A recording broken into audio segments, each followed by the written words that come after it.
Morning. Call this meeting to order. It is Wednesday, February 6th at 9 a.m. We've changed the structure of the way we do meetings now. What we do is our recorder does a morning roll call. But first I would like to mention something. As an honor to our military and everyone that does service to our nation, it is customary that we keep the American flag on the left side of all meetings, or the right side of all meetings, and the state flag on the left side of all meetings. So we've changed that in here in case any of you were wondering why. It is an honor to all of our military, and it is a custom in the United States. So if you would all please rise and do the Pledge of Allegiance. I pledge allegiance to the flag of the United States of America and to the republic for which it stands, one nation, under God, indivisible, with liberty and justice for all. Thank you. Mr. Jesuit, roll call, please. Chairman Paasch. Present. Vice Chair Boice. Present. Commissioner Gold. Here. Director of County Operations Schmelzer. And Acting County Councilor, Interim County Council, Cudleth McKinsey. Shayla. Welcome. All right, so we have any changes or amendments to the agenda? Commissioner Gold. I would like to propose a change that the Curry Public Transit Service District, that would be 4B, go to before public comments right after number 2, because this individual has to be over in Medford for an appointment. And I don't know how long the public comments are going to last. That's fine with me. Okay, I have no objection to that either. So we're going to move 4B to Call it 2A. 2A. Okay.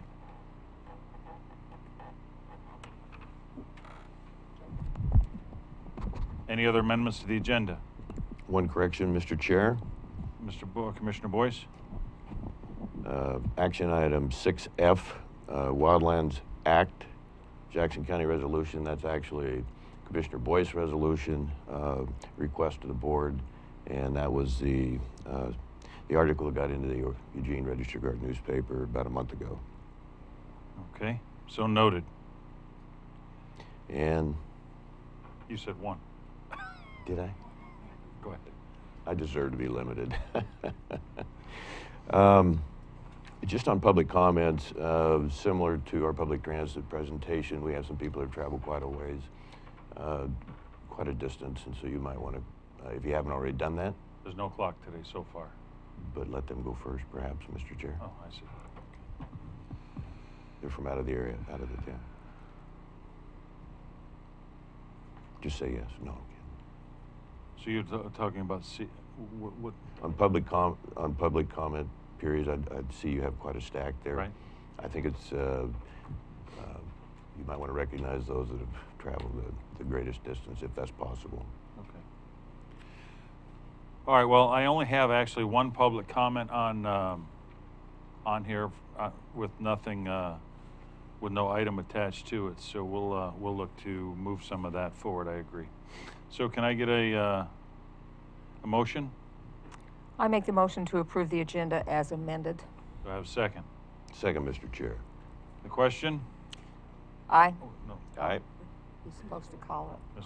Mr. Jesuit, roll. We'll get it. It's okay. Chairman Paasch. Aye. Vice Chair Boice. Aye. Commissioner Gold. Aye. All right, we're going to move on to public comments. There are some extra chairs, gentlemen, you might want to bring in from outside, just right in the hallway, and we can squeeze you in here, I hope. Or if we have overfill, we can use the hallway. We turn the speakers on in the hallway if we have to, so. Presentation first. Good thinking on that. Pardon? Right. We're going to do yes, we are going to go to 2A, which is going to be the presentation for the CPTSD, Curry County Public Transit Service District, before the public comments. I'm corrected. And here's some handouts relative to that. Handouts. Thank you very much for putting me on first. I appreciate it. I have a long drive ahead of me. My name is Kathy Bernhardt, and I appreciate talking to you today. I'm the General Manager of Curry Public Transit, and today I'm here to present our biannual budget to the commissioners. But I'd like to preface this with a bit of an explanation of who we are, because I know Mr. Paasch of the three doesn't know. So Curry Public Transit is a vendor, a pass-through vendor of the county. And the way that this works is that Curry Public Transit runs a bus service in Curry County and up through Coos and down into Del Norte. We have a fleet of 12 vehicles. Most of them are housed in Brookings. We run a Coastal Express 3 times a day, 5 days a week, that runs up and down between Smith River and North Bend. And we also run Dial-A-Ride in Brookings and in Gold Beach, and we do medical transportation under contract. Curry County contracts with Curry Public Transit contracts with Curry County. Curry County receives all of the funding and passes it through to Curry Public Transit. They own all of the rolling stock, which is all of our buses and vans. They sign all the grant agreements, and they approve all the funding reimbursement requests. So today I'm here to present to you what we're going to be receiving in the different grants that we apply for. The first one is called 5310, Enhanced Mobility of Seniors and Individuals with Disabilities. And for the 2019 to 21, it's $216,037. That operates our Dial-A-Ride. We have to provide a 10.27 local match, and Curry Public Transit provides all that match money of $24,726. The second grant is 5311. It's a formula grant for rural areas. And we split that into 2. It's operations and administration. The operations for 1921 is $348,765. That is a 43.92% local match, which means Curry Public Transit has to come up with $273,141. And the administration part of that is $40,379 for the 2 years, with a 10.27% match of $4,622. Then we also have a 5339 bus and facilities grant that we won last year. That is to replace 1 bus and 1 van. That's $131,000, and we provide the 15% match of $19,650. Through the state government, we have the Special Transportation Fund that is designated for seniors and those with disabilities. The net for this year is for the next 2 years is $135,400. That requires no match, so we use that as match. We also have a new fund called STIF, or Statewide Transportation Improvement Fund, and that's funded through a payroll tax. It's brand new this year, and this year it's designated only for improvements. That is $459,000 with no match, so that provides our match for the other 2. And then the third one is the Statewide Transportation Improvement Program, which we won a year ago, and that's going to provide 2 buses and 1 van for $280,000 with a 10.27 local match of $32,047. So that's our budget for the next 2 years. The second page of this is, it tells you what we're going to be doing for improvements. This is the first time in transit history that they've actually funded us through a tax, and we can actually improve our services. So what we plan to do starting mid-May this year is extend the Brookings Dial-A-Ride hours, extend the Gold Beach hours 1 day a week, and add a run from Gold Beach to Brookings 1 day a week so that people can catch the bus that goes on to Medford. We're also adding Coastal Express on Saturdays and Dial-A-Ride in Brookings on Saturdays. And then we're increasing our payroll so that we can attract more people to apply for bus drivers' jobs. So we're raising the minimum that we hire at.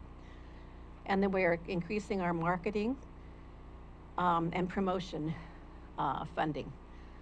So if you look on the back of that, the second part of that is called 130% projects. If Curry County collects more taxes than anticipated, these are the three projects that we will try to put on if we get more money than anticipated. So I'm hoping that jobs are abundant in Curry County so we can do them. And that's add another coastal express from Gold Beach to Brookings 2 to 3 days, extend the Gold Beach dial ride on the same days, and do a savings plan for our building. Okay. I have a Any couple of questions. Yes. I've been approached about the dial-a-rides program, and I noticed that we don't have any up into Port Orford. That's correct. We've got a lot of seniors up in Port Orford that are having some real problems right now, health-wise, and being able to get around. And I'd like to know why we can't extend that program up into Port Orford. We have an advisory committee that advises us on how to spend this money, the STF and STIF, and that did come up during the advisory committee. But it was decided that for this biennium, we would not do that unless we had extra money. That is something that's been on my mind for a long time. But the last time we did a Port Orford dial-a-ride, it was through a volunteer program, and they had maybe 3 riders a day, and they figured that even with a volunteer program, it wasn't paying its way. If we could get more advertising out into Port Orford and let them know that we exist, we can certainly add that dial-a-ride over there. That is one of my priorities in the future. I would certainly like to see if we can squeeze the lemon a little tighter here and add that into Port Orford, possibly by getting with the mayor or the city council up there and figuring out a strategy for that. But I think it's imperative that everyone in this county have an opportunity to be able to get services, and with some people's extremely limited budgets, I think it's something that we need to find a way to offer. Right. Well, we do have a contingency fund in the STIF, and that certainly could be spent on that. I would certainly appreciate your board looking at that, the advisory Absolutely. board looking at that. Yeah. Mr. Boice? Thank you for bringing that up. I've heard from some friends in Port Orford, and I know, you've referenced that, and that's been on your program to increase that, and maybe the need now would justify more than the time period when it was only 3 at a time. And we need to give you all the support, just like their law enforcement up there, their city police department. And so, yeah, I know that's been something.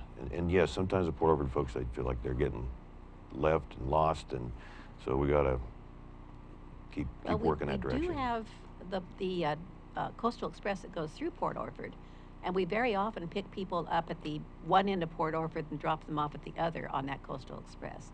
And that is always available to them 3 times a week. I think a lot of this could be just information, getting information out to the folks in Port Orford. But I think some people have limited resources and they have limited time. Absolutely. Especially the extreme seniors. So anything you can do to help assist with that would be greatly appreciated by this commission. It is absolutely on my radar. Thank you so much. One more. How long have you been head of Curry Public Transit? This is my 3rd year as manager, but my 13th year is in Curry Public Transit. Thank you, Thanks Mr. for your Chair. service. Thank you very Mr. much. Gold? I'd just like to add one more thing. Kathy is an extremely hard worker. I've been working on that board for several months now, and I'm impressed with what's going on. So thanks you. for your work. Thanks so much. We enjoy it, and we enjoy being a service to the community. So thank you very much. Thank you. Have a good trip. I only have one actual public comment on here. David Barnes. You're going to pass for now? Okay. Then we're going to move on to the public comments for 2A. No, do we want to do the presentations first? Yeah. Because these public comments are going to take quite a while. I would do a public comment. I would, Yeah. I think so. All right, why don't we go ahead and do the public comments then? All right, so let's start with Tom McCurgan.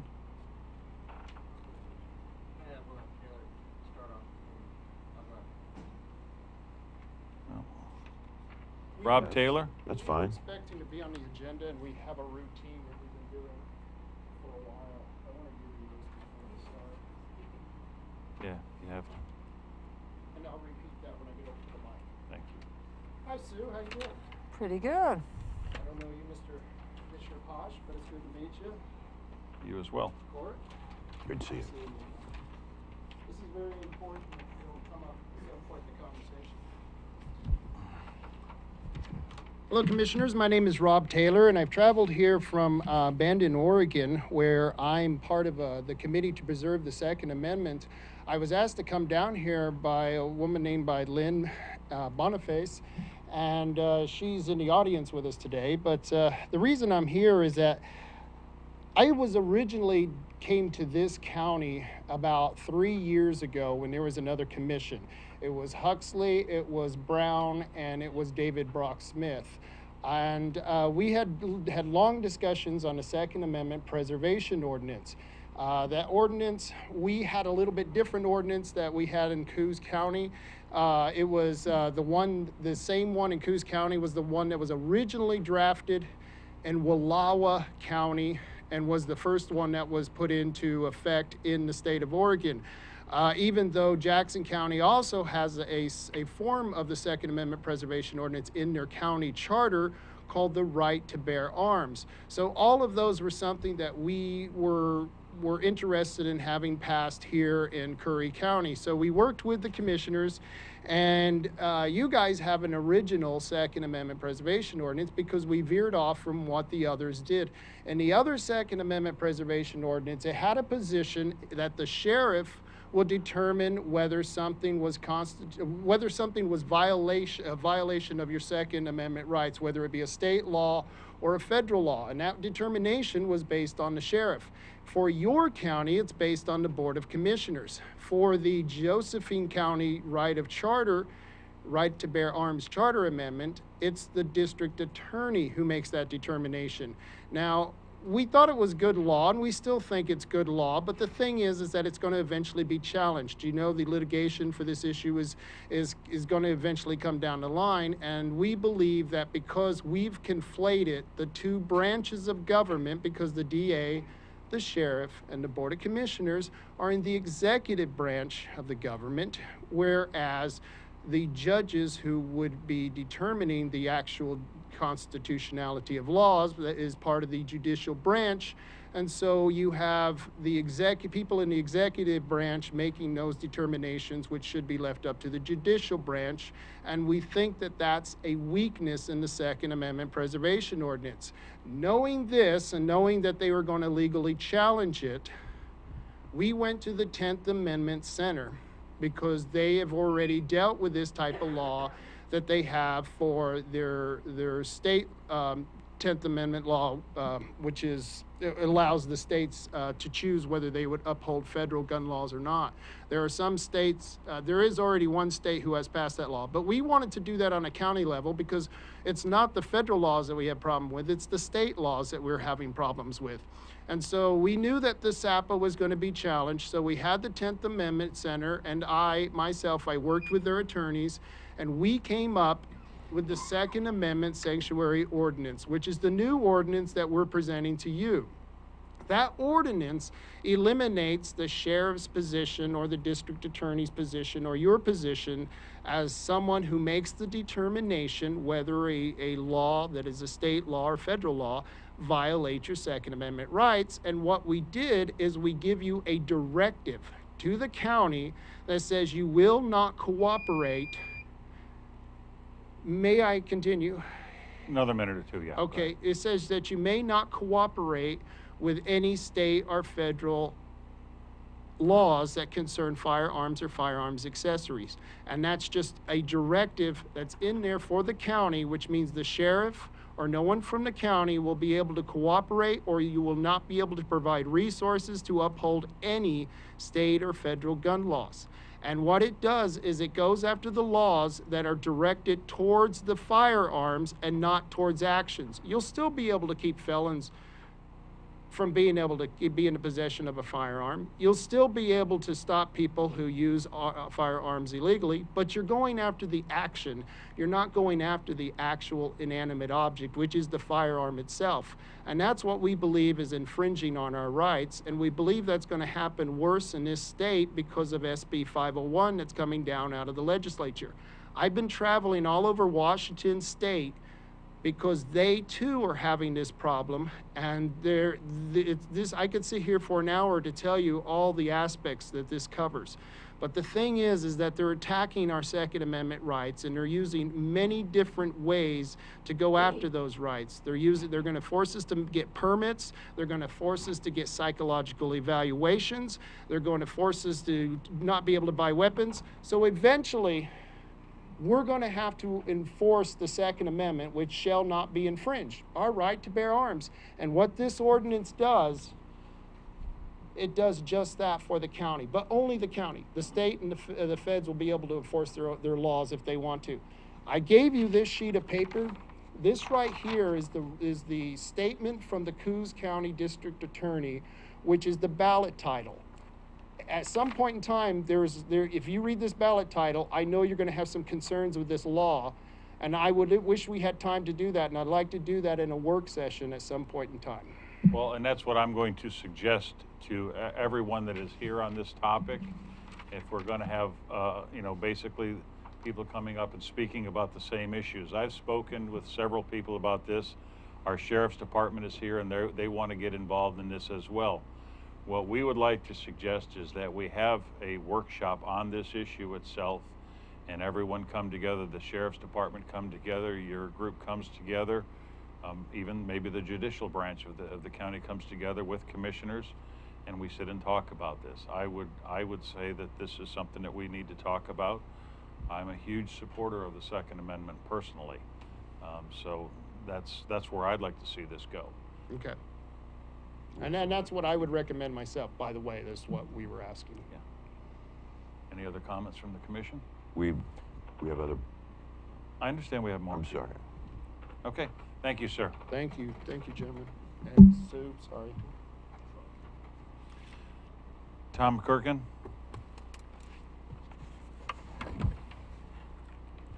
Good morning, Commissioners. Tom McCurgan out of Morning, Camas sir. Valley. Thank you for allowing us to come and speak to you today. Again, we were planning to be here on the agenda. I had to change a doctor's appointment for that. However, we're here now, and we'll go ahead and take care of this. My colleague and I, Rob Taylor, have been working on these things for the past few years, and we've been successful in 12 counties in the state and one city at Myrtle Point that also passed their own SAPO. So in streamlining the SASO, we find it's much more feasible, more adequate, straight line, takes the sheriff his options out of there, his ability to decide the constitutionality, which he has every ability to. They're not granted anything, but however, moot point. My rights as an American citizen are non-negotiable. If anybody wants to turn in their firearms or weapons or give up their Second Amendment right, then that's their right to do it, but they have no ability and no right to determine if I am to have my rights taken from me or not. I've never been charged or arrested for anything. I had my first speeding ticket last year, 2 years ago. And so these laws that Salem is coming out with are wholly irresponsible, unacceptable, and unnecessary. The 501 was written by a bunch of high school kids. And Senator Wagner said, hey, tell us what you want, and we'll advocate for you. Well, I'm an adult. These kids can't even own a firearm. Okay, so they have no business doing that, in my opinion. I just want to read something here real quick, a comment by Daniel Webster. It says, it is hardly too strong to say that the Constitution was made to guard the people against the dangers of good intentions. There are men in all ages who mean to govern well, but they mean to govern. They promise to be good masters, but they mean to be masters. And I'm not talking about present company. What we're finding out is the assaults are coming down from Salem. We don't have enough representation in the House and Senate to speak for us. And this is why we're using our First Amendment to redress our grievances so we can do this too. We're not attorneys. We're limited on our budgets, but we do the best we can on it. And it is our right as citizens to redress our grievances, and as your representatives to do that for us and take it up the ladder. So what we're finding is those folks up north are telling us what to do down here, but they're not here. Now, law enforcement is a great tool, but law enforcement only comes out draws a chalk line. That's what happens. So we need to protect our rights, our individual rights to keep and bear arms and to protect our families. Now, these laws that they're coming up with do not apply to law-abiding citizens, period. And I think any law enforcement officer can concur with me on that point. Lastly, it says from Thomas Jefferson, in questions of power, then let no more be heard of confidence in man, but bind him down from mischief by the chains of the Constitution. And that's what we're asking you to do. We find that one of the main reasons that these people are violating their oath of office, which by fact is a Class C felony under Title 18 USC 1621 through 1623. And you can find that on there. It's a $5,000 fine and 10 years, or $10,000 fine and 5 years in jail. So again, we need the representation from you folks to pass it on up. May I continue? Okay. Thank you very much. And I understand there's a lot of concern about this gun issue, but they're blowing it totally out of proportion. Now, I've never shot anybody. I've never been shot at. Had bullets coming over my head. But the thing here is that you have the right to keep and bear arms. We don't need someone telling us we can only have 20 rounds per month or a 5-round magazine. Not going to happen. And what they're asking for is revolution. And we are trying to, with these SAPOs, in the SASO, we are trying to prevent bloodshed, where we see that in our communities that our people, the patriots, a lot of them are uprising because they're wanting to go to war. They don't know how to have an outlet. And so this helps drive them in the direction to use our ballot box rather than the cartridge box. And so that's what I'm saying here. Please represent the people of this county. I have family here, lots of friends, former co-workers. I love this county. And I intend to be coming through here. See, it doesn't just protect the citizens that live here, it's those going through Transient as well. So we have a lot of constitutional sheriffs here in this county, in our state, that are behind this. There's no repercussions for it. We haven't been challenged in the courts, and we've had it for what, 4 years, Rob? 5 years? Okay. So again, we appreciate you putting this on the agenda or on a work session. We'll be happy to come back down and answer your questions. You have our emails if you want to contact us. And is there any question you have of me? Well, I won't pretend to speak for the sheriff, but I have had several conversations with him about this. Right. There are some concerns with some of the language in this, only because from his standpoint, we can lose federal and state funding from this. Okay. On some of the language that's in this, as well as his being able to protect, in my opinion, protect the citizens of the county. Oh, I That's understand. why I feel, as does he in his conversations with me, that it would be very good to schedule this for a workshop and begin to work this through, because I think there is going to be a common ground here. Right. I know John on a personal level as Oh, well. yes. And I don't think John wants anyone coming down here taking our No, guns either. but also I would submit that we don't trade rights for financial, regardless of what it is, a grant or otherwise. And Sheriff Ward is a very honorable, very good person. I worked with him personally for over 8 years. And Craig Zanni over in Coos County, the sheriff there, he's always getting grants through DHS, feds, and state. We passed it 4 years ago there, and there's no problem with it. So, well, I'm not saying there's going to be a problem here. Right. I'm just saying I think it deserves to go to a workshop and have a formal Absolutely. workshop on this, that everyone can get to the table and get things worked out. absolutely. All right, And, thank you, and sir. again, the feds cannot hold back on that, so they can't use that as discriminatory for financial aid. So, thank you Thank you. very much, folks. Appreciate it. Lynn Boniface?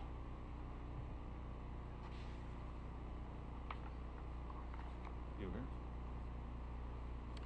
Good morning, Commissioners. I'm Lynn Boniface. I live in Pistol River. And the only thing I think Tom and Rob have covered it pretty well. The only thing I want to say this morning is that a lot of people are asking, well, why? We already have one. Well, the reason why is because we don't know who our commissioners are going to be 2 years from now or 4 years from now. And Sheriff Ward is a Second Amendment sheriff. He will protect our rights, but Sheriff Ward isn't going to be the sheriff forever either. He might retire next time. He might decide not to run. I don't know. So it's the unknown that we're talking about. You know, it's not knowing if our next government, if you will, is going to be Second Amendment government. So that's the reason why, is we just don't want to take any chances. Thank you. Commissioner Gold? I just want to make one comment. If we were to do an ordinance, that could be rescinded by the next commission. If you were to do an ordinance, yes. Yes, I just want you to know No, that. and that's true of the one currently in place as well. Right, So that's why I say we don't know who the next commissioners are going to be. So if we were to put your ordinance instigate it, or well, that's why we want to go it for could be changed. That's why we want to go for a ballot. We want to go for the people to That's vote what on this this. Okay, if that's the case, I'm all for that. Yeah, I think no, the that's people and should that's our definitely have whole a say. intent. That's our whole intent, is to get this on a ballot and get the people to vote for it. So thank you. I think as far as the ballot measure goes, I mean, I think that is the fair way to look at this. I'm just saying, if you want something to pass like you and I spoke about the other day, Yeah. you know, it's best for everyone concerned on that ballot issue to get together and talk Absolutely. about it, so that the language is clear. Yep. The citizens of this county understand what they're being asked to vote on, and that whether it has the best chance to pass or fail. Absolutely, 100% agree. I would love to sit at a table with everybody and discuss it. Perfect. Thank you. Thank you.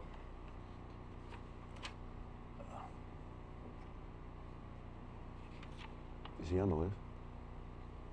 Yeah, I understood that this item was stricken from the agenda. I'm surprised it's come up, but that's why I didn't sign up to speak If on I may, this. Mr. Palmer, it's just, Just allowed him to Tim Palmer of I Port want to Orford. clarify something here. We pulled it from the agenda to have the vote, have it go to the citizens for, as a ballot measure, but we didn't eliminate the discussion or the public comment. Okay. Thank you. Did you fill out a slip on this issue? I didn't know, because Okay, well, there's people ahead of you that did. I thought it was not coming up. No offense taken, Yeah, but I'm sure. very anxious to hear what you have to say. So it's simply that I read through the material in the packet, and my understanding of that is that is a recommendation that the commissioners pass an ordinance that would bind them and county officials from obeying state law and the laws of the United States of America. And that would be illegal. And it would also be against the oath of office that you all took in taking the position that you did. And so I'm wondering why you're spending time considering an ordinance that would bind you to disobeying the laws of the state and the nation. Well, Mr. Palmer, I think everyone in this county should have an equal voice to speak. You're down here to speak on some other issues today, and if I don't agree with those issues, should I ask you to leave or not speak? I think everyone's voice in this county should be equal. And that's why we've spoken already to the Sheriff's Department about this. I've spoken to some state officials about this, some senators, and they recommend that it go in front of a workshop and let everyone get their feelings out. I think that's the fair way to do it. And I hope that the next 4 years that I'm in office, I will treat everyone with equal respect in this county. And if they want to come to this board and voice their opinions, I'm willing to hear them. I'm not objecting to that at all. What I'm objecting to is the commissioners spending their time actually considering an ordinance that would be against the law. Well, and that's what we have lawyers and our legal service and our sheriff's department and judges to tell us, you know what, guys, what you're looking at here, and if it's written in the language that it is, it's illegal. But if we have a workshop and we change this wording and make it this way, then it becomes legal, and then it becomes a palatable item. Has your counsel given you an opinion on the Not yet. material that's been Not given yet. to you? This will turn into a debate. Thank you, sir.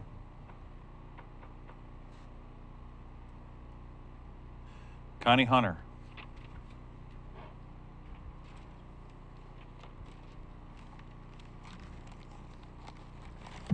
I'm Connie Hunter, a proud citizen of South Curry County, and I'm really excited to be here today to see this new board, to see this rehire of Julie Schmelzer, but most of all to speak on behalf of veterans with regards to this special attempt to change and create a better ordinance locally for the Second Amendment ordinance. You know, some of the most important things that are jumping out at me right now were comments that were made in the newspaper today with Commissioner Boice championing more background checks. And the idea of having multiple stakeholders in an upcoming workshop is essential, and including Curry Community Health and the VA in those conversations, I think, is really essential. The damning statistics of veteran suicide in the U.S. is basically part of the problem has been wait times, that the VA wasn't getting their job done, and we're getting better at that locally, and have in fact added a suicide prevention staffer to serve over Coos and Curry County, and he's a social worker. So he's going to be an added piece of the puzzle in trying to address veteran suicide. The sad truth is that veterans and active duty service members are at a far higher risk in terms of suicide rate per 100,000 than any other group, and all are above the national average. Beyond that, among other groups at risk are rural populations in general, native populations, youth between 15 and 24 years old. And we have to add in a couple of other things, because as we weigh out how we can handle the freedom and the responsibility, and we're talking about the responsibility side of things here, 52% of all suicides have been committed by firearms, and those are statistics. So of the 436,110 suicides nationally, 228,172 were suicides committed by firearms. I would like to share some information. It's actually a VA press release. It's talking about effective last November, the National Shooting Sports Foundation began working with the VA to develop a program that will empower communities to engage in safe firearms storage practices. The program will include information to help communities create coalitions around promoting and sustaining firearm safety, with an emphasis on service members, veterans, and families. I'd like to share this with everybody in the room, and let's balance that freedom with responsibility. And you know I'm all about freedom, but I'm also on the other side of that coin, advocating for responsibility in our choices to include the VA and Curry Community Health in that stakeholders workshop meeting with regards to this amendment. I'm sure Ms. Schmelzer is taking a list of everyone that's going to want to be in this, so. Thank you, Ms. Hunter. Hassie Taylor? Hey, thanks. Thanks, Ms. Hunter. Good morning, Commissioners. My name is Hassie Taylor, and I represent the League of Women Voters. I live in Gold Beach. And I was going to read a whole big thing that Lucy had given me, but I'm shortening it up just to make a very quick statement. The League of Women Voters of the United States has adopted the following position: to protect the health and safety of citizens through limiting the accessibility and regulating the ownership of handguns and semi-automatic weapons. They support regulation of firearms for consumer safety. And that's all I'm going to read right now, and I know that we're having a board meeting this next week, and I'm looking forward to attending the workshop and getting a little bit more knowledge about where we're headed in this. Thank you. Thank you. I'll just have a brief comment Commissioner Boice? when the public comments are through on this issue, this matter. Okay. Mr. Hodges just turned in a slip here, and there's no agenda topic. And I understand that this is our first week of being at 9 o'clock meetings and not 10. So we'll forgive the late entry of this, but if you would, I need a topic for this. Food and fire. I was here for public comment. Oh, okay. All right. Paul Goodell. Good morning, Commissioners. My name is Paul Goodell. I live down in Brookings. I don't have anything written down, so I'm kind of just doing this by the seat of my pants. Being a former resident of California, I've seen what happens when rural counties basically rolled over because of funding. I support the Second Amendment in a fair weather fashion.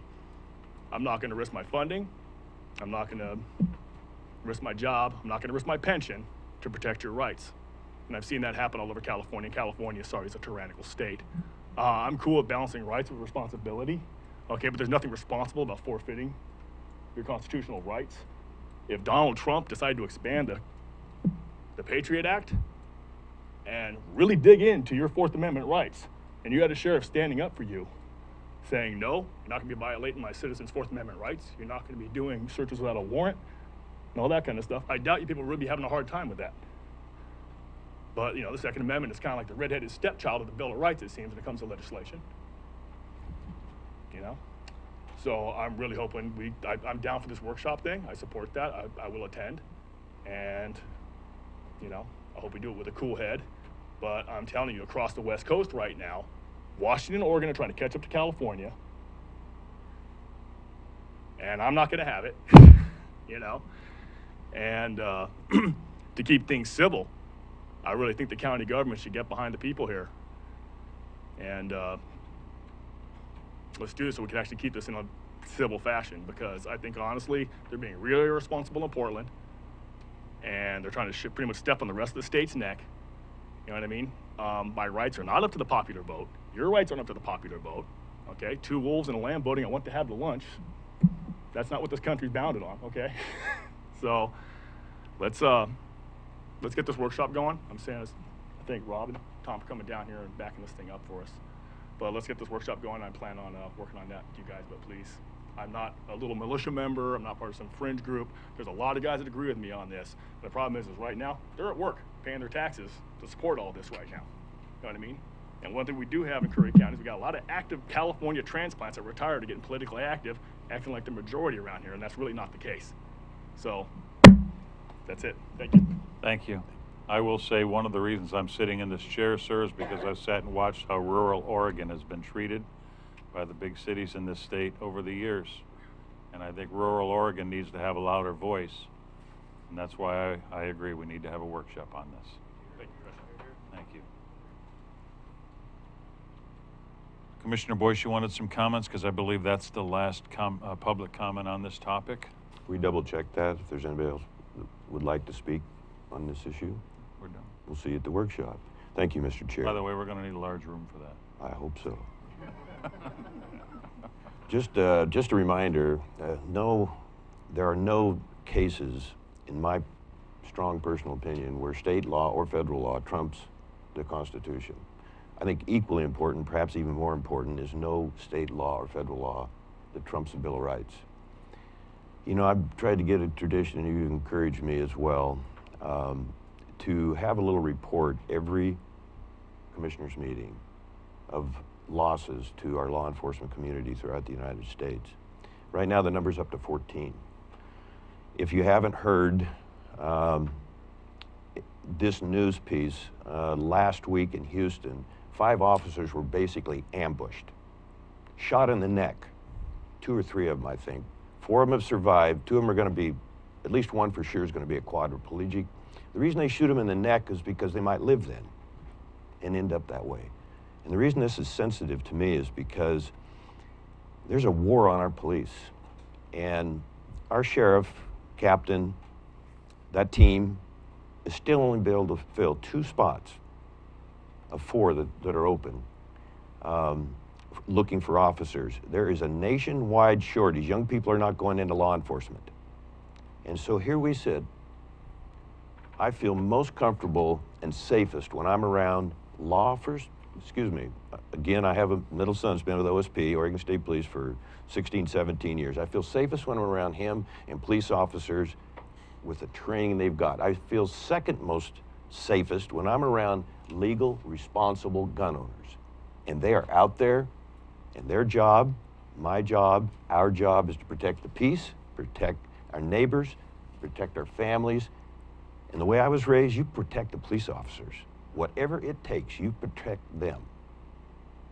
And when you see what's going on in our country, I'm going to conclude with this, thank you, Mr. Chair.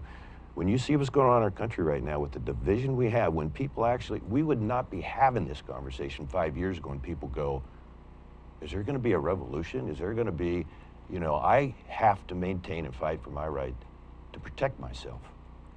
And I'm sorry it's come to that. And I hope that cooler heads over time can and will prevail. And I also appreciate very much your comments, and I think you're leading us in the right direction. Thank you again, Mr. Chair. Okay, so I'd like a recommendation here. Should we hear the rest of the public comments on other items, or should we hold them until those items are up? I'd say go. I kind of think we ought to wait until the items come up so we can hear the opinions before we vote on various items. Okay. All right, I agree with that. Let's do that. So let's go ahead and go to presentations. Cena Crook, Service Award, presentation.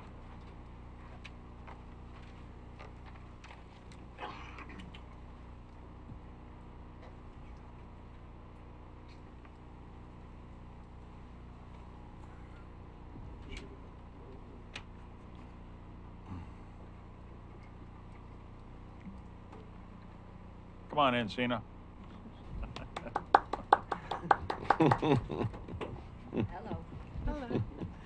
Louise Kallstrom, County Accountant. I have a cold, so this is going to be a team effort to, for the Finance Office to present 10-year service award and 10-year pin to our good friend Cena Crook, who is a fabulous assistant. She does great job, and she is also has one of the best senses of humor that I have ever had in an assistant. So I'm really grateful to her, and I'm going to ask Julie to help me. So, because I'm not supposed to be breathing in their direction right now. So we appreciate that. So Julie Swift, Payroll and HR.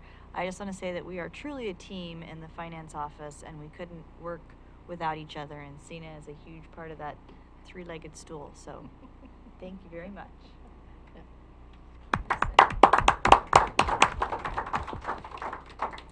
I'll just say it's been a pleasure and an honor to work in the Happy Hall. Commissioner Boice. Forgive me, but I got to introduce that guy standing behind you on the left. Vietnam veteran Ron Crook.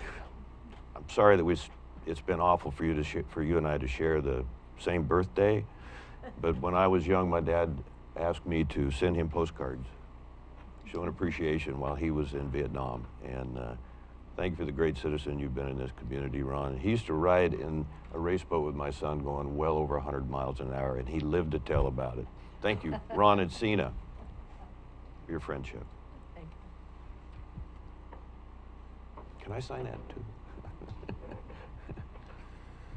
All right, we're going to move on to, thanks again, Cena. Thank you. We're going to move on to the consent agenda. So, Chair, I do have some changes to the consent agenda. Okay. Julie Schmelzer. Right, Julie Schmelzer for the record, and it is regarding G, which is the job description in higher order for economic development. So HR did send the job description to LGPI, and we did have a minor recommendation or some changes on the job description itself. One is changing the supervisory responsibility, so it's lessened, and then also the requirement for years of experience has decreased. It is still at an N11 as you had in your packet. And then the other change was real quickly, the order you had the salary wrong. It was using an older salary chart, so this is the current salary chart on that, so I'll just do that as well. Other than that, there are no other changes. Okay.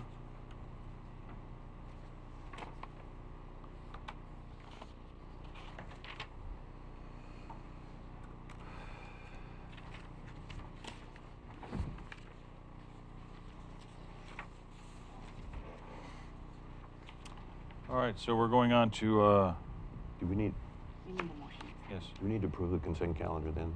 I'm doing, Oh, I thought you said move on. I'm sorry, Mr. Chair. I did.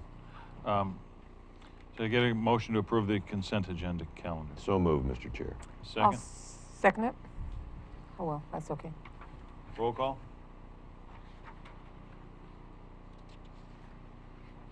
Paasch. Aye? Vice Chair Boice.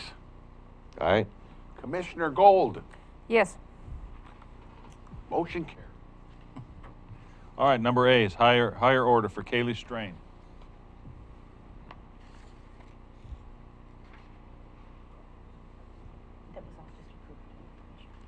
Everything's all approved then, right? Okay. There were no Everything's other done. comments. Okay. Gonna move on to our action items. And we have a public comment on action item B, Steve Mauser. Mazur, sorry.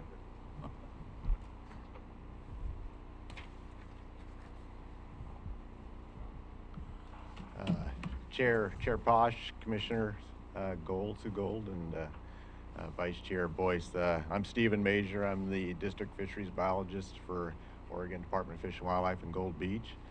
I'm here to talk about the your request by Mr. Byerland to submit a letter of no confidence to the Corps of Engineers and ODFW as far as mitigation requirements for Coal River's hatchery. We did want to say that we do have, I did get a chance to watch Mr. Byerland's presentation from the last meeting. I thought when I watched that presentation that there were some issues with misunderstandings as far as the population of spring chinook in the Rogue River, and how there's some confusion between the wild run and the hatchery return of spring chinook to the Rogue River.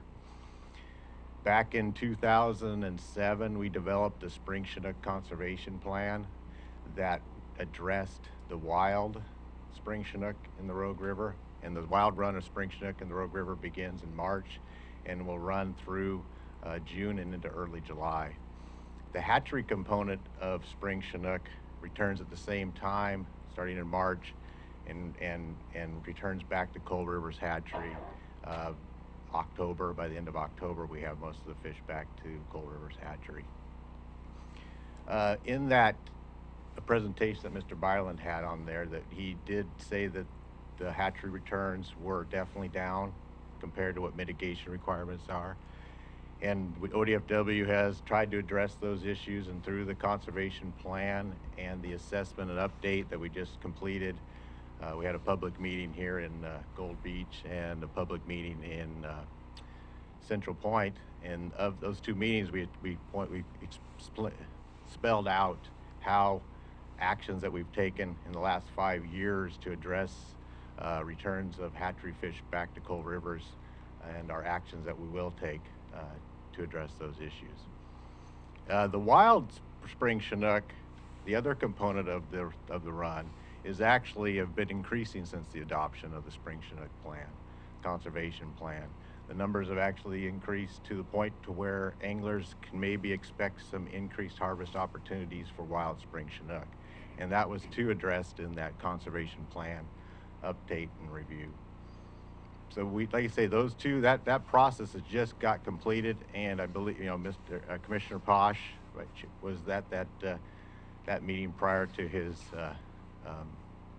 being on the board, and Mr. Byerland was at that meeting in November. So that information is out there. I don't think it's hidden by any means.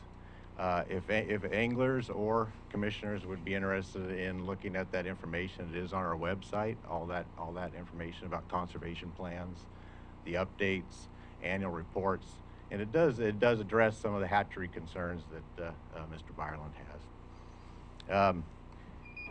I would suggest that after looking at that presentation and talking to local anglers and public, that maybe it would be good to have what Mr. Byerland had recommended about putting together a work group. Would be good to see, so we could actually have that information out there and get regular updates on what has been done as far as spring chinook on the Rogue River. Well, thank you for that. I have a couple of comments. Yes, I was at that meeting in November, and I had some concerns then. I think a lot of this could be dealt with. I think Mr. Byerland's identified, and I don't mean to speak for him, but he's identified some areas and some timelines on different release dates that might do better for the smolt that are released into the rivers and the times that they're released, which would improve the returns. Our biggest question is that of the failures of the Corps of Engineers and the contracts that they signed when they agreed to build a dam.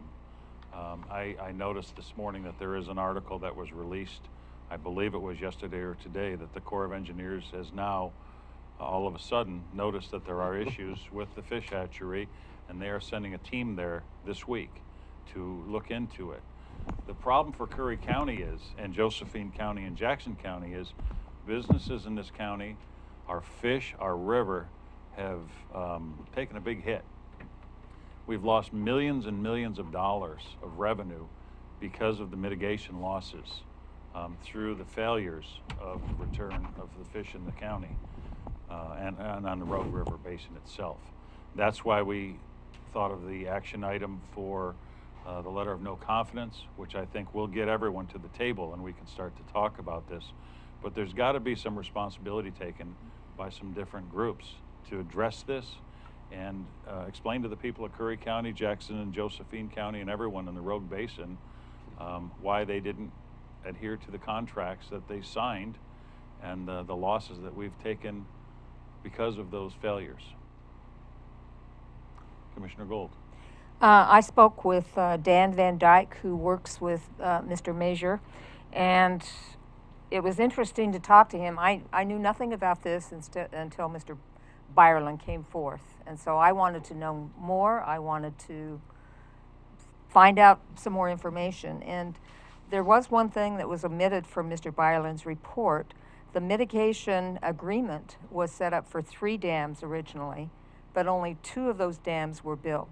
And so the numbers that were presented, I would think, would be skewed. And I asked him, would it be 2/3 of the numbers? And he said, no, probably not, but definitely the numbers were skewed a bit. And also, since all of this has come out, he told me that there's funding for a renovation of the hatch house. Apparently that kind of went under a bit. They've been trucking hatchlings to Gold Beach. Yeah, we just started that 2 years ago. Just to see how that would work.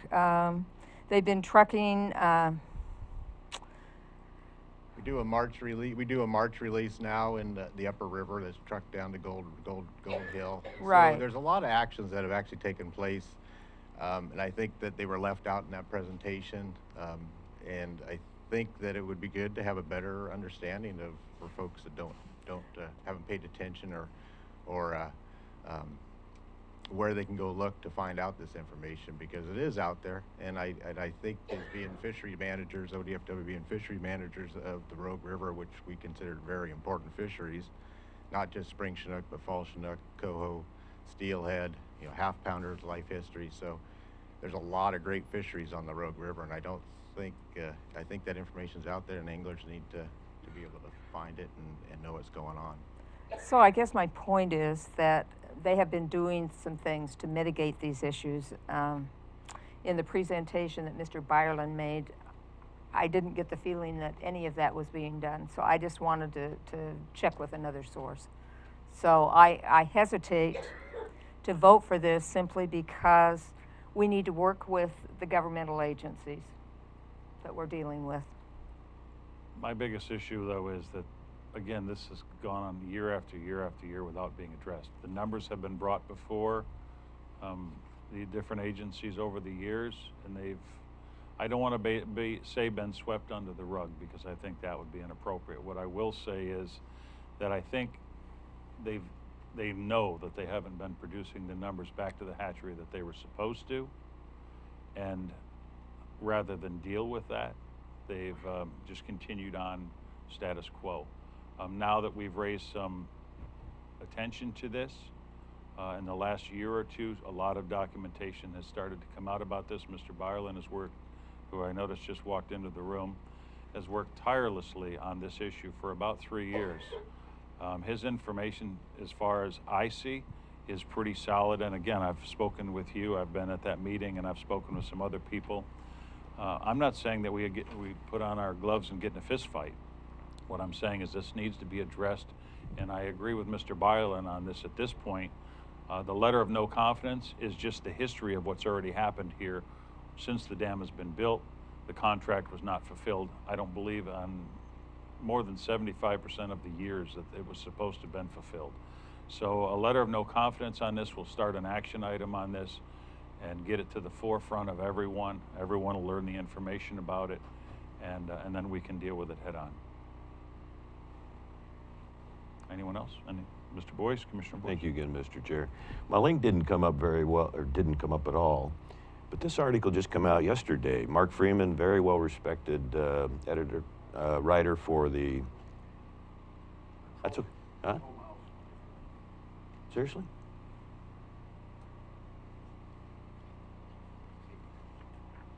Huh?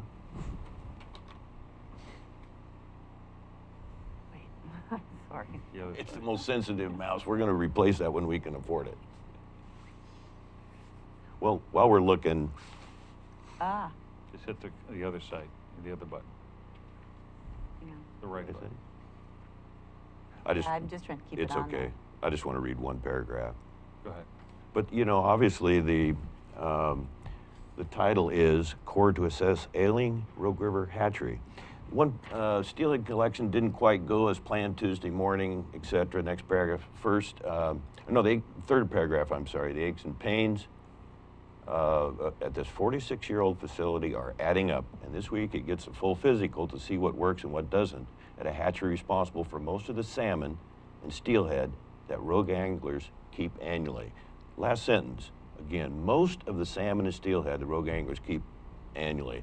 I think our concern isn't so much with the Oregon Department of Fish and Wildlife. I think it's more with the relationship you have with the Corps of Engineers and thank you very much. Now we got to roll down, huh? Yeah. Real quick, Mr. Chair. But after 14 years, the coincidence of this happening just 2 weeks after Mr. Byerland made his presentation, and thank goodness for Citizen Byerland for this work. I think it's very responsible. I think it's very respectful. But to think or to not highlight the impact, as you just stated, Mr. Chair, that this has had on our area. Mr. Mazur, I know that you've worked hard, and boy, you have our support and the people you work with. You mentioned a workshop. When all else fails, go to the workshop. I think, though, that is really in line with what we're dealing with here. You better plan on going to Grants Pass because they are coming on board to help us, we, them, and so that'll be centrally located between Curry and Jackson County.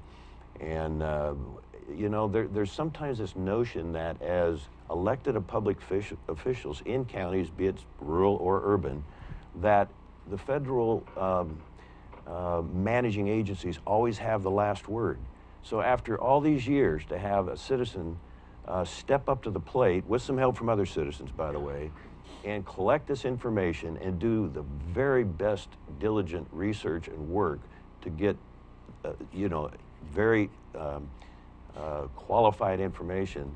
Let's prove him wrong, or let's prove him right and see how we can overcome this and get the counties together and the managing agencies. It is not too late to reverse this trend, and we can all agree that it is a negative trend. So thank you for being here today. And I'd like to say also, I appreciate the work you're doing. I really do, and I'm not wanting to be the negative voice here. I know you guys work very hard to sustain the Rogue River. My biggest point is that there's been a lot of damage done, and there should be some sort of compensatory damages, whatever the words are, to the people that have given their lives to this industry. You know, some of the businesses here on the Rogue River Basin, the guides, all the people that have spent thousands of dollars to come here annually. I heard a rumor last week that no one's booking steelhead trips right now because they don't want to lose their customers because they're probably not going to catch any fish. That's pretty sad in the county, and I'm just saying that was a rumor I heard. I'm not saying there's truth to it. I'm just saying that was a rumor I heard, that the guys didn't want to risk losing on the their road right customers now, so. because they were afraid if they came here and didn't catch any fish, their customers wouldn't return. And I think you would agree that the amount of anglers that come to the Rogue Basin in the last 20 years has greatly declined. And I want to say that I don't feel it's probably not because people don't like the beauty of the area. They want to catch fish when they come here. Chair Paasch, like I said, I don't think you want to say the Rogue Basin in general because our fall Chinook run is huge. It's really big. We got a lot of anglers here that come for fishing the fall Chinook, and actually they come for that later portion of the spring Chinook run that starts in June, in June for for when anglers can keep wild spring Chinook. So, and then our summer steelhead run has been fabulous last few years. So I don't think you want to like say that the Rogue Basin is having a bad run. And I don't think the spring Chinook run is, like say the wild spring Chinook run in general has been an uptick since the conservation plan. So I don't think you want to, cover the whole Rogue watershed when you say that. I think you want to address a particular fish or a particular time of the year. So. Commissioner Boice. Thank you again, Mr. Chair. We've had a couple pretty good steelhead seasons in the fall, but it's pretty much limited to that. It hasn't been a consistent 5 or 10 year good steelhead run. When you look at the fishing guys, the 4-day, 3-night steelhead fishing trips that come down from Grants Pass through the canyon to Agnes, basically in there. I mean, that's the Zane Gray program that started back in the 20s, and we all know that history. And we need to be reminded, and I'm a little bit more sensitive towards steelhead than even the salmon for a couple different reasons, but not just the economy, but the Rogue is famous, as you also know, for many things. It's not most famous for salmon fishing or jet boats or even whitewater rafting. It is #1 around the world, most famous for steelhead fishing. So I'm thankful that we've had a couple pretty good years, and I keep in very close touch with the Grants Pass and the Downriver Canyon guides, but it's been the exception to the rule, and so I have to be involved in that, as I promised them a long time ago. Yeah. So thank you again. No, it's like I say, the Rogue is doing really well. I don't think you want to knock the Rogue.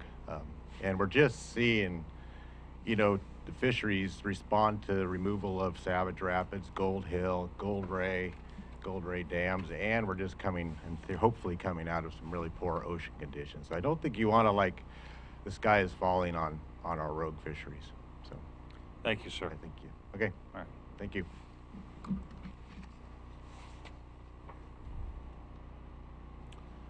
C, order referring ordinance number 1901, the TLT. Chair, so what action, if any, do we want to take on 6B? Well, I'd like to make a motion that we sign the letter of no confidence and send Mr. Byland to Josephine County tomorrow afternoon with a signed order. Mr. Byland, you still want me to go with you? Yes, sir. Okay. Do I have a second? Second here, Mr. Chair. Any further comments or questions? Roll. Chair Paasch. Aye. Vice Chair Boice. Yes. Commissioner Gold. No. Motion.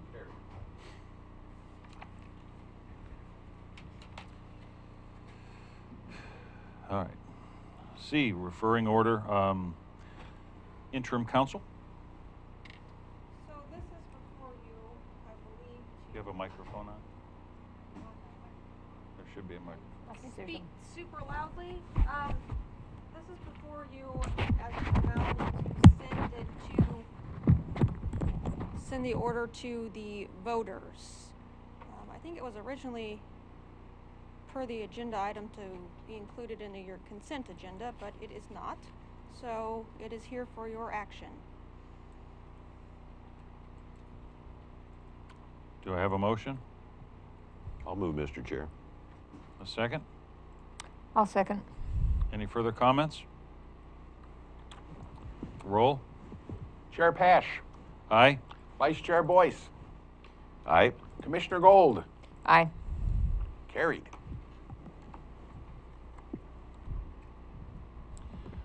Move to D, security cameras for the annex.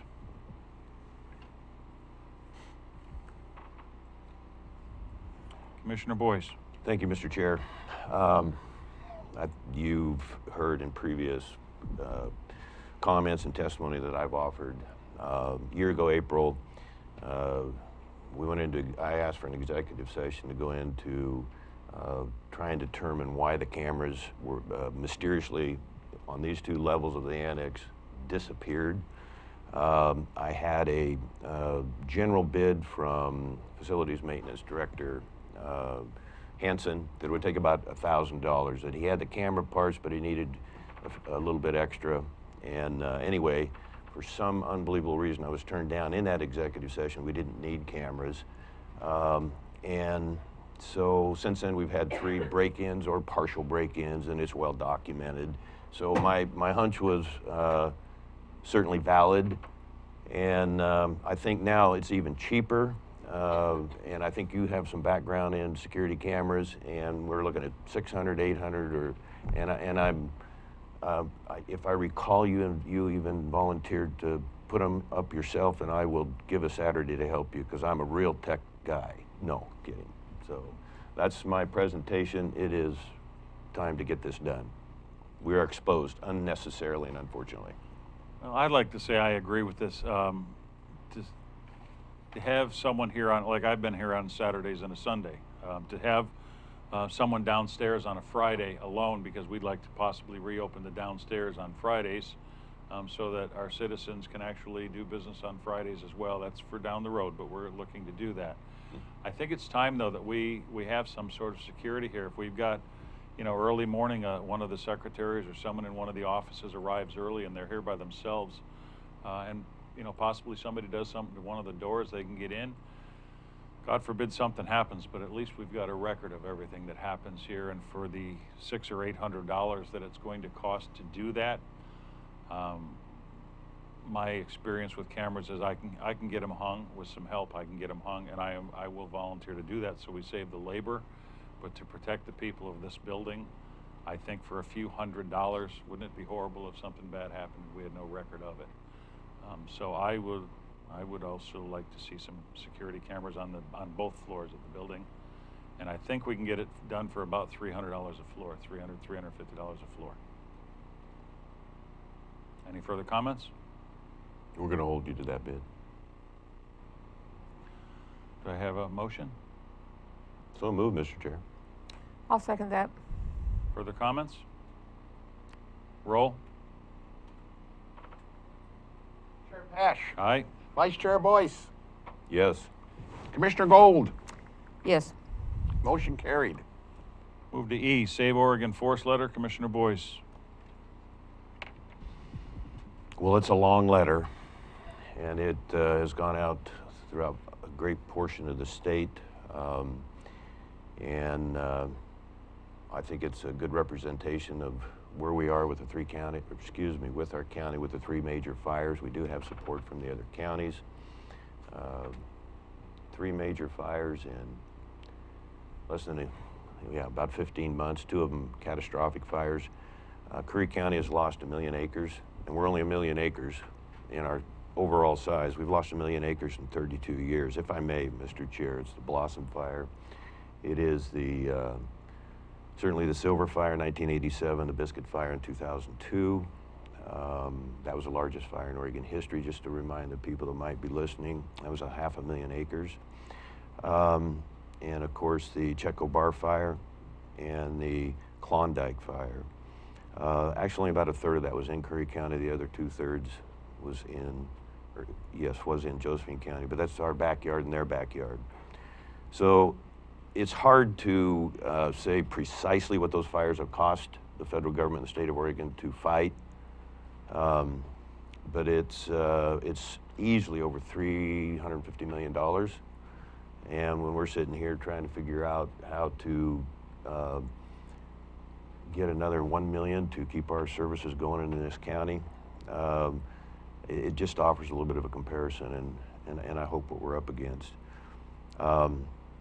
We are in the process through these catastrophic fires moving towards a hardwood forest that the evergreens may not be able to come back.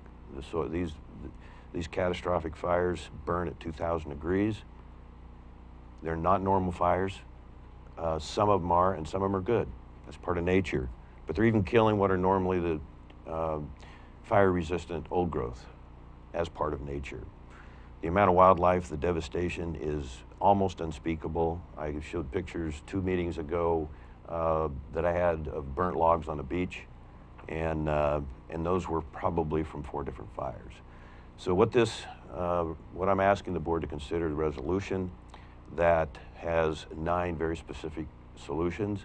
It also puts the local residents on a greater level of notice and awareness We need to be reminded what happened to Bandon 2 different times in about a 20-year period. Port Orford burned down twice.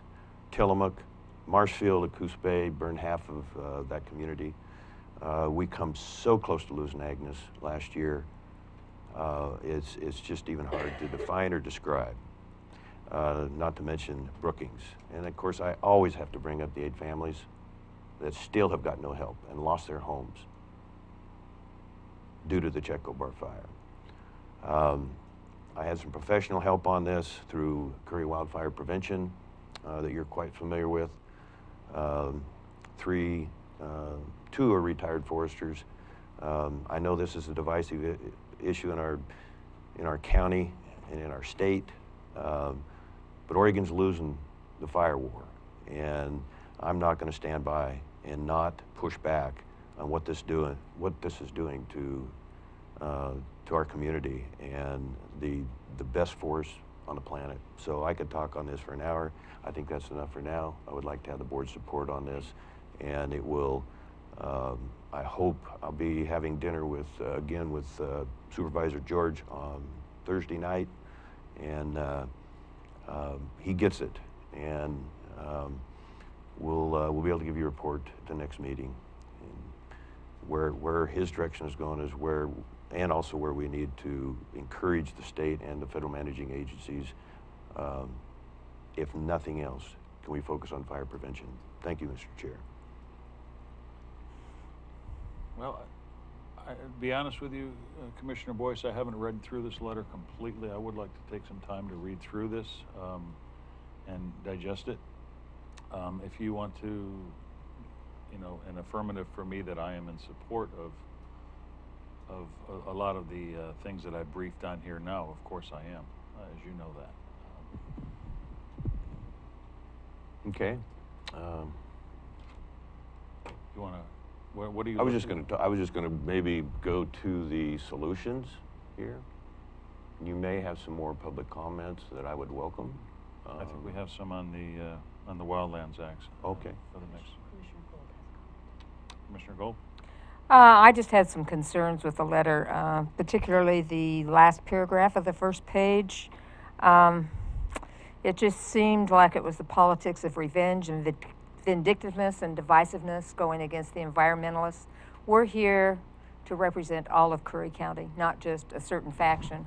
Although I will say, when we get into your solutions, I agree with many of them, not all of them, but I don't see a problem with coming up with a resolution, but I am totally against the divisiveness against a certain segment of our county.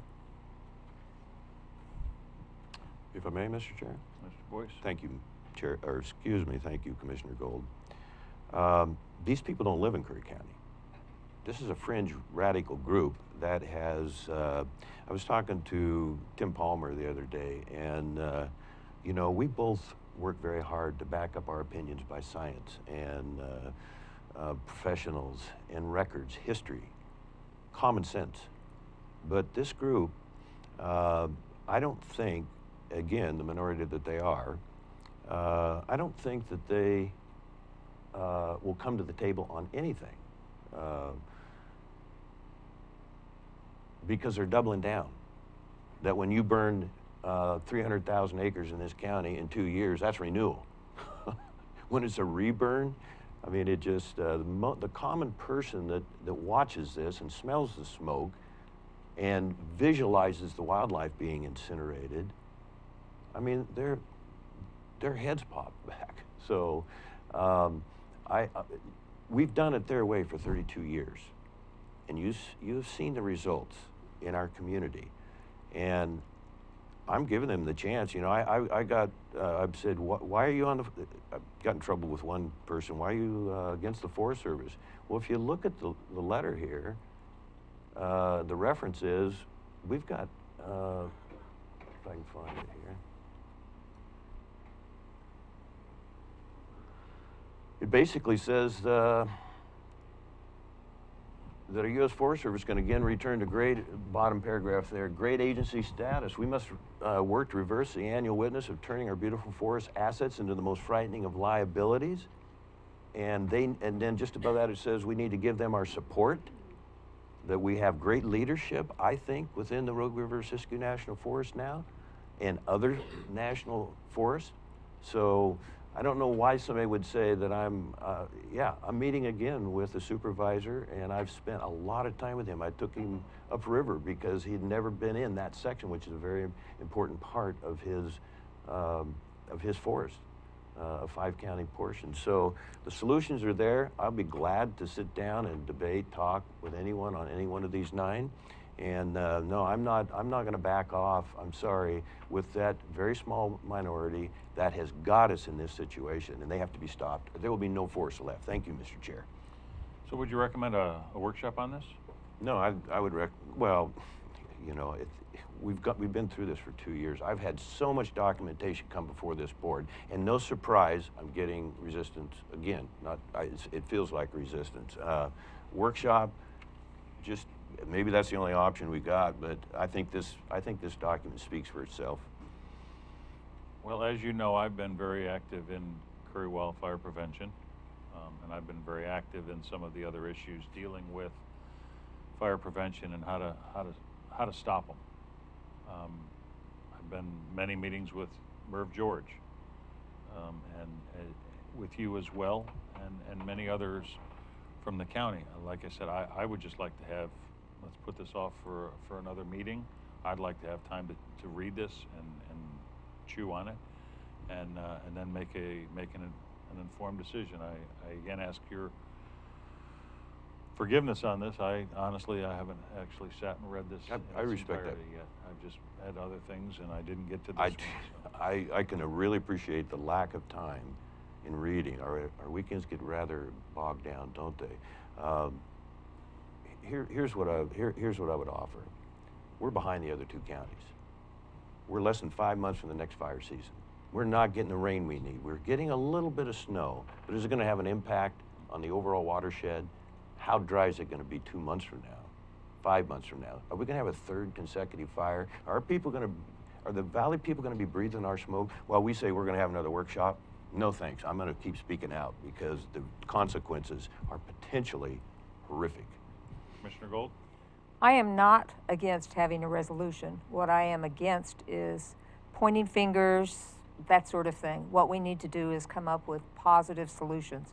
And I think we can do that through a resolution. So I'm not against everything, just to let you know. All right, so if we wouldn't mind, if it's all right, Commissioner Boice, I would like to take time and read this and perhaps schedule it again for the next meeting. Is that Okay, Commissioner Gold, did you read the solutions? Yes, I did. So do you have problems with any of them? You just said come up with positive solutions. Like the first one, reduce ground fuels. I think totally agree with that. Okay, but you just said, why don't we come up with positive solutions? I'm not That sure is which a positive solution. Okay, which one is and I'm not positive? The thing that I disagreed with most was that last paragraph of the first thing where you were... Not part of the solution. I was told in February of 2017, Mr. Chair, that I shouldn't be allowed to be on the resource committee by one of those people in Brookings, and thank goodness the board overruled that, and so I've been on those committees, and I'm very thankful that I was in that position to do everything I could to protect this county, and I have no other more important responsibility. Sorry. Mr. Chair? Yes.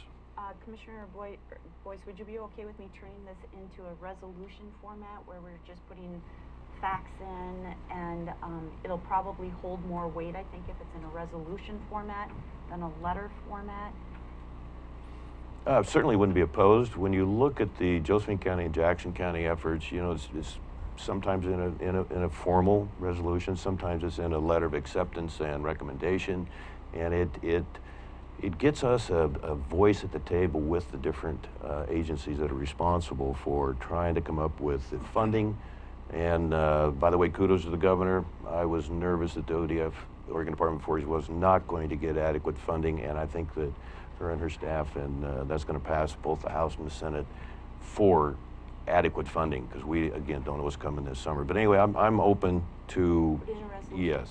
Why don't we do that? Why don't we set it in a resolution format, and then we can all brief it again before we... I would totally agree with that. As long as this is an accompanying letter, and if there's something specifically that is inappropriate or not factual, tell me what you want to take out, and I will review that. 100%. Thank you. Before we move forward with any further comments, Ms. Rowe, I see you're sitting out there. I just wanted to bring you in really quickly. You may not have known that I guess maybe that our meetings changed to 9 a.m. We did address the call and rideshare program, and they are going to look into that immediately, so you know. There's more to it than that. Share Paasch. Did you just want a couple minutes for public comment? Yeah. Yeah, I'd like to make my public. Go ahead before we get started on the next item. Because I know it was important to you to come in, so we'll let you do that. But thank you for saying second, something please. to them. 1 second. You might also want to let her know that we've heeded her advice on the 30-minute restriction on public comment as well. Remove that from the agenda. We did remove the 30-minute restriction for public comment. Oh, thank you. So you know what that Thank you means. so much. We Mary. the people appreciate that. Mary? You know what that means? You understand where we had a total 30 minutes? Yes, the reason I was told that was because at my last public comment, I asked if that could be removed, the limit, the 30-minute limit. Thank you. Thank you. Okay, I am Mary Rowe. I am here today to speak to you about Curry Public Transit dollar ride service in Port Orford. As I understand it, grant funds should be given to Curry Public Transit in spring in order to provide more service. A Curry Public Transit Advisory Committee has prioritized which services to provide, with a lengthy survey completed by some riders being considered in that prioritization. I have ridden on Curry Public Transit's transit and dollar ride for about 17 years. I have taken dollar ride while living in each of the 3 cities. I have a physical disability, and when I lived in Port Orford, I was more disabled and thus could not walk to the store much of the time. So I had to hire care providers at $10 to $15 an hour to shop for me, give them my bank card and my PIN, and entrust them with that as well as cash back from the store. One care provider who was on DHS's approved list kept my bank card, cash, and knew my PIN. In order to pay the care providers, I often could only afford to eat stale, discounted bread, potatoes, margarine, peanut butter, and apples. I was not well enough to go to the food bank. During the tourist season, not enough care providers were available. I had to UPS myself food, and because it was so expensive, I had to go a week, some months without food.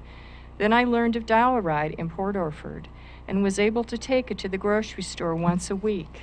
I could eat and not be a victim of theft. Please encourage Curry Public Transit to give dollar ride service in Port Orford a high priority ranking. Port Orford residents didn't have the same opportunities to participate in the survey as South County residents. Gold Beach, which has about 3,000 people, has dollar ride 5 hours per day, 4 days a week. Shouldn't Port Orford, with a population of 1,200, have dollar ride 1 day a week? There is currently a Curry Public Transit driver living in Port Orford. Apparently, dollar ride service in Port Orford wasn't sufficiently utilized at one point. Oh, I closed my thing here. My last thing, I'm sorry. Well, neither was Saturday service in South County, but apparently it will be tried again. And I'm sorry, I have to find my last sentence here. I closed it when I was out there. I'm so sorry.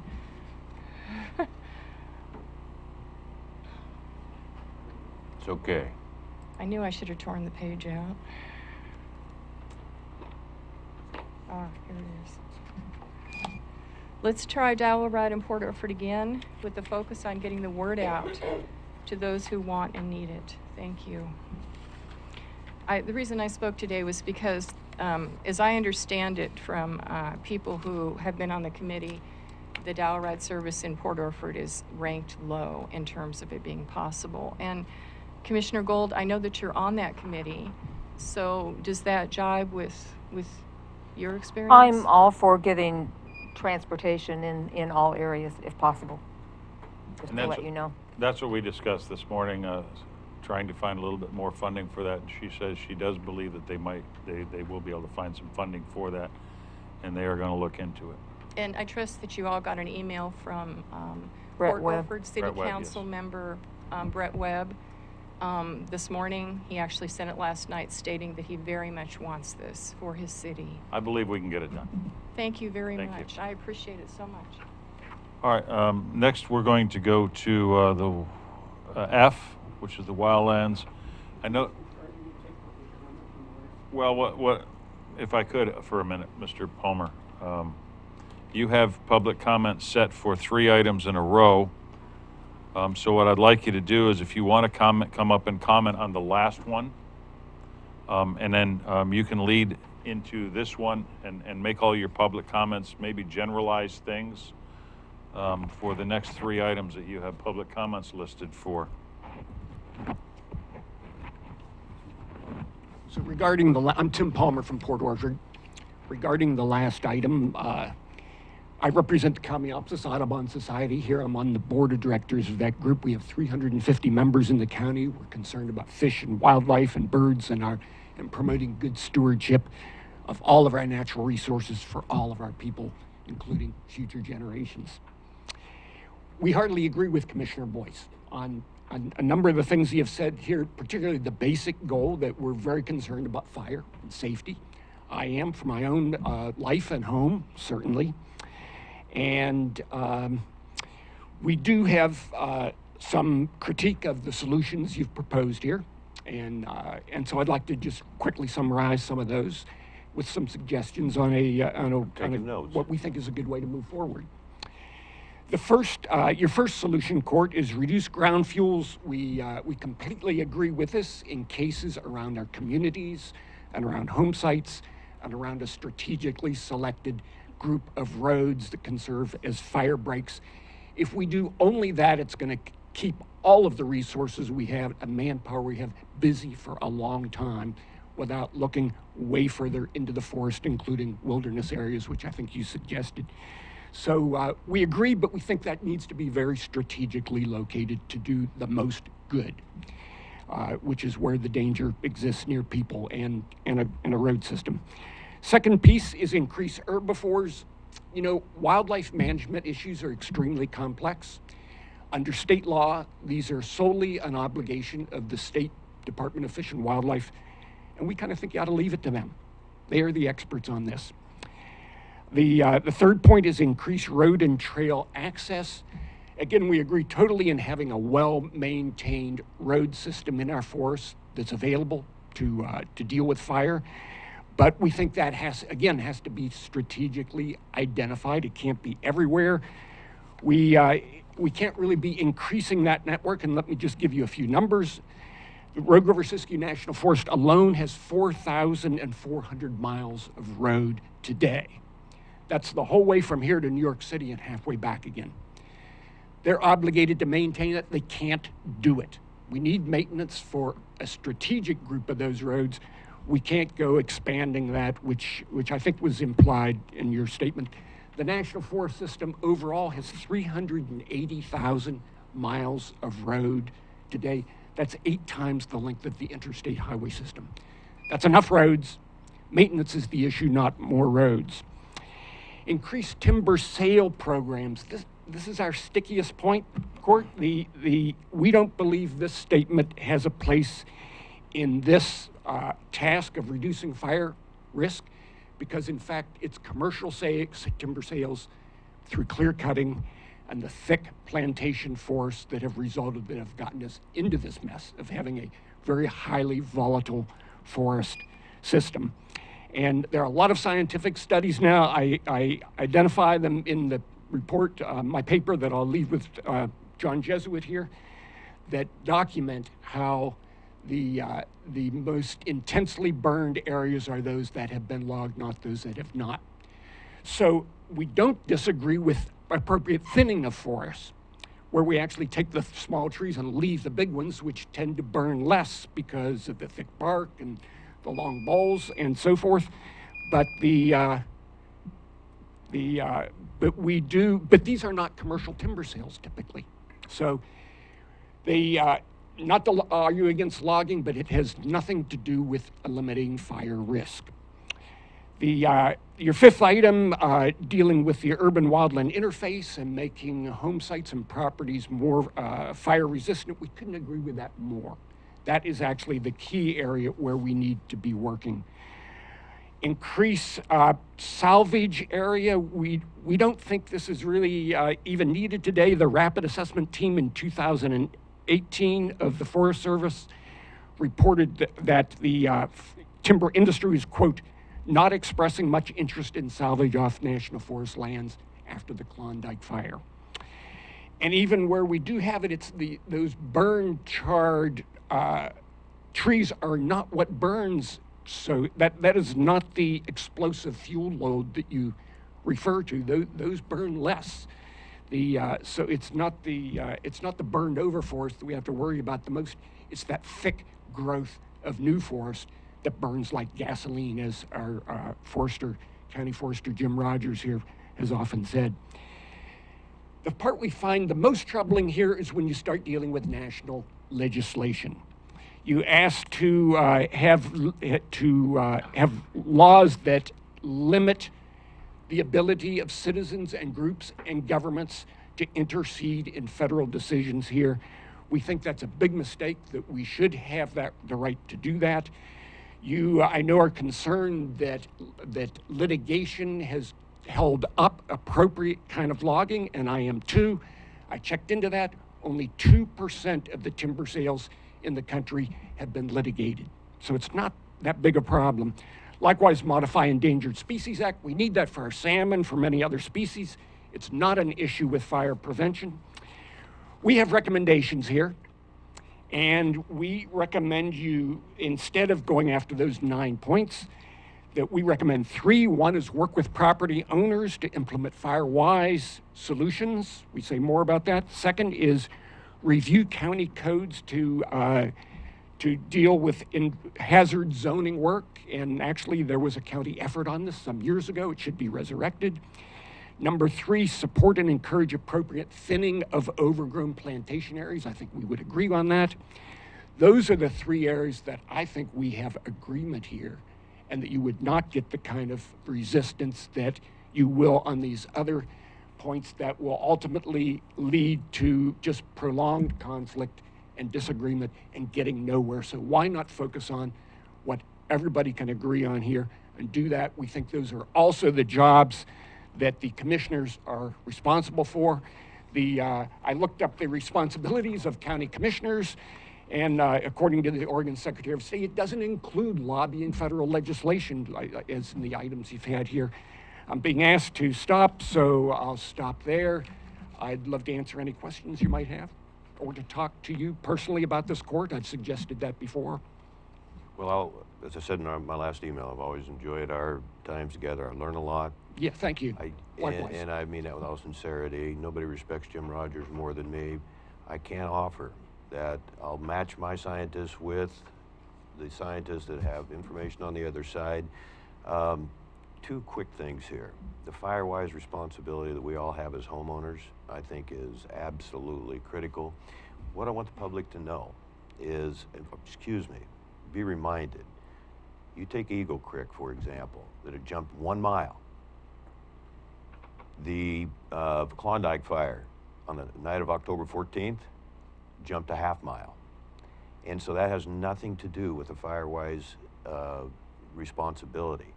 It's a hope, it's a measure, it should be a requirement, and we need to work toward that. But the way these fires jump, with what we have in this area, we are under dire straits to properly manage. What I submit to you, Mr. Palmer, is we have not managed our forest well, and we don't get it right. We ain't seen nothing yet. And I hate to say that because I would love to be wrong, because I know the consequences for the citizens of this entire corner of the state. We have the 2021 International Track and Field Championships in Eugene. 192 countries are going to be here. Some 3,000 media.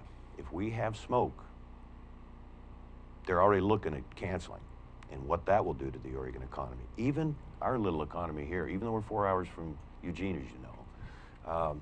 we have got to prevent these fires. We have got to hit them hard. When you increase a wilderness area, what I'm asking for, concluding with this, a moratorium on wilderness areas, because if we can't get fire access, we can't get firefighters in safely, not to mention get them out safely, we're going to lose the Rogue River Canyon. And that is too great a risk. And the Blossom Bar fire, as a crow flies, got within a quarter mile of my lodge, just below Blossom. And it's an absolute miracle that we didn't all go up in smoke. And that's the 50,000 people that enjoy that roadless area every year, half jet boat and half rafting coming through there. So we'll sit down and talk more. Maybe we'll have a workshop. The community, though, the public needs to be aware of what we're up against here. And I've been there every day, so I want to absolutely promote. We have got to improve. A real quick comment on the next item, since you mentioned wilderness. Again, the next item is opposing the Oregon Wildlands Act. Based on your comments, Court, I think those might be based on a previous version of that act, which included designating new wilderness area along the Middle Rogue River. That has been dropped out. The current bill has no new wilderness in Curry County included in it. And so I think your concerns... You would see, we have a letter right here, if I may, Mr. Palmer. This is a letter from Herman Bershiger, who has been a firefighter his entire life. He's the Senate and a logger, which I think gives him some credibility, certainly, in the imperial evidence and data. You know, it's just, when we live here, we have some value in what we've learned over, 40 or 50 years. And he is very concerned. This is his letter. I'll make sure that it's on the website. Again, he's the Senate Minority Leader from Grants Pass. His people are suffering. Our people are suffering. I'm not saying anything except, well, I've said enough, but thank you very much. I would encourage you to read this letter, though. That new wilderness designation is not in the bill that we're talking about here, and I thought you might be thinking that it is. Okay, but fair enough, but there are prospective areas that are being set aside, even on a temporary basis. Well, that in itself keeps access for firefighters out, and it increases the level of risk that we cannot put these fires out early. Again, we could talk on this for a long time. Thank you. Thank you. And I'm sorry, Schmelzer? How's your last name pronounced? Schmelzer. Schmelzer. I'm sorry. One of those awful German names. Yeah. Same with mine. They call me Paasch, and it's Paasch. Yeah. My name is Ann Schmelzer. I'm a resident of Port Orford. I am here today to encourage you to consider dropping your opposition to the Oregon Wildlands Act. One of the things I always look at these when we start considering or opposing these types of things is what are the unintended consequences? One of the unintended consequences of opposing this particular Wildlands Act is there's a wonderful gentleman. His name is Frank Moore, and he is a World War II veteran. And there is a Frank Moore steelhead sanctuary that is proposed under this act. It's on the north fork of the Umpqua River, and it was one of these beautiful, pristine areas. I am concerned not only for the lack of designation of this going forward. Frank is in his late 90s. Frank is a rock star among veterans.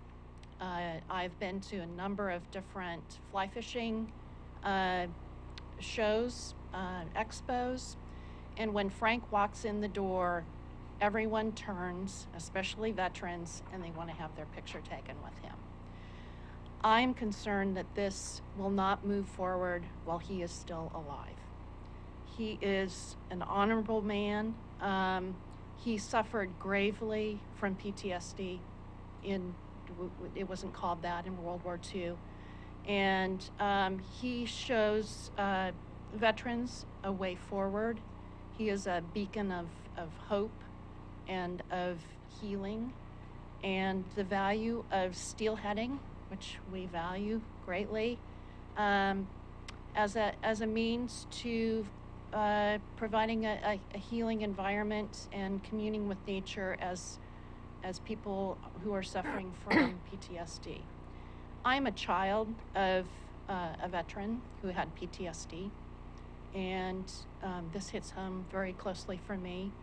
My dad was a fly fisherman for steelhead, and one of the reasons why I do the work that I do is that I used to accompany him on the rivers in northern Puget Sound to go fly fishing in the winter, and those fisheries crashed from clear cuts, from pollution, from overfishing, from any of the other pressures. And when he no longer could go fishing and catch fish and was not a productive activity for him, things got really bad for us as a family. So I encourage you to look at the broader consequences of this opposition that you have. There are a number of great projects that should move forward, and I'm really concerned that a lot of things will be thrown under the bus through your opposition that really should go forward, and it would be a grave shame for the veterans of this state to lose this particular designation and honoring a veteran of World War II who has suffered and sacrificed his life and shows a way forward, and through communing with nature and nature therapy, as I call it. So I wish you would reconsider or back down from your opposition for this, so that this and many other projects can move forward. Ms. Shermer? And there's Commissioner a great Boice? movie about Frank. I'll loan it to you if you promise to give it back to me. Thank you, Mr. Chair. What's his name again? Frank what? Frank Moore. Not heard of him. I would like to have him, yeah, that's great. I would like to have him meet, and I'm sure he would be incredibly sensitive, meet the families that lost their home in the Checo Bar fire. I mean, I want to highlight what they went through as well. And, you know, and some of those were also veterans, and still they have not been able to get help. And so, can we just have a temporary moratorium on wilderness designations or perspective, you know, prospective, I keep saying. I'm sorry, Mr. Chair. Linda Ms. Tarr. Shermer. Good morning. My name is Linda Tarr. I live in Port Orford, and I'm here to speak against your statement against the Wildlands Act. I think that this act does some important protections that aren't part of your narrative. It protects the wild and scenic sections of the river against dredging for gold, which, you know, we know that that's terrible for salmon. You know, if you want all of the efforts to increase the Chinook runs to have any chance of coming to fruition, you don't need people in there dredging for gold, which causes more silt. It destroys the bed of the rivers. That is part of this act. Another part of this act would be to rename a creek that's currently called Squaw Creek.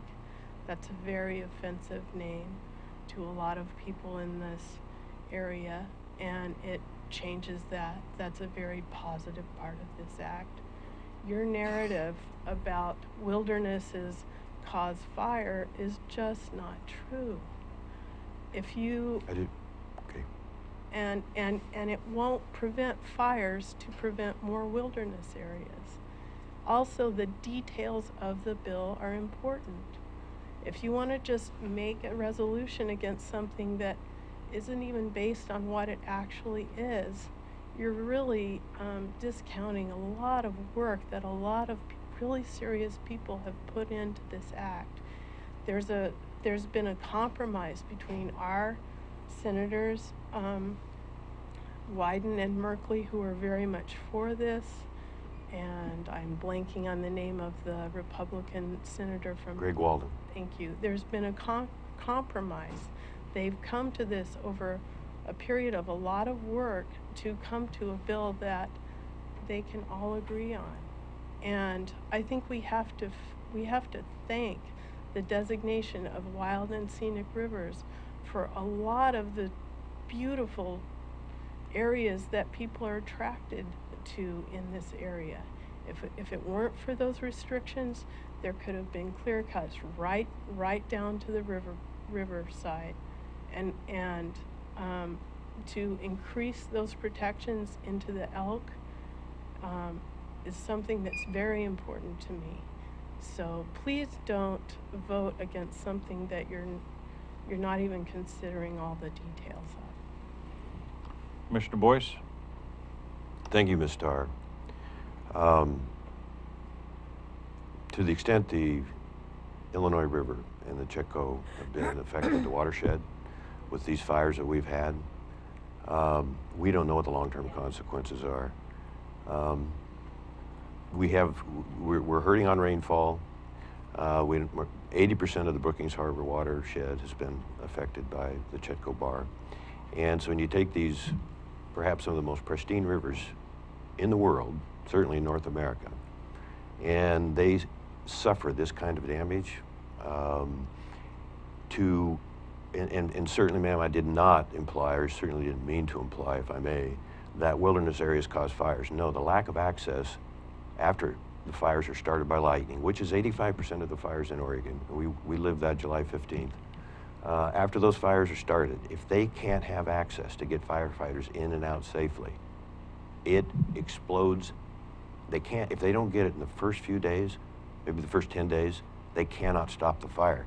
We're living proof of the amount of acres we lost just in those last two catastrophic fires. Again, they're not normal burns, which are normally good for our backcountry.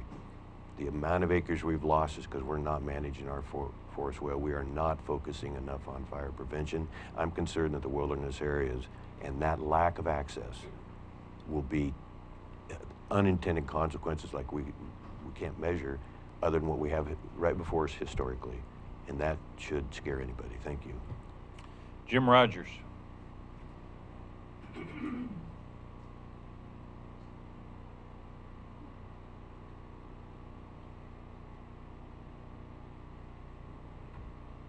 My name is Jim Rogers, and I'm a professional forester based in Port Orford. I have a BS degree in forest land management from Syracuse University, and I've been a practicing forester since 1964. A good deal of my experience is centered around managing land that has been burned in forest fires. I'd like to discuss one area in particular, the forest around Forks of Salmon, west of Wairika, California. I had a contract with the Forest Service to examine this area of approximately 7,000 acres that had been burned in lightning storms after having been clear-cut and reforested during a 4 to 5 year period of my survey. All of the terrain that had been stocked with old-growth Douglas fir and sugar pine had been approximately 500 years old when logged. Many of the old-growth stumps showed old fire scars from former forest fires that had survived the damp and distant past. The clear-cut stands had been reburned and subsequent lightning fires. The reburned areas had been destroyed. There were almost no seedlings or saplings that had survived the burn. They burned like napalm. The soil structure was incapable of supporting tree seedlings. Evidence is overwhelming that the climate is becoming hotter and drier. Unfortunately, much of the land in Curry County has been logged and converted to tree plantations that appear to be destined to burn. Maybe not. Maybe we're being granted a reprieve. But I, for one, would rather not risk converting more of our valuable forests to highly inflammable tree plantations. And I've got that's what I had to say about that.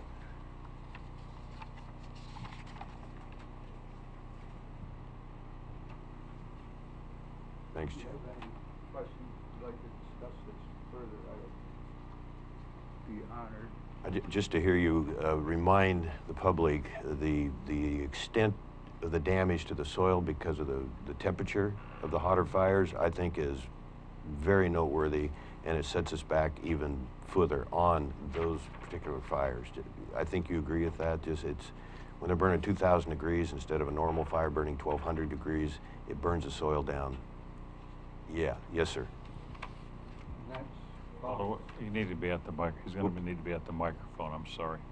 Everything has to be on the record, sir. So before you comment, if you just step back to the microphone, please.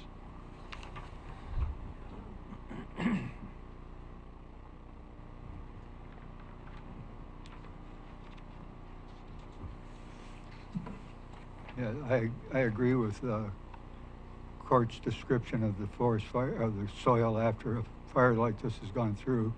The things you've got a solid, small trees, the height of this room are a little higher. And when the wind is blowing through there and the humidity's down about 10%, and it's been blazing hot sun for days or weeks, that stuff just burns like napalm, I said. And logging more isn't going to change that, because if you go in there and you clear cut it, you take the trees that were burned and then you take the rest of them because it's cheaper that way. You might as well get them all. Then you fire comes through, it just blows all that stuff up and destroys it. So to go in there and log again just after a fire is a big mistake. And I'm not against logging. I've been a timber manager for years. I was timber manager for Western States Plywood and for TAMCO, and forester for U.S. Plywood, forester for Weyerhaeuser. So I've seen this stuff. I'm not a radical environmentalist like you might think that I am. So I don't think anyone thinks that. I appreciate your attention, and I would appreciate the opportunity to discuss this more in a hearing or some other. We need you at the table, sir. Well, I will also agree with that. We've spoken many times. I'm sure you know Larry Ismert, Oh, yeah. Lee Riddle. These are all lifetime loggers and foresters as well. And I think to have that knowledge at a table when decisions are being made on how we should deal with our forests and their management is imperative for the county, not only to understand the forests, but the winds and the management of those winds and the humidities and everything that goes into making fires and stopping fires. So I would appreciate your input when we have these meetings. I would welcome you to the meetings. Thank you. Thank you, sir. Dave Lacey?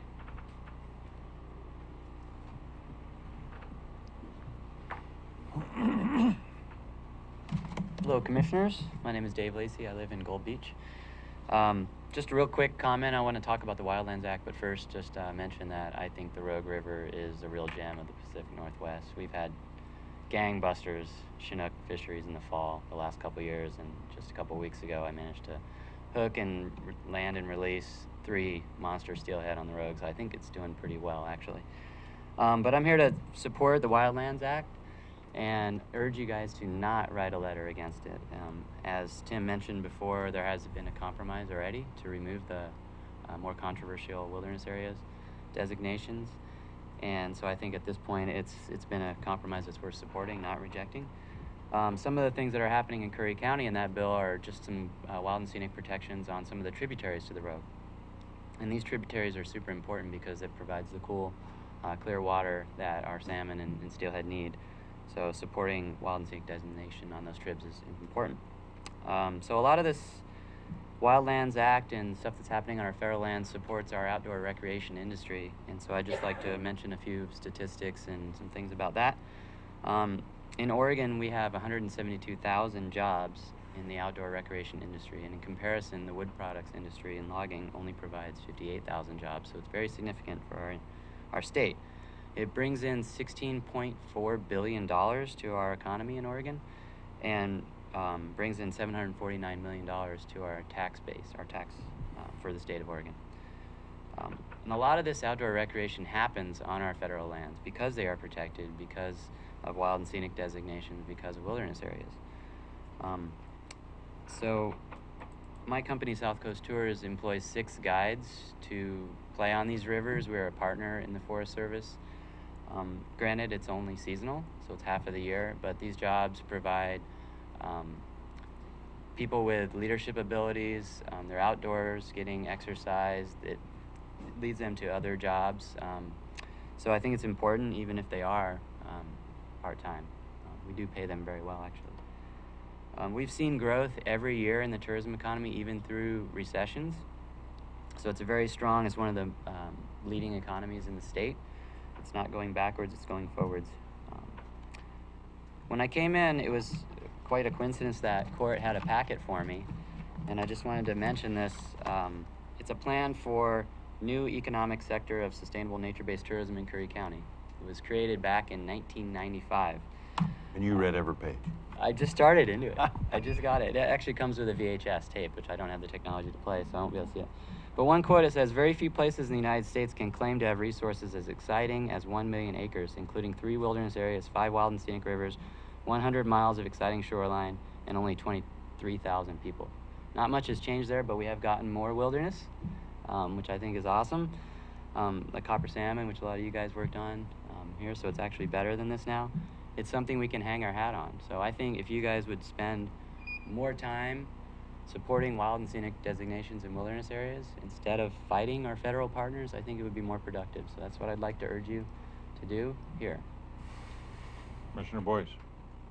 Mr. Lacey, you would need to quantify that, fighting our federal partners, okay?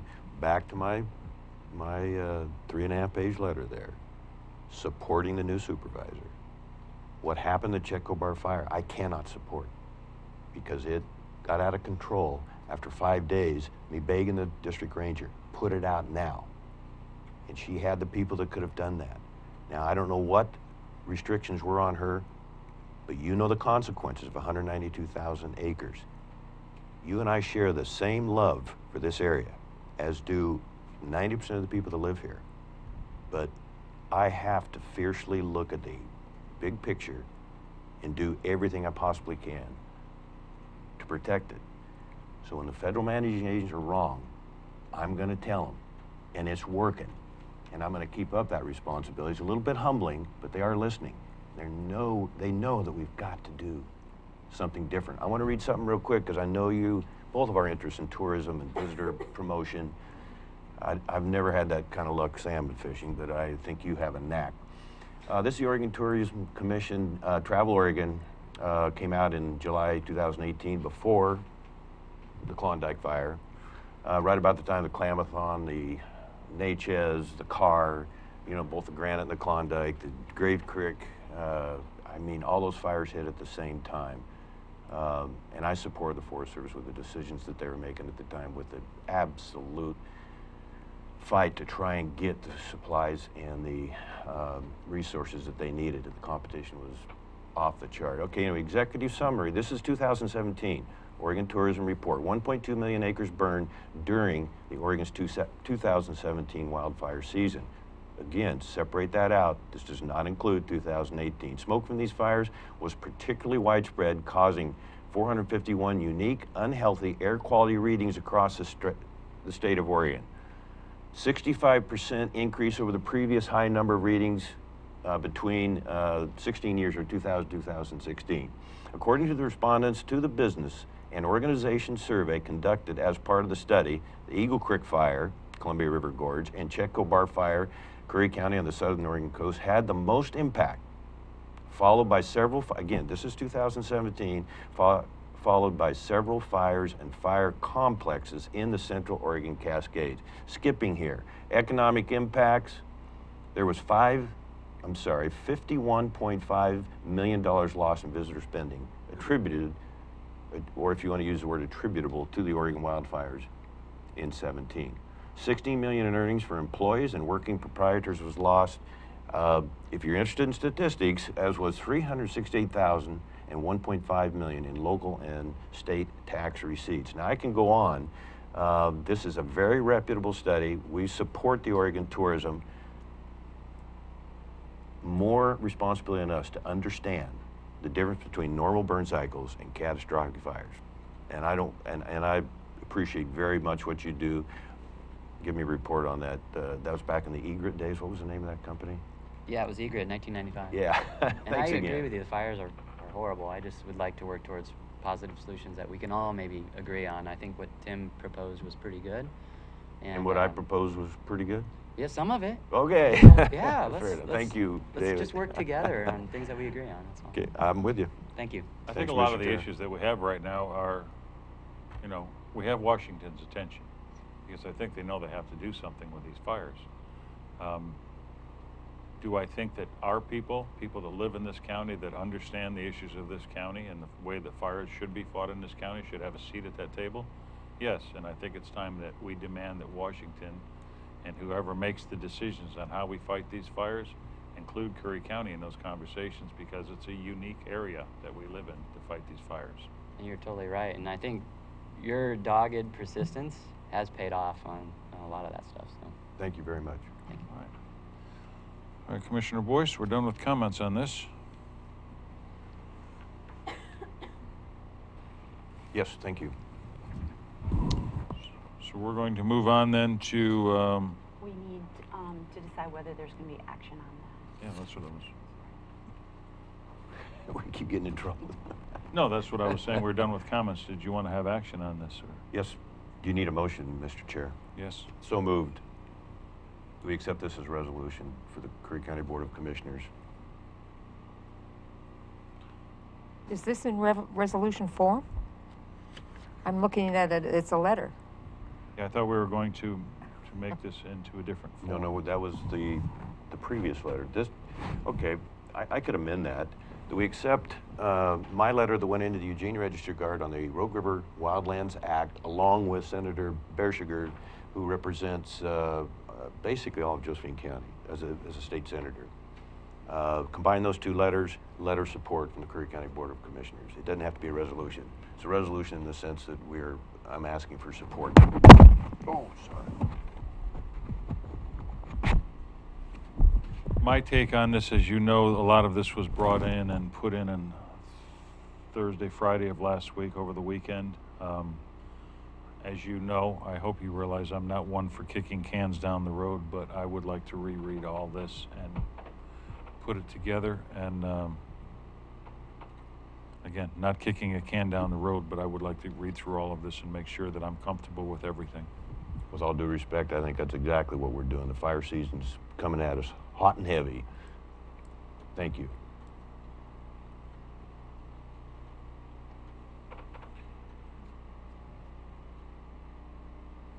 So do we have any motions in? I'm sorry.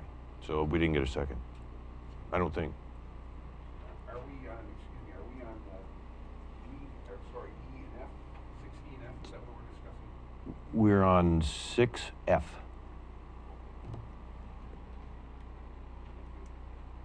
Thanks, And you're JJ. changing it from a resolution to a letter of support? Is that, or do you still want to leave it as Not a letter, but just support in general of the opposition as written to the Rogue River Wildlands Act due to the increased level of fire, major catastrophic, mega fire, nuclear fire, whatever you want to call it. Commissioner Gold? Some of this is kind of based on a false premise that, sorry. Please, Mr. Boice, please. Because part of our area was taken out of the Wildlands Act. So I think that I'm going to agree with Mr. Paasch. I couldn't support this as written. And I would like to see maybe a resolution where facts are delineated. So. Well, I'm going to say that I'm not saying I'm not going to support it as written. Again, what I'd like to say is a lot of this was put up in the last few days, and I would like to look through it again and have time to read and understand what I'm agreeing to before I agree to it. And I would ask for some latitude on that. Again, I'm not one for kicking cans down roads, but I would hope you'd understand, Commissioner Boice, that I'd just like to make sure I read through this completely and understand it before I agree or disagree to it. Okay, thank you. I appreciate that, Mr. Chair. To say that it's not factual or to insinuate that, I hope that by proper review, thorough review, that you will be confident that it is factual, backed up and supported by Senator Bearshiger's challenge. Yes, a lot of it's outside of Curry County, I understand that, but it's part of the Rogue River, which is our absolute cherished, sacred heritage, and I don't want to mess around on what our position is for the citizens of this county and what the consequences are if we make a mistake on this. And so thank you, Mr. Chair. All right. And I'd like to do the same, if you don't mind, on G as well. Okay. I did give you a lot to read. Okay. I understand. Yeah, thank you. All right. Can I just have one comment on the wildfire threat? That was actually written by the Jackson County Commissioners a year ago. So I can't speak for them, obviously, but I can offer you that they would say after the last year, not unlike the Oregon tourism study, that they're saying, hey, it's growing. The danger is growing. And so not unlike Josephine County, incredibly well organized. They stay up on the issues. They are solid, and there's no question that they have the majority of the people behind them, especially when it comes to the smoke issue. Okay. Thank you. All right, so Ms. Schmelzer, if we could move this for the next meeting, can we get a motion for that? Yes, and then I'll actually recraft that into a resolution that we could sign if the board so chooses, rather than have a Jackson County one for consideration.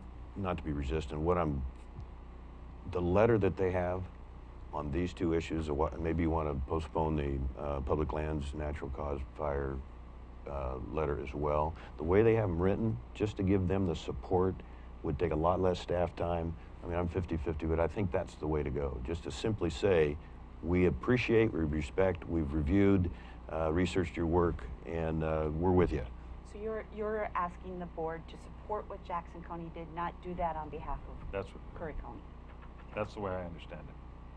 Just we're giving a letter of support that the action that they're taking is we agree with. And then you just do it in general principle. It's not necessary. Yes, thank you. All right. So yeah, let's go ahead and move that for the next meeting then, and that'll give me time to look at what we're all agreeing to, or not agreeing to. All right. Public. Let me see. HB. Would that also include H then? Correct. I would be okay with that. It's not that's not the longest of the four documents, but it would be up to you, Mr. Chair, if you want to read it or offer it to the public today or later. If you wouldn't mind, I'd like to move it again to the next one, and that way there we can address all four as one. At the same time, but they'd still be approved. Not as one, but yeah, got you. Thank you. At the same time. Is that fine with you, Commissioner Gold? I'm just kind of confused here. Do you want all of this put into one? It seems to me that would be the most efficient way to do it, into one resolution or whatever. You're in support. It's going to be a letter of support. Yeah, a letter of support for those items. Is that what you're looking for, Commissioner Boice? I want to make sure that that's what. No, but I would like to think about that because Commissioner Gold might be.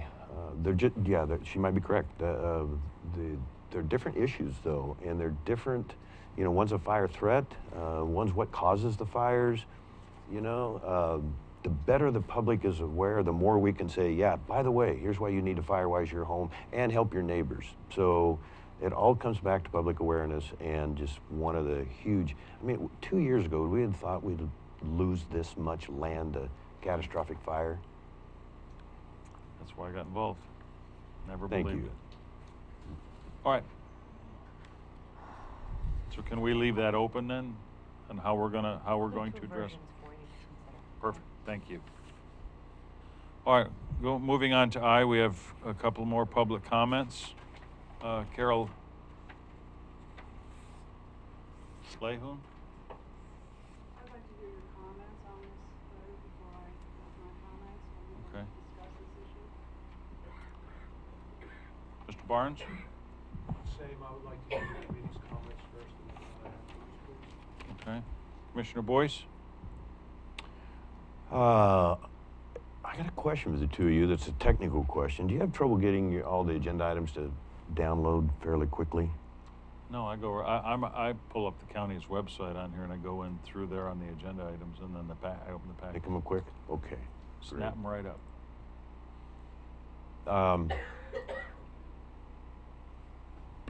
Yes, I thank you, Mr. Chair.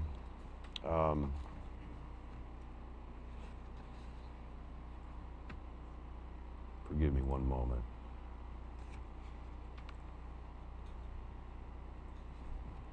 You know, we've been watching this. Ms. Schmelzer, you and Commissioner Lily Morgan kindly, I think about a year ago, called in on this issue and what it means for Southwest Oregon. And I remember very well. This might have been a private conversation on the phone later on, but if you didn't say it during that call-in, which, of course, we greatly appreciated yours and the commissioner's time to volunteer there.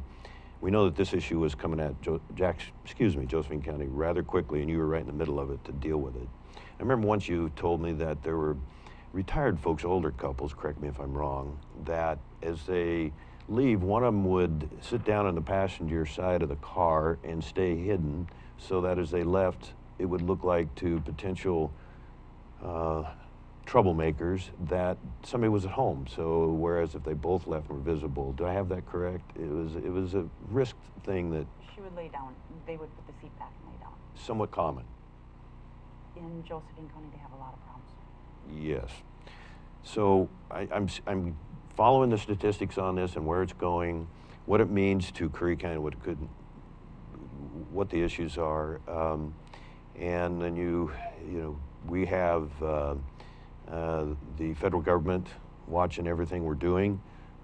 This recommendation by Joe County Commissioner Dan DeYoung seemed to gain a little momentum to suggest to the the federal government that we are starting to police a little bit. I got an interesting comment this morning that some of the numbers are going down in Curry County, and so maybe to the extent some of us were alarmed a year ago or even a year and a half ago, maybe that was invalid. What I do know, the three best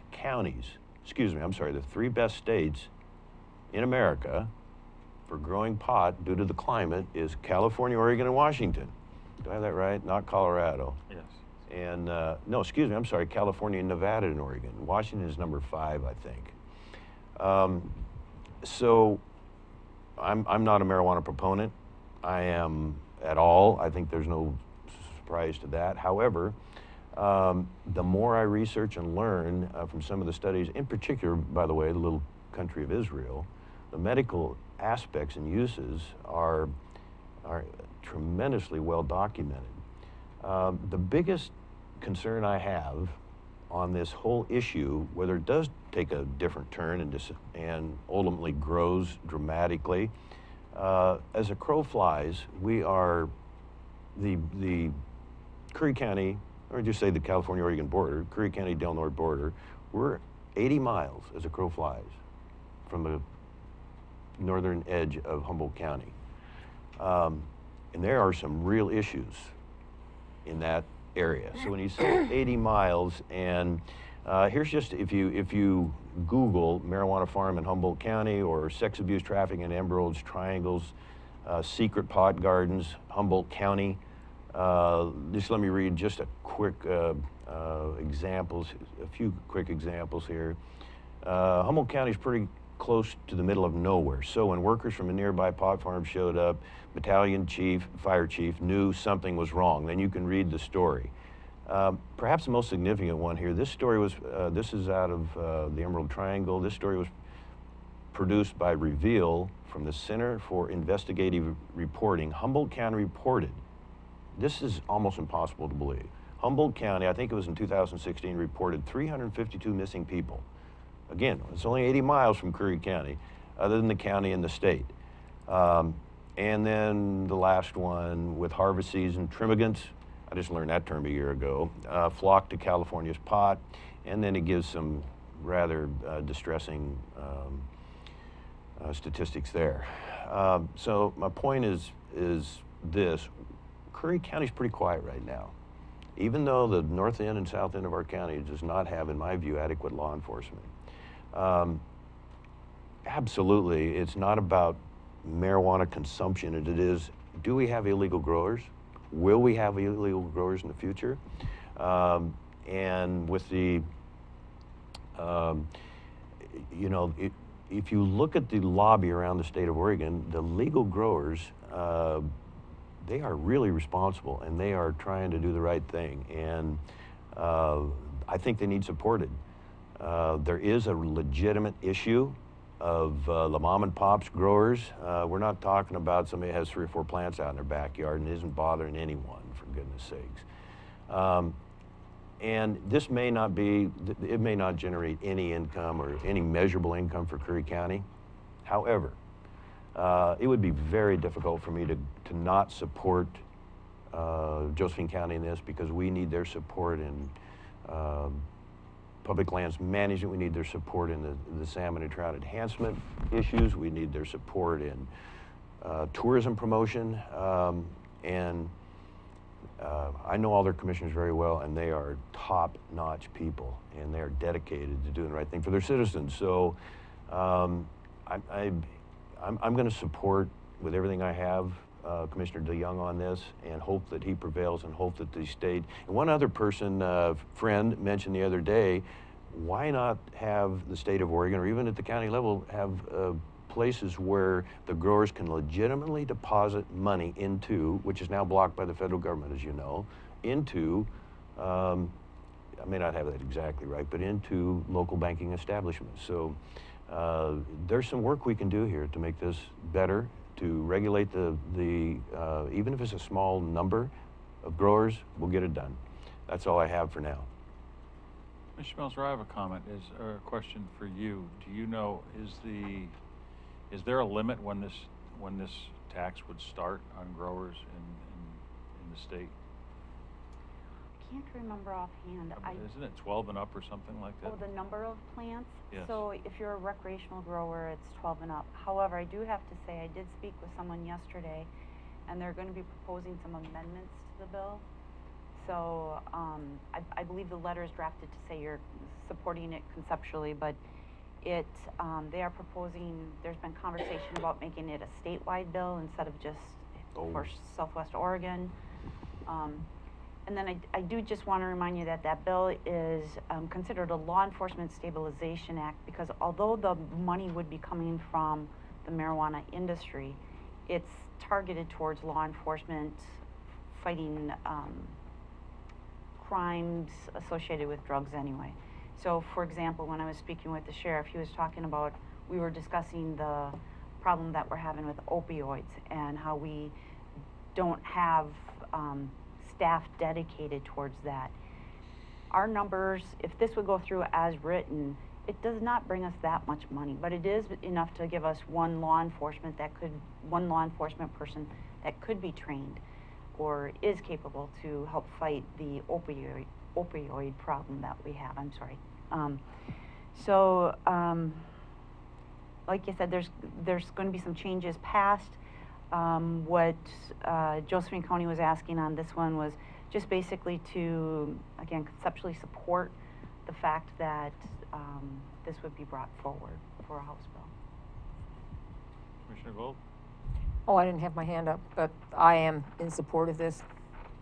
Having worked in the schools for many years, I saw what pot could do to the kids, so. I think to put an extra burden on some of the locals here for their grows needs to be weighed against the good that this will do. I see that, you know, having 12 plants or under isn't going to provide any burden on anyone here, but What I do see is the amount of money that would be raised through this bill that's pending now, or what we've been handed. And I would like to see any amendments that are made to it. But the way that it is written now, I think I would have support for. Again, I think after learning more about this, we've received some information from Mr. Barnes and some other people here in Curry County. You know, the burden, there would be a burden placed on some of the people here in Curry County. And I think the amount of growers in Curry County is minimal, and the revenue sources for this are currently diminishing as we speak. However, I think we have to look at the greater good, not only for Curry County, but Southwest Oregon. And I think that the revenue sources that this would bring, and the possibility of some sort of additional law enforcement to protect this county would outweigh the amount of burden it would place on a group of growers. And for that, I'm sorry. But again, I think our job is to look at the overall good for everyone in the county and in the state of Oregon. So do we have a motion? Oh, I'm sorry. I'm sorry, we had comments. Excuse me, Mr. Barnes. Hey, I'm David Barnes. I wrote you, I went back and I reviewed Commissioner DeYoung's statements from the other day. And I've also done some little bit of research on the commissioner and what's happening. And Commissioner DeYoung, it can best be stated, is a pot warrior. He's still fighting the reefer madness wars. Up in September of last year, Josephine County just had a case decided where they sued the state of Oregon to try to prevent the implementation of marijuana in their county, even though 3/4 of the people in the county on a referendum were against it. He's still in favor of it. I'd like to, I sent you something this morning. In just the last 3 months, there's been a new snapshot come out. Curry County's lost 15% of our pot patients. That's going to be, we don't have the large growers over there. I'm going to say this as kindly and nicely as I can. Many people in things that I've read about Commissioner DeYoung outright call him a liar. Okay, they just call him a liar. His numbers are not valid, and they accuse him of lying. I'll accuse him of being disingenuous when he came here. He put a number before you of $180,000 a year. This county will be lucky to achieve $20,000 in tax revenue from marijuana. Ms. Schmelzer, if you believe otherwise, I will argue it with you. But simple mathematics, if you, let's say you have 5 fishermen out on the river, okay? Game warden shows up, there's 11 fish sitting on the ground. Do they all get tickets for being over the limit? No, one of them does. Not all the people in Curry County are 285 people now. Not many of them are going to be taxed on this. We're going to bring in $4,000 possibly. You have growers in Curry County right now who can't grow because they can't get their licenses, are in a state of suspension or a state of idleness because the state can't provide people to come down and inspect their farms. Sockeye across the river from us here is buying the pot that they sell, not in Curry County. They're not growing it on their own farm. They're buying it from out of county. They're buying it from the people over in Jackson and Josephine and up in North Bend because they can't grow it here. So I think that, the numbers that you were given are highly misleading. And, I will, and a falsehood, basically. They're just a falsehood. I'd like, we talked about, Commissioner Boice mentioned at the last meeting how Curry County is jumping up and being one of the leaders in the world in getting our pot to market. Curry County is not even in the top 10 producers of marijuana in the state of Oregon. Okay, so that's just disingenuous in itself. I'd like to read to you from an op-ed piece from the Curry County, or from the Grants Pass Courier. Their editor, Scott Stoddard, said, if anyone in Curry happens to come across this editorial, please heed this advice. The last place you want to turn for guidance on the regulation of marijuana is Josephine County. They're trying to sell us a bill of goods and they came in here and they have you actually believing now they're BS. Commissioner DeYoung's BS. He came before you, he presented false and misleading numbers. Those numbers are not valid. If you want to go with them, then you're gullible, and I feel sorry, and I question you going forward. It says in the same article, it's a fact that they could not have been honest gotten this far by being honest, open, and transparent, and that the only way they were ever going to achieve their predetermined goals of banning cannabis was through deceit. These are all registered. It's a gentleman who came before you 2 weeks ago or a week or so ago and made his presentation. You know, the information he provided you is patently false and misleading, and I really hope that you're wise enough not to fall for it and to get onto his bandwagon. I ask you to please do not support this matter, you know, at least until a new bill comes out of the Senate and the House. You know, you talk about law enforcement, House Bill 1540, or Senate Bill 1544 provides for a trust fund for law enforcement who have concerns about marijuana. All our sheriff has to do is apply for money, and if there's any there, he can get some. It's not a problem in our county. Our county's facing enough other problems that we should be worrying about. We shouldn't be worrying about people over in Jackson and Josephine and their pot problems. You know, worry about our own problems here. We got homeless problem. We got opioid problem. You want to bring in money for law enforcement? There's an article in the Curry Pilot last year. 1,800 units. I don't know if that's per month or per year in opioid consumption by the residents of Curry County. A penny a milligram, that's $396,000 that's going to bring in. Opioid is an addictive drug. These people are going to use this every single month. So we're going to get whatever the rate is, the interim is, we get at least $396,000 by taxing opioids at a penny a milligram. You know, that's where we should be focusing on something that actually is a problem in Curry, not some potential future problem or somebody else's problem on the other side of the state. Thank you.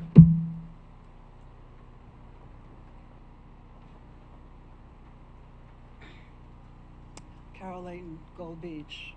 I normally don't come up and speak my mind, but I am so disturbed by this. I come from a police family as well. My brother-in-law, 30 plus years in Newark, New Jersey, which is a big city with a serious crime problem. When you talk about law enforcement stability, you're talking about charging medical marijuana growers that grow for a small amount of patients.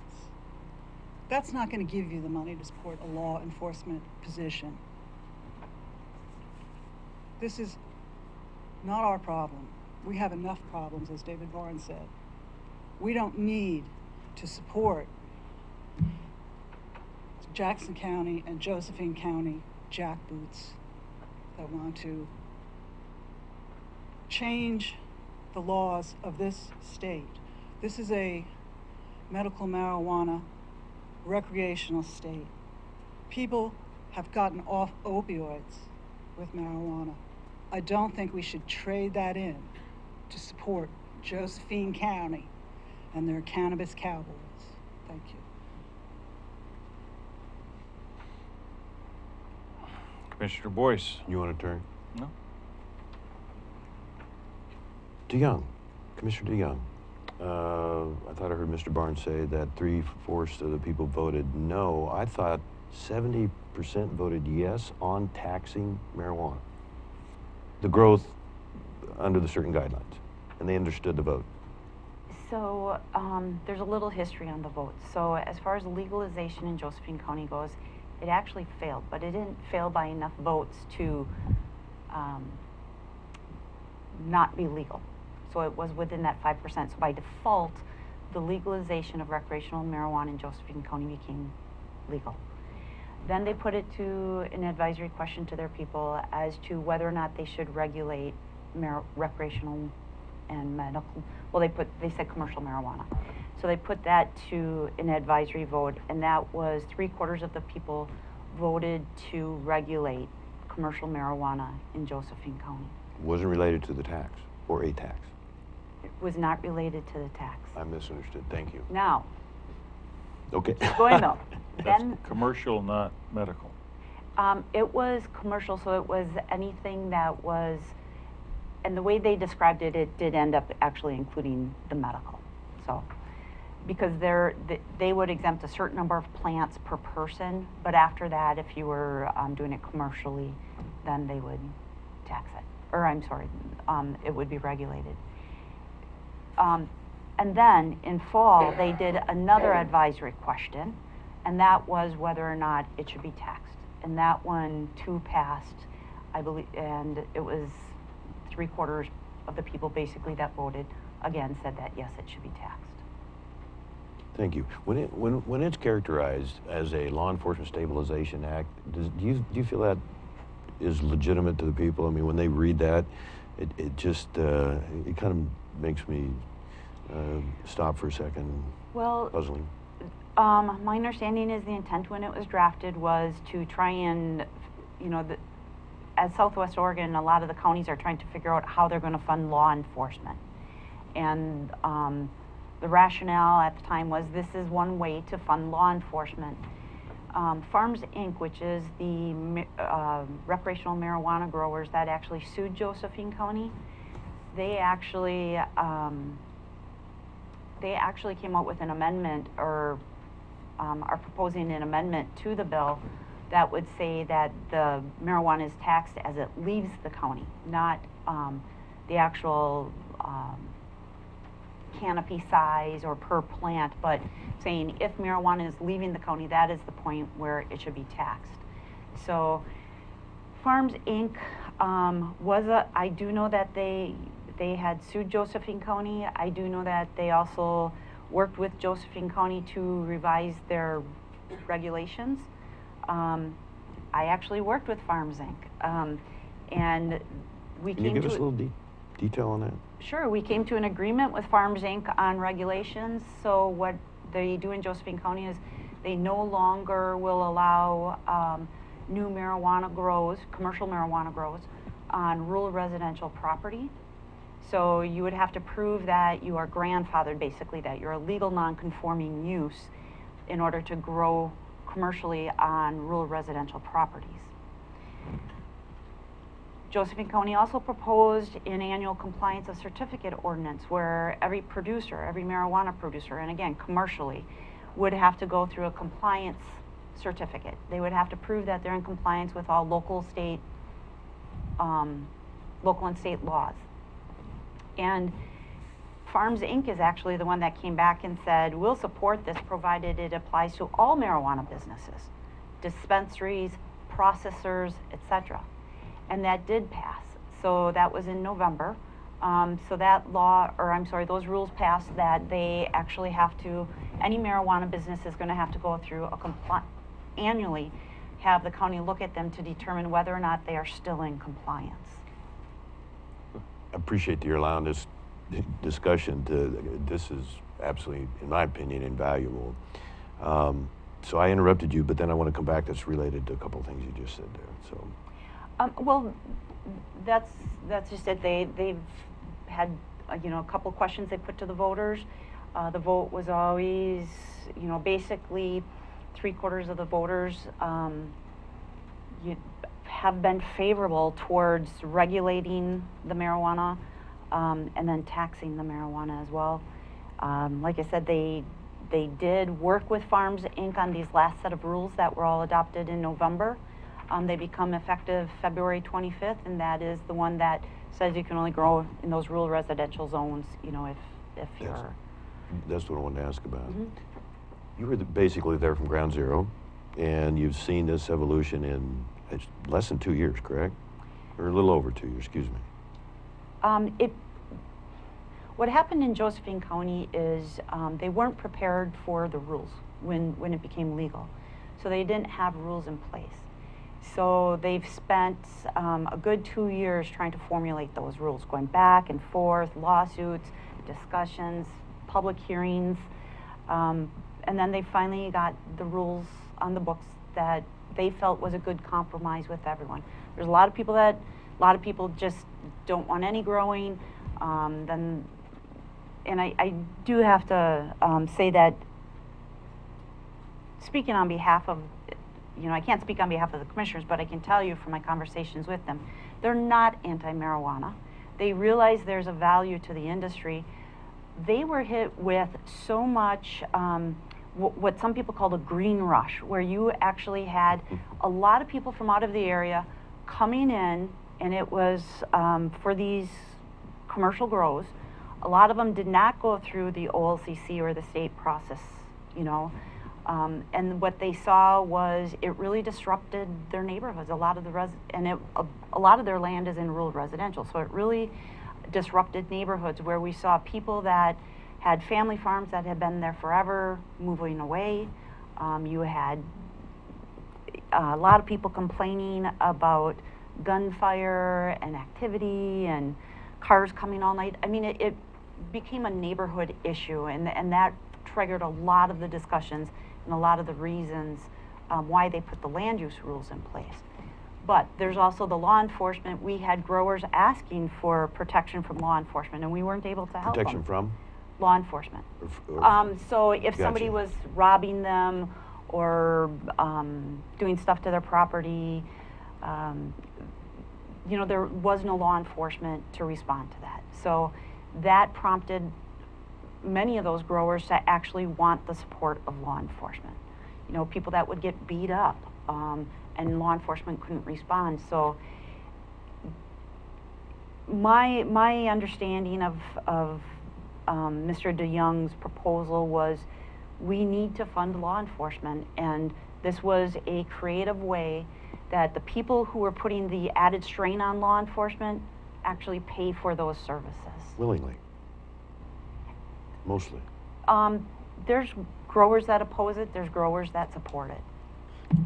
So on the rural residential restriction, did that squeeze out the small growers, to your knowledge, generally? No, because in Josephine County, the rural residential land use rules still allow the medical marijuana growers to grow within the state's legal limits, and then it allows anyone, you know, recreationally, you can grow 12 or fewer plants. So it did not touch those growers either. So is this money, question, is this money earmarked for law enforcement, or is a portion of it earmarked for law enforcement, and then there are other earmarks as well? The way the House bill is written, it was earmarked for law enforcement. I read this morning, also one of the things I read was about the complaints that they received over there. And Commissioner DeYoung talking about a 4-inch stack of complaints on his desk about marijuana turned out to be a 3/4-inch stack of complaints that was actually letters, most of which were people that were in favor of it.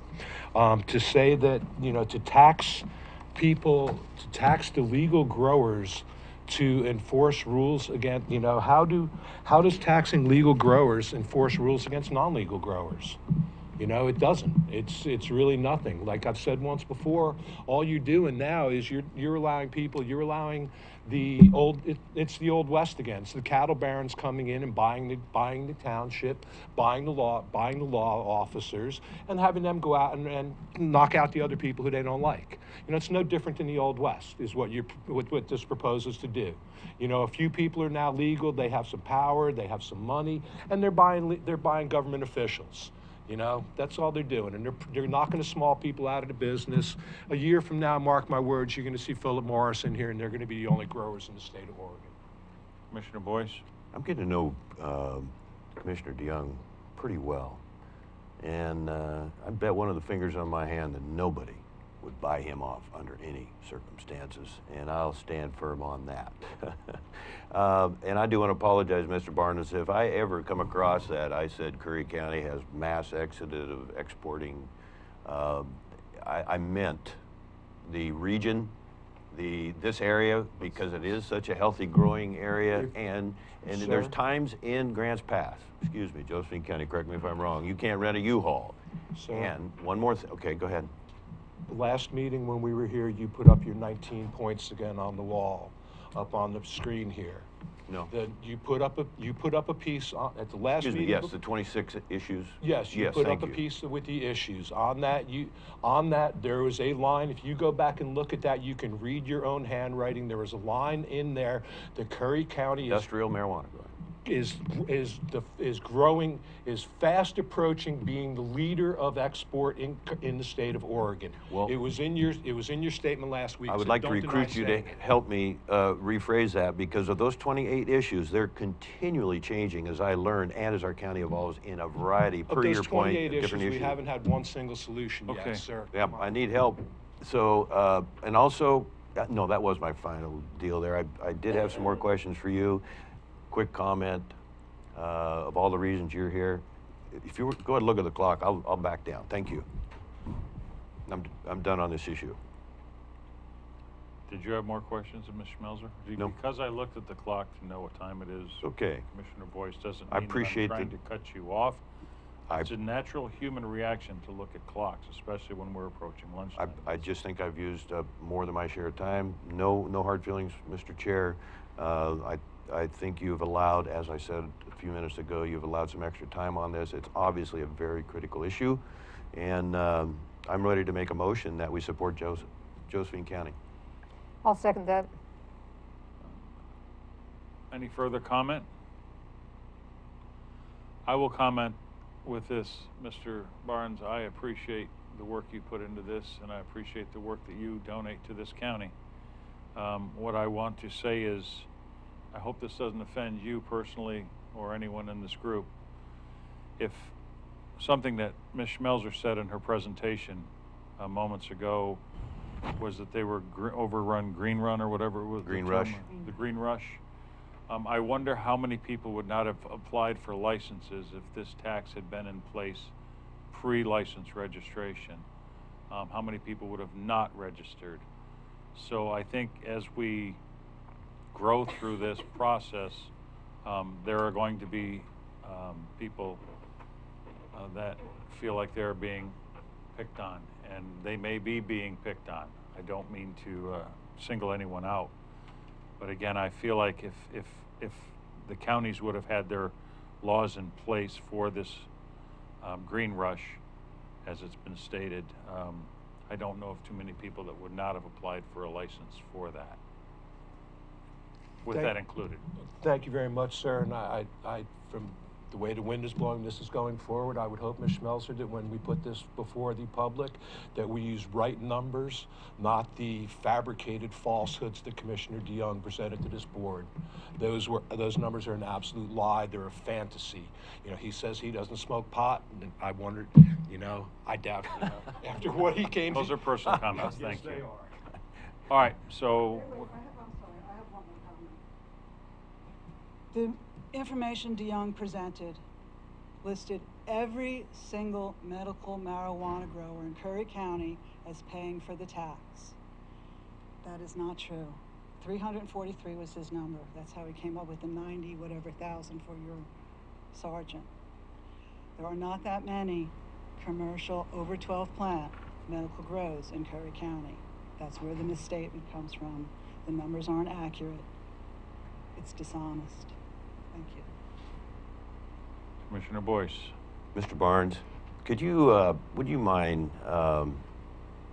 offering how, if we pass this, it would affect you, and maybe you could somewhat speak for other responsible medical marijuana users, how it would affect you? Not in the least. Okay, thank you. It wouldn't affect me in the least. Okay. It would affect me as a resident of Curry County. It wouldn't? It would affect me as a Mm-hmm. resident of Curry County, that it affects me because I see my fellow residents of Curry County being lied to and having something forced upon them based on lies, you know? And that's just the end of the day, you know? While I may have misspoken and Mr. DeYoung may not be bought, he certainly was not honest when he came before you. All right, so we have a motion and a second. Any further comment? Commissioner Gold. Let me just say this, whatever's put before the voters needs to be factual. So if that's one of the problems Mr. Barnes has, I'm all in favor to make whatever said factual. And I would just like to add that the report that comes out from the state, they are releasing a new report within like 2 weeks with updated numbers on the medical marijuana. So these numbers are based off of the last snapshot. They call it a snapshot, and that's from fall of 2018, but they are releasing the new one right now. The new snapshot came out yesterday or the day before today, and that's the numbers I referred to this morning. Curry County in October had 330 medical patients and 143 grow sites. As of the end of January of this year, Curry County is down to 285 patients and 125 grow sites. So we've lost over 14% of our patients and 14% of our grow sites in the last 3 months. On the medical side only. On the way it's going, the program will peter itself out within the next 18 months, and then your income source is gone. So, Okay, any further comments? Roll. Chair Paasch. Aye. Vice Chair Boice. Yes. Commissioner Gold. Aye. Motion carried.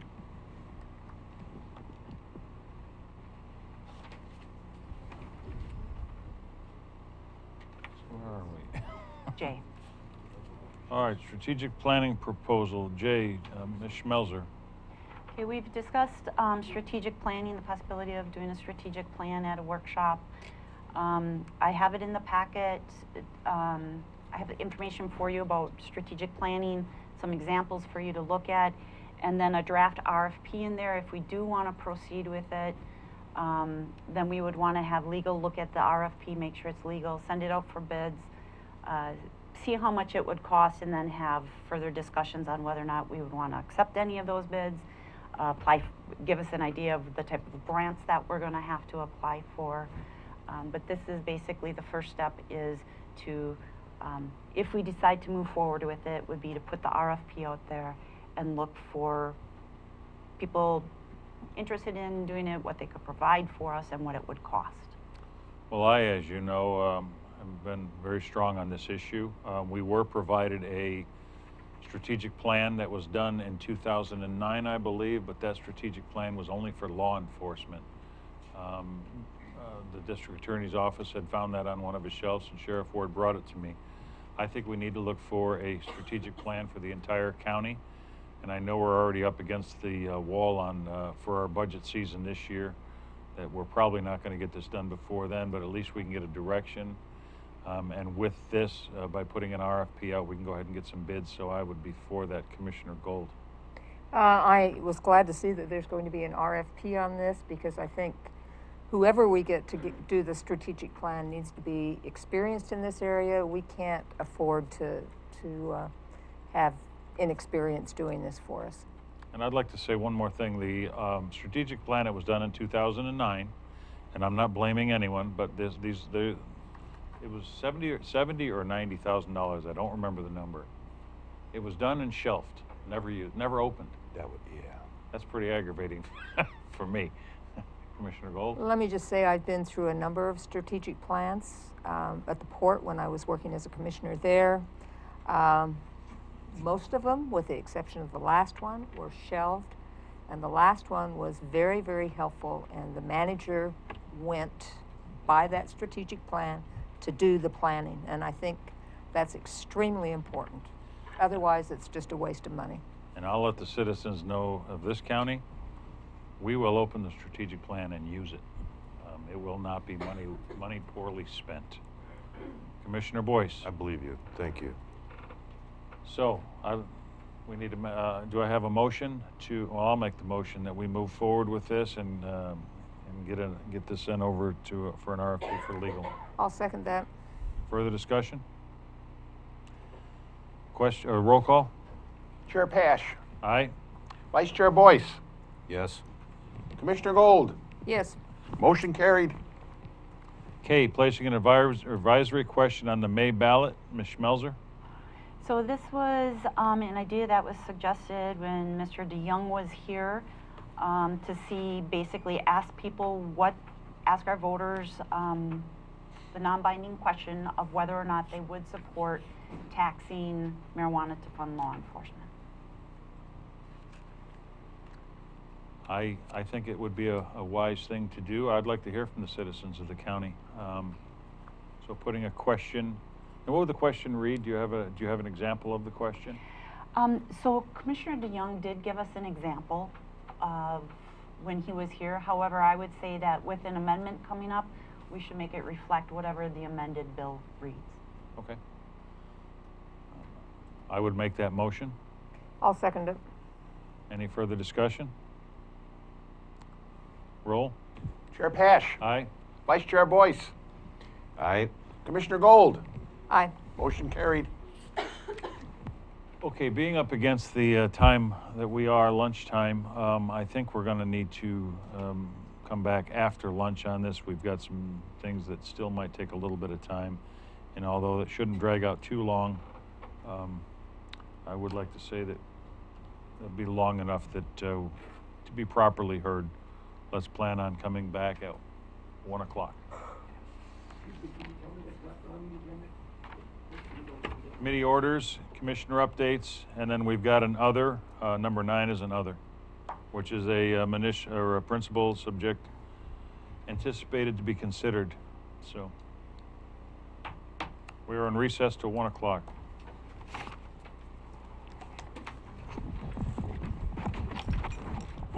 Julie, good job. Great job. Did you get your book read?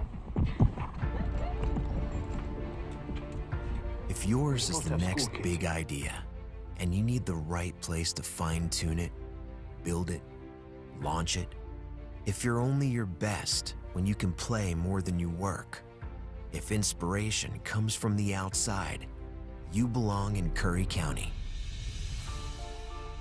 The westernmost point of the land you love, and the edge between familiar and uncharted. Break the pattern. Be where the airports are as close as the beaches, and industry and recreation never cease to amaze. Dock, dive, and dine in a single day, and never lose your connection. This is the threshold of the West. Live where you can do you, and do it well, at the farthest point from ordinary. Curry County, living on the edge.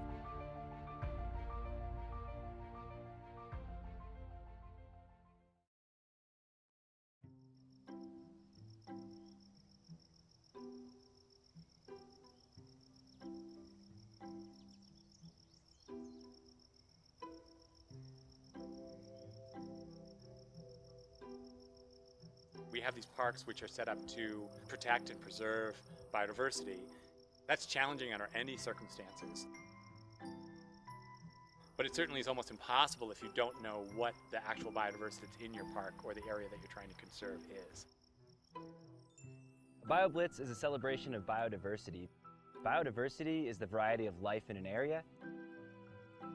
We don't know how much life and what types of life are here at Crater Lake National Park. The big obvious things we know about. But a BioBlitz is where we go out and look for a particular type of organism. This year we're looking for beetles, or the order Coleoptera. The wealth of biodiversity that are in these parks, 99% of it is something that could fit in your hand. We can't save what we don't know exists. So if there's a beetle species out there that's very important and we don't know about it, we can't do anything to help it. That is the ultimate goal of the BioBlitz.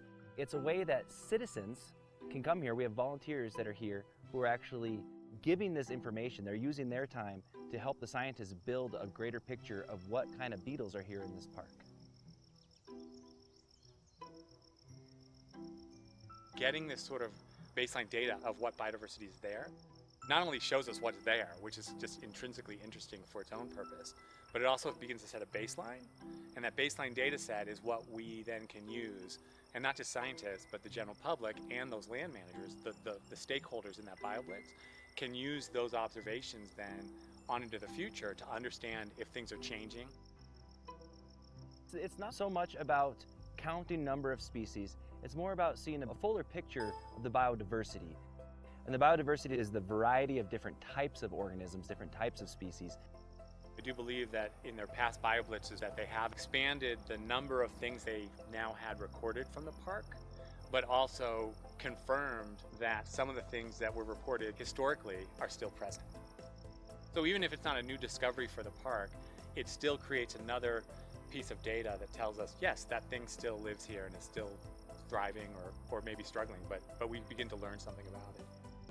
I think that has an intrinsic value to the park for its long-term future, but it also just has an intrinsic social value when you ask questions about why do we have these parks? And there's lots of ways to answer that question, but one of them is that the parks are these areas where we go to appreciate the wildlife there. And this is a way of tapping into some of that wildlife at all sorts of different levels. One of the key things besides the biology that's involved in these BioBlitzes is the interaction with the public and the opportunity to educate the public about the biodiversity around them. The citizen scientists are here working alongside professional scientists. And that allows them not just to connect with science here at the park, but connect with the greater scientific community. It's a real positive thing. We see all ages coming here, and they're just acting like kids out searching for bugs, but they're doing real science at the same time. It's a great connection between this amazing resource and the people that live around it.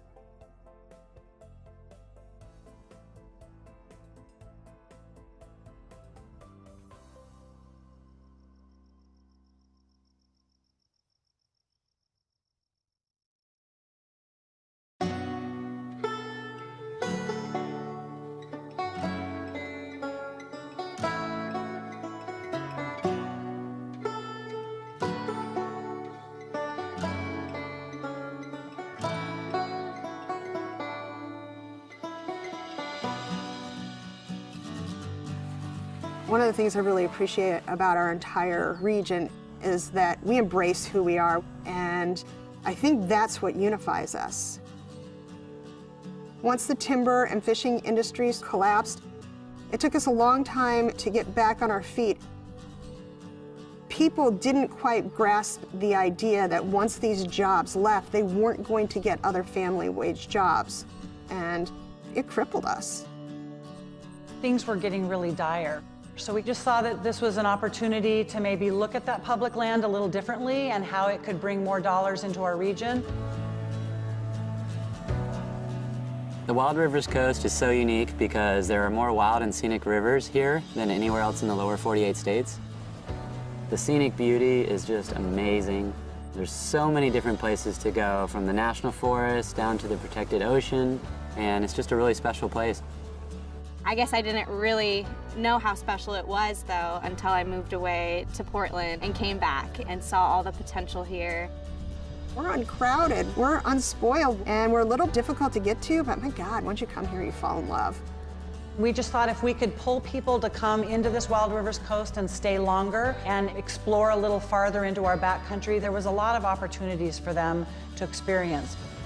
I think our whole future is at stake here. This area is ready to go. We just need to give it a little kick in the butt. I'm gonna be honest, when the Rural Tourism Studio came here, I was skeptical because I didn't see far enough ahead that we actually could collaborate regionally, and I'm pleasantly surprised. It's been amazing. The Rural Tourism Studios was the first time we were able to come together as a region to talk about the future of our economy. If we can have a strong tourism economy in this area, it's going to benefit the whole community.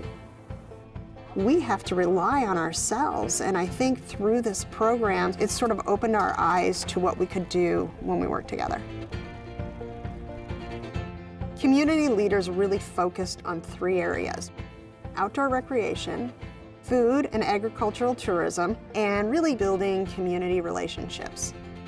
In our area, a lot of the food that's grown all gets shipped away. And so now we're realizing that we can capture some of that local food that's grown here. The Eat Fresh and Local Action Team has hosted a series of networking events bringing together the area growers with the area vendors so that we could have more local food available to the visitors to our area. And now we're seeing more local food in our grocery stores, in our restaurants, and we have a new local food co-op. We created a farm trail from Bandon to Port Orford. We did 9 U-Pick farms, and it just gained traction, and people loved it. Langlois is less than 500 people. It's very small. So we have to bring in tourists. And being on the farm trail, even though it's just beginning, has really helped do that. We really want to make it a destination for anybody. My mom and I began Dragonfly Farm just 3 years ago. When I found out that I could grow a seed and turn that into food, it was like, oh my gosh, why wouldn't you do this? I just quit my day job and I just signed the paper to be an official co-owner of the farm. This is what I want to do for the rest of my life and grow with the community. Out of the Outdoor Recreation Action Team, we came up with a series of maps that show where the best places to go recreate are. We know where we're going to send people now, and we got a great map that shows all the best places to go see. For us to get a mapping project done to this extent is pretty impressive. We're patting ourselves on the back.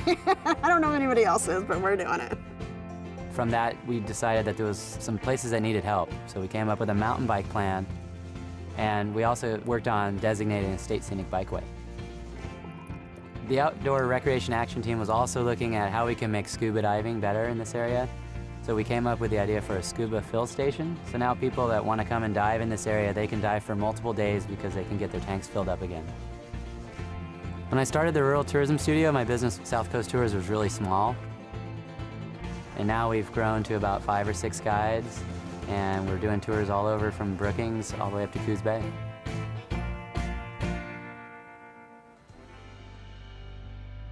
Overall, tourism is on the rise here. We've had a bang-up last 2 years, and it's like a breath of fresh air down here. My hope for the area is that we still keep that sense of place. Loving a place to death is a big concern that I have, and it's a balance. We're going to promote tourism, but we want to do it in a sustainable way. One of the biggest reasons that this area has been so successful since the tourism studio is the people that are involved. We have a lot of great, motivated, smart people who understand the need to promote tourism in the right way, and it's really all about the people. When you live in a rural community like we do, from Bandon down to Brookings, and you're strapped for cash, relationships are crucial. As a community, I think you need to come together and find out what your mission and goals are collectively. Then you can work into smaller groups, knowing that you have the backing of the whole community behind you. As long as everybody's just super excited about it and passionate about what they're doing and they can work together, then anything's possible. Own what you have and don't try to be something that you're not. It's gonna be hard. It's gonna take a long time. So roll up your sleeves and just dig in with an open mind.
National parks are one of America's crowning achievements.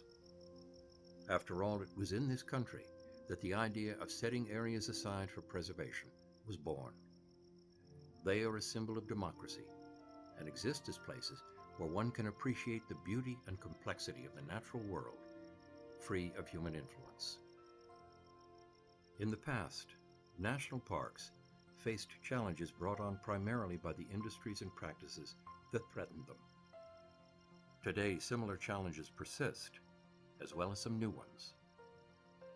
High up in the Cascades, Crater Lake National Park remains a pristine natural area enjoyed by visitors from throughout the world. But in recent years, new circumstances have come to endanger the ecosystem of the park. Invasive plant species are beginning to spread and threaten the park's natural biodiversity. An invasive species is an organism that did not originate in an ecosystem and is often introduced by humans. In recent years, Crater Lake National Park biologists have documented a rise in the number of non-native plant species found within the park. invasive plant species have various ways of spreading throughout Crater Lake National Park. Roads that have been built create pathways for seeds that may stick on tires and get thrown to the side of the road. From the roadways, visitors come from far and wide to see one of the world's natural wonders. With each visitor, the risk of introducing new species also increases. Many invasive plant species have evolved sophisticated methods of distribution through the development of various adaptations to their seeds. These adaptations allow some species to let the wind and even animal life do all the heavy lifting for them. As seeds needle their way through clothing and animal fur, they are carried and then dropped in various places around the park. There are many reasons why new species are entering the park at an increasing rate. One of the factors responsible are the effects brought on by climate change. Due to warming winters, the snow-dominated season of Crater Lake National Park is becoming shorter. Snowpack, that is normally around for most of the year, shortens the period of human impacts, such as high levels of summer visitation and infrastructure maintenance and enhancements. With climate change increasing the frequency and severity of drought and lengthening the snow-free period, the factors that are disturbing the natural environment are amplifying. Snowmelt, that would linger for most of the year, is melting much sooner than usual. Snowpack acts as a barrier to both plant and animal species. Native plant species have adapted to this environment and are used to completing their life cycles during short growing seasons. With the lengthening of growing seasons, native plant species are now vulnerable to increasing competition from invasive plant species. The risk of forest fires increases with rising temperatures as well. As growing seasons lengthen, so do fire seasons. Areas affected by forest fires open up new habitats for invasive plants to move in, creating areas where non-native plants can find solid footing in the competition against their native neighbors. Newly introduced annual grasses fill spaces of forests and meadows and act as a medium for fires, allowing them to spread farther and more easily than before. This means that not only are invasive plant species altering the existing environment, they create a domino effect that can speed up the process of change in the park. In the last 3 years, 25 non-native plant species have been discovered. With every coming season, these numbers are expected to increase. Amid growing challenges and limited resources, the invasive vegetation management team has been forced to prioritize the most aggressive species in the park. These Crater Lake National Park biologists are controlling non-native thistles from a remote area inside the western boundary of the park. These thistles were discovered late in the season, and park biologists are removing the seed heads so they will not spread farther and establish more infestation sites. Given how large an area these plants can envelop, controlling invasive plants can be a meticulous process, but it is the best way to ensure that these plants aren't able to spread further into the park. Roadsides are another area of focus, as they create literal highways for invasive plant species to take hold. By controlling invasive plants near the park boundary and along roadsides, park biologists hope to reduce the amount of species entering and spreading in order to protect and maintain the natural state of the park.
What draws you to the Oregon coast?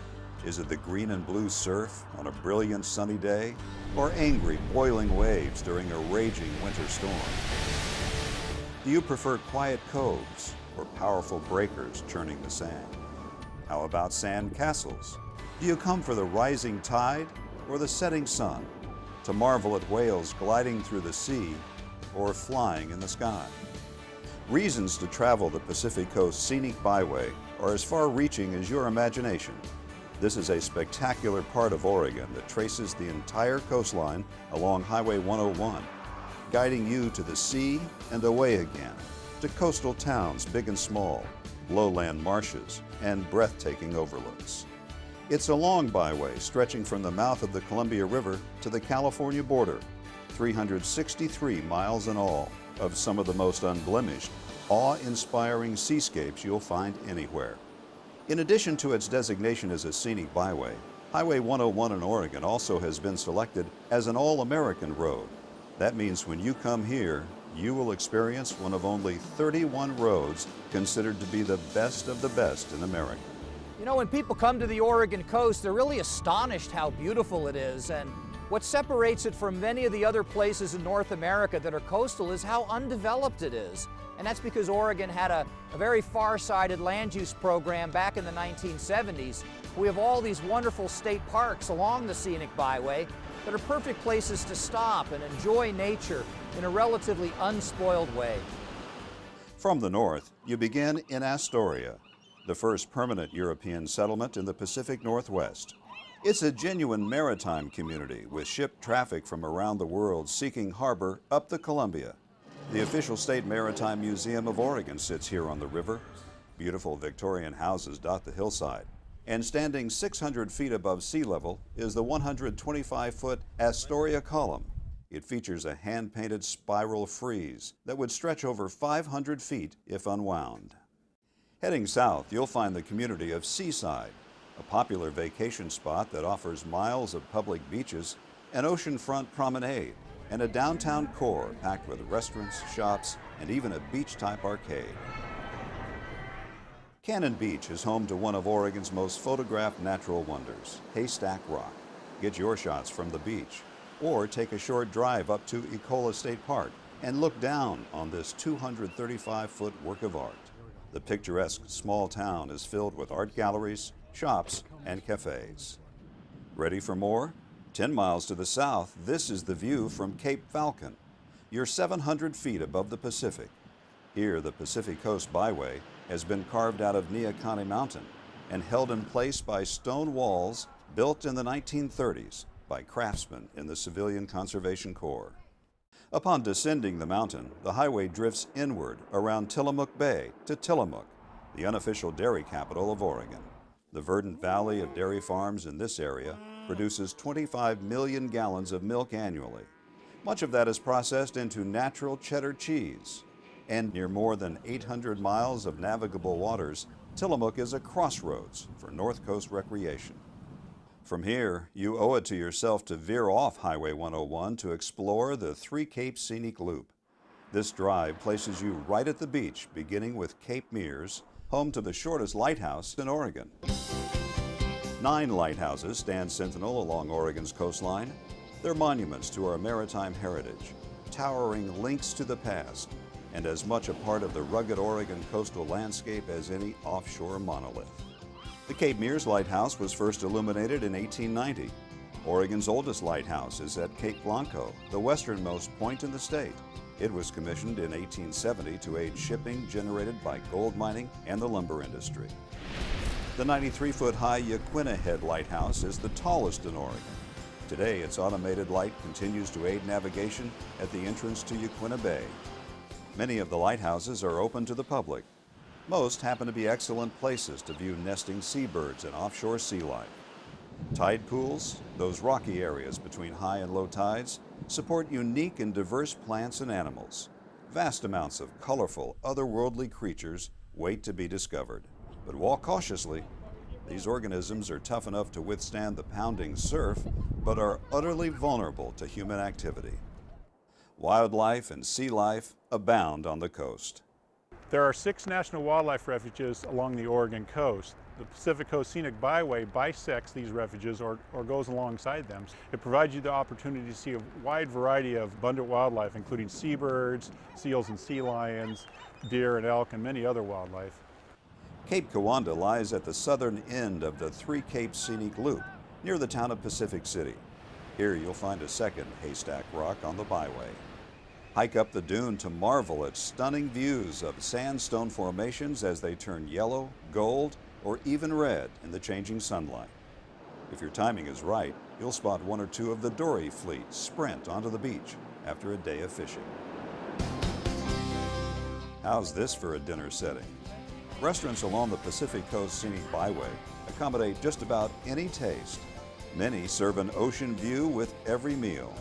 Up and down the coast, you'll find seafood, of course, but don't limit yourself just because you're by the water. The Central Coast begins around Lincoln City, which is one of the larger communities on the byway. It has a reputation for being windy and was recognized by Kite Lines magazine as the best place to fly a kite in North America. It was incorporated from several small towns and as a result offers a sandy beach that is 7.5 miles long. A number of small state parks lie nestled along the ocean between Lincoln City and Newport. Stop, get out of your car, and take in the commanding views that are there, right next to your all-American road. Depot Bay boasts the world's smallest navigable harbor, 6 square acres in all. A seawall runs the length of the downtown, so everywhere you go, you're rewarded with a dramatic view of the Pacific. It's considered Oregon's whale-watching capital, with thousands making their way past Oregon each fall and spring. Fishing and whale-watching excursions regularly set sail from this little harbor. Leaving Depot Bay, you'll soon find yourself at Cape Foulweather, a basalt outcropping that looms 500 feet above the water. It was here, in 1778, British Captain James Cook first sighted the mainland of North America on the Pacific coast. A fierce storm that almost put an end to his expedition earned this rugged stretch of coastline its name. Coastal weather can change by the hour. You will find a lot of wet days, but rain can become blue sky with white clouds in an afternoon. Mist kissing the headlands burns away, or storms can last for days. Some people come for those storms. Whether you find sunbursts of happiness or cloud cover like a quilt, there's always a reason to come back. Like Lincoln City, Newport is one of the larger towns on the byway. The historic bayfront on the north side of Yaquina Bay hosts one of Oregon's largest commercial fishing fleets.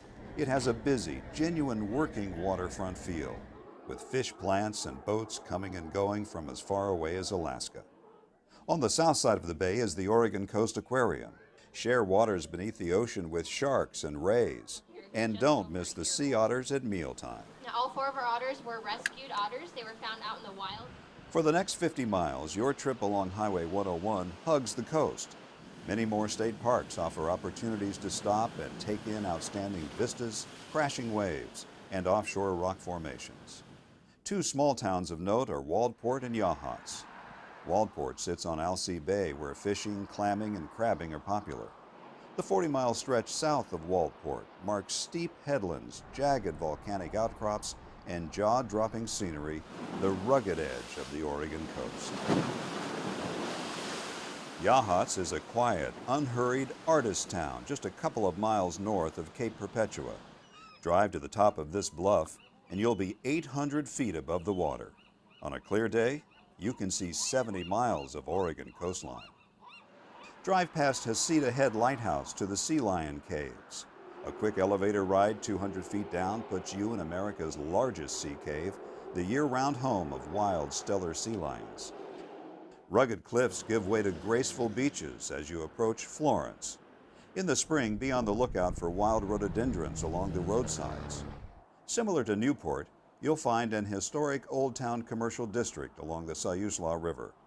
Florence is the gateway to the Oregon Dunes National Recreation Area, a 47-mile sandbox of wind-sculpted sand dunes towering 500 feet above sea level. These are the largest expanse of coastal sand dunes in North America. Reedsport is at the center of the Oregon Dunes. But you can do more than ride a dune buggy or motorcycle. A short 3 miles east of town on Highway 38, more than 100 Roosevelt elk reside at the Dean Creek Elk Viewing Area. Early mornings or just before dusk are the best times to photograph the herd. Paying homage to Oregon's timber heritage, Reedsport hosts an annual Chainsaw Sculpting Championship, a time to watch three-dimensional artwork come to life right before your eyes. Mountains of sand continue at Winchester Bay. You'll also find an active marina here. It's a great place to try your hand at crabbing or take a charter for salmon or bottom fishing. The dunes end and you enter the coast's largest urban area at Coos Bay. It has the deepest natural harbor between Seattle and San Francisco. Foreign vessels sail under the massive McCullough Bridge. You may have noticed, dotted along the Pacific Coast Scenic Byway are many beautiful and iconic bridges. The Megler Bridge in Astoria, Yaquina Bay Bridge in Newport, Alsea Bay Bridge in Waldport, Siuslaw River Bridge in Florence, and the magnificent McCullough Bridge in Coos Bay are works of art in their own right. Charleston is slightly off the byway at the mouth of the bay. It was once an old waterfront fishing village and has become a commercial and sport fishing center. From here, the Charleston to Bandon tour route offers another side trip off the byway. It's a wonderful way to explore a variety of natural Pacific Coast beauty in a number of settings: beaches, vistas, gardens, and more. Giant sea stacks, a tiny lighthouse, and an old town await you in Bandon. Do you like to golf? This remote area on the Oregon coast has not one, but 3 of the most stunning and challenging golf courses in the world. As you drive south of town, look for brilliant red bogs in the fall. You're passing through the cranberry capital of Oregon. After a trek through forests and farmlands, you'll reach Port Orford. The wild coast has begun. You're in the most westerly city in the continental United States, and you've reached some of the most awesome scenery on the byway. Here you can watch a fishing fleet launched by crane in one of only 6 dolly ports in the world. Port Orford covers less than 2 square miles. It's similar to many communities that call this all-American road home. Small in size, still with a lot to offer. Like Manzanita, with a vibrant business district and beautiful setting at the base of Neahkahnie Mountain. You can board a fishing charter out of Garibaldi, swim in freshwater lakes near Dune City, catch world-class windsurfing at Pistol River. There is little development from Port Orford to Gold Beach, outlet for the renowned Rogue River. Feel like going for a ride? Jet boat excursions run from May into October up this wild and scenic river. Or maybe a midday walk on an uncrowded beach is more your speed. The last dozen miles of the Pacific Coast Byway leading into Brookings save some of the best for last. Treat yourself to frequent stops along the Samuel H. Boardman Scenic Corridor. Short hikes reward you with the best views in this shining stretch of coastline. Walk, relax, and be amazed along the coves in the crashing surf. The world's northernmost redwood grove is 8 miles from the mouth of the Chetco River in Brookings. So, you've toured nature's finest art museum. You've dined elegantly, hung out with sea lions, unwound like you wish you could every day. What else is there to do? Step back in history near Astoria, ride a horse along the waves near Florence, pet a baby tiger near Bandon, hike a trail, sample gourmet cheese, eat fresh-caught crab, watch a sunset. When you come to the Oregon coast and walk on the beaches or go to the headlands and go to the small coastal towns, you really can commune with nature, and you don't have huge numbers of people, but you're also able to take in one of America's last great unspoiled seascapes. So what draws you to the Oregon coast? What favorite places lure you back again and again? Each visit is different. The ocean, the sky, the light, and the experience always continue to amaze. Shouldn't you be there?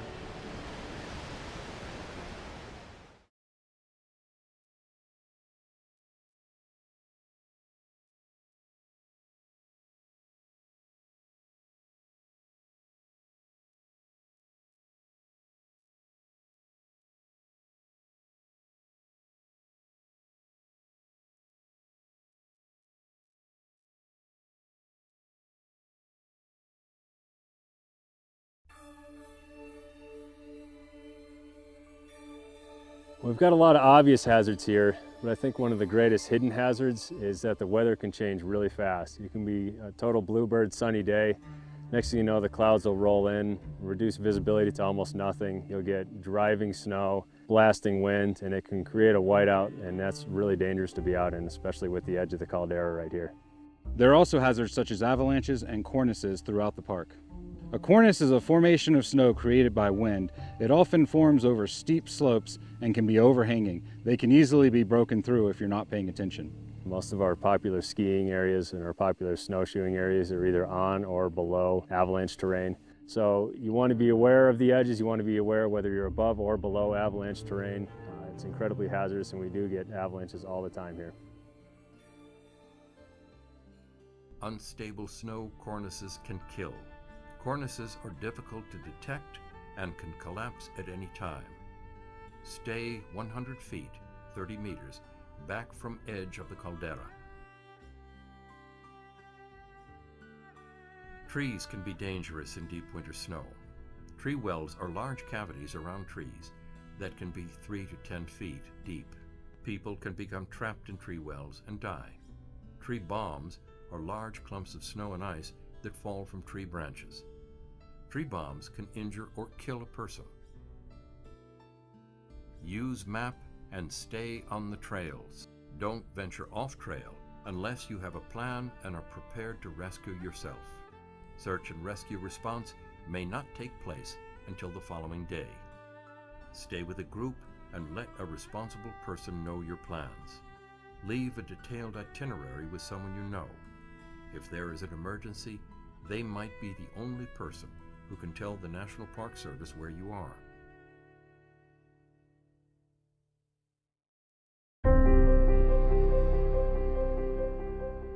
There's something about having land and sea. Never having to choose between digging in or looking out. Here, you can go where the spirit or the wind moves you. To the tops of the trees, along secluded beaches, or into more wild and scenic rivers than anywhere else in the western United States. We're the closest place to the sunset while still keeping your feet dry, and a destination where anyone can begin. We share more than we keep, so you can see more than you imagined. This is a place you have to touch, hold, and feel to believe. The entire shoreline of the West Coast's best coast is open to you, and playgrounds made of forests are waiting for you. Escape to Curry County and don't leave anything out.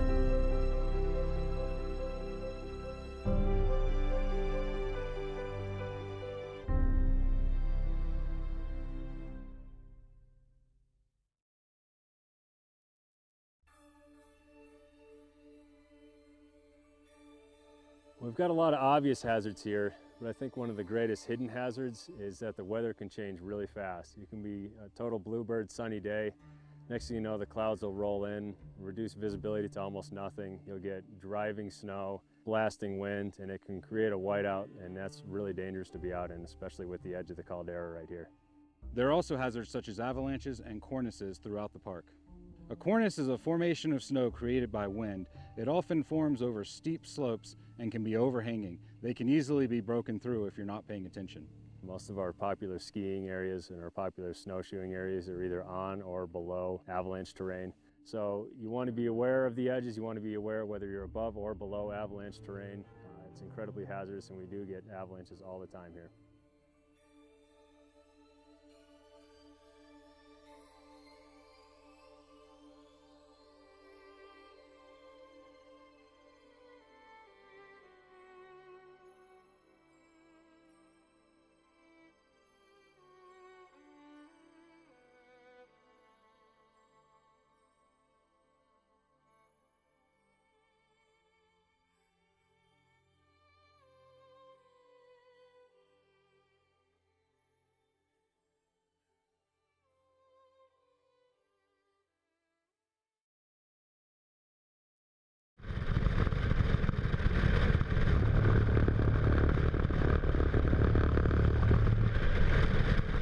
Roadway departure fatalities are a serious and often preventable problem in the United States.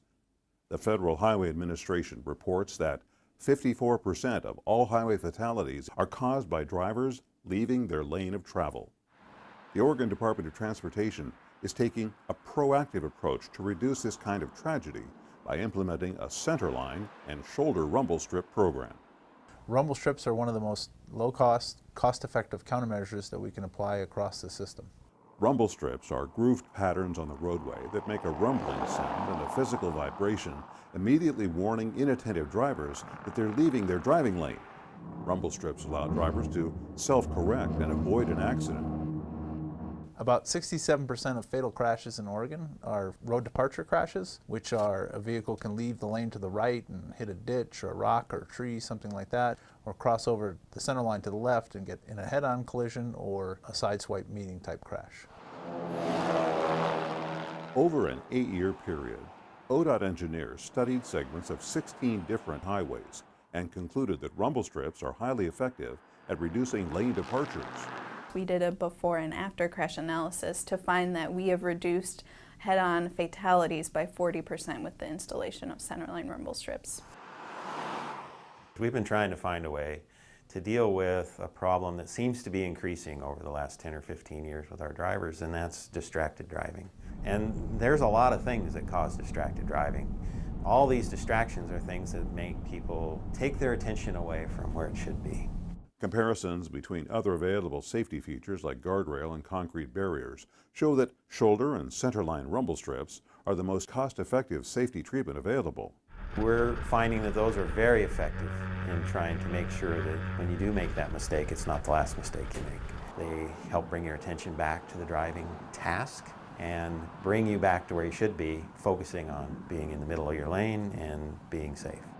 ODOT makes a conscious effort to use a bike-friendly rumble strip design where possible and installs 12-foot bike gaps every 48 feet of rumble strip. ODOT understands that rumble strips create a noise that can be disruptive for people who live near rural highways, and we're trying to address these concerns with different approaches. For the noise, we're looking at some new designs. We're hoping that the new design rumble strip will be just as effective at saving people from making an error and much quieter, on the order of 10 times as quiet. And we're actually going to be installing our first full set of these style of rumble strips along 205 this summer. So we recognize that noise is a concern, but one of the things I like to tell people is whenever you hear the sound of a rumble strip, it could be the sound of the life being saved of one of your loved ones. Rumble strips are proven to save lives. The Oregon Department of Transportation is taking the lead in implementing the sound of safety.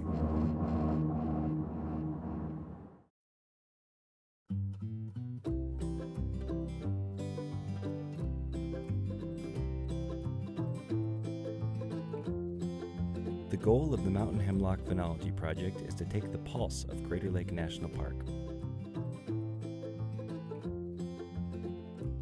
This project will span several years and track the change in spring tree growth over time. We don't just want to know if the timing of spring at Crater Lake is changing, we want to know why it might be changing, so we will also be measuring snow depth around the trees. This is how you'll take your measurements in the field. First, find a branch on the study tree and focus on the end of the branch. We're only going to measure a section the size of our hand. Next, look for the buds on the branches. They are really tiny. The dried up tan buds that look like tiny pine cones are pollen cones from last year. Skip over these. You're going to be counting the tiny unopened buds. Early in the season, these will all be tan color. Later in the spring, the cone buds will turn purple and the leaf buds will become hairy. You'll use your data sheet to identify and count the buds. These are the tree's new growth. Make sure you count carefully, the scientists are depending on you. After counting the buds, help the ranger take a snow depth measurement at your study tree. Park scientists think that climate change may be affecting plant growth at Crater Lake. Mountain hemlocks are a tree species adapted to deep snow, and snowfall has been decreasing at Crater Lake. What do you predict? Will trees surrounded by deeper snow produce more or less new growth than trees surrounded by less snow? On behalf of the National Park Service and the global scientific community, thank you for helping us take the pulse of Crater Lake National Park. I love walking. It's what I do. So who better to share some tips to help keep your walk safe? Wait for the signal. Take in the sights and smells till you get the go-ahead to cross. Use intersections to cross, but when you can't, remember your training. Always look left, right, left. Show you want to cross and wait for all lanes of traffic to stop. And make eye contact so you know the driver sees you. Hi there. Good human. You get a treat when we get home. How many letters? 5 letters. Just think about, what am I doing right now? Smile. Smile? Uh-huh. This is so easy.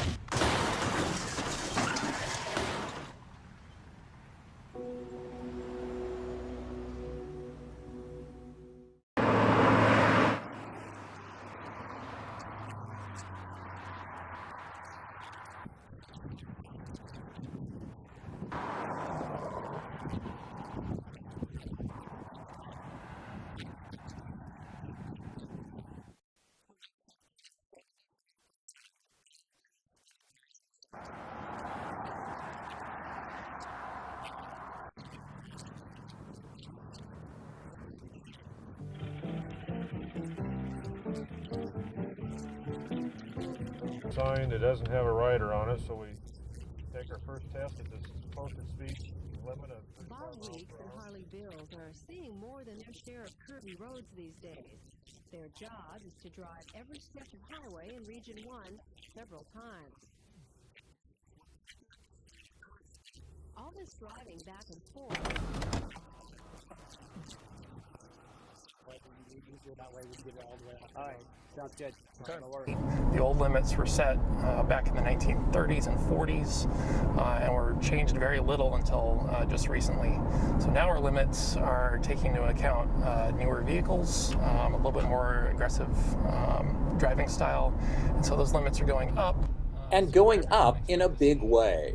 This is Eric Leeming, a traffic devices engineer with ODOT. He's driving an ordinary car with some extraordinary tech on board, a GPS device that records data as he maneuvers every curve in the road. Back at his office, Eric can upload the data recorded in the car, and special software determines exactly the right speed for every curve, every time. Most speeds will increase by 5 to 10 miles per hour, but in some special cases, it's much higher. The state has a deadline of 2019 from the Federal Highway Administration, but with 8,000 miles of roads to investigate and potentially thousands of signs to change, they're not wasting any time. They're getting out there right now. Now we're going to the W113.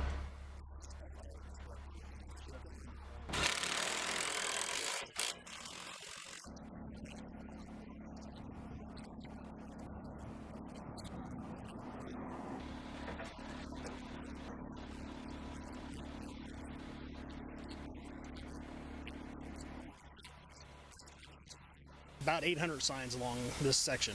That's a lot of signs. It's a lot of signs. If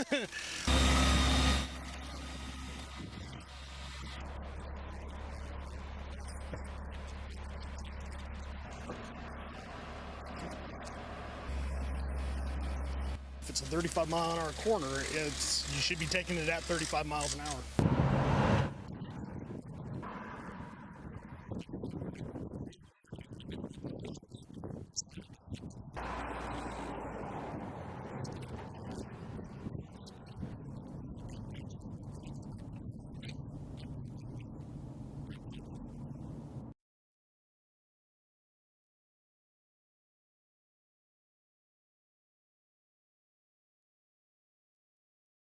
America's 3,069 county governments provide fundamental services for building healthy, safe, and vibrant communities. We are an intergovernmental partner, implementing federal and state policies at the local level, often under strict rules and funding constraints. County governments, through the National Association of Counties, engage federal policymakers on a range of issues like transportation, infrastructure, healthcare, public safety, and public lands management. All of these issues are vital to our nation's quality of life and our long-term prosperity. Decisions made by the White House, Congress, and federal courts have a major cascading impact on our ability to lead our communities and pursue a better future. Let's look at why federal policies matter to county government and why county government matters to America. Counties provide vital services that keep our communities thriving and secure. We own and maintain 45% of roads and 4 out of 10 bridges. We own more than a third of the airports and hundreds of hospitals and thousands of courthouses, jails, 911 call centers, and libraries. We play a critical role during emergencies like hurricanes, floods, and snowstorms. What if you called 911 and no one answered? What if you couldn't reach your medical facility because roads and bridges were in disrepair or never built? County governments are an indispensable part of the infrastructure and services that keep residents safe and connected. But with very limited revenue options under most state constitutions and laws, counties must make every penny count in order to fulfill federal and state mandates and required responsibilities. Nothing is more basic in our society than essential public facilities like schools, hospitals, airports, jails, bridges, and other infrastructure. Yet proposals have surfaced to eliminate or scale back tax-exempt municipal bonds. For over a century, municipal bonds have been the lifeblood for our nation's public infrastructure, helping finance more than $3.7 trillion in essential projects. If tax-exempt municipal bonds were eliminated or scaled back, county governments and our residents would face billions in new costs when financing vital facilities. Additionally, counties rely on MAP 21 and the Federal Highway Trust Fund to complement local transportation financing resources. With growing demands and mounting costs, we need a reliable federal partner to invest with us in our nation's economic growth and competitiveness. We need a long-term legislative solution with increased funding to ensure continued success in operating our nation's transportation system. Counties face further revenue losses each year because billions of dollars in e-commerce sales tax revenue isn't collected. The Marketplace Fairness Act would enable states and localities to collect existing, already owed taxes. It would also level the playing field between many internet retailers who don't collect sales taxes and Main Street businesses that do. County governments provide support services to federal public lands, touching 700 million annual visitors. We lead search and rescue operations, fight fires, protect the public's health, and maintain roads. Federal lands cover nearly 1/3 of the U.S. and impact 69% of counties. Because federal land is exempt from local property taxes, counties depend on PILT, the Payment in Lieu of Taxes program, to provide essential services. The Secure Rural Schools program provides assistance to rural counties and school districts affected by the decline in revenue from timber harvests on federal land.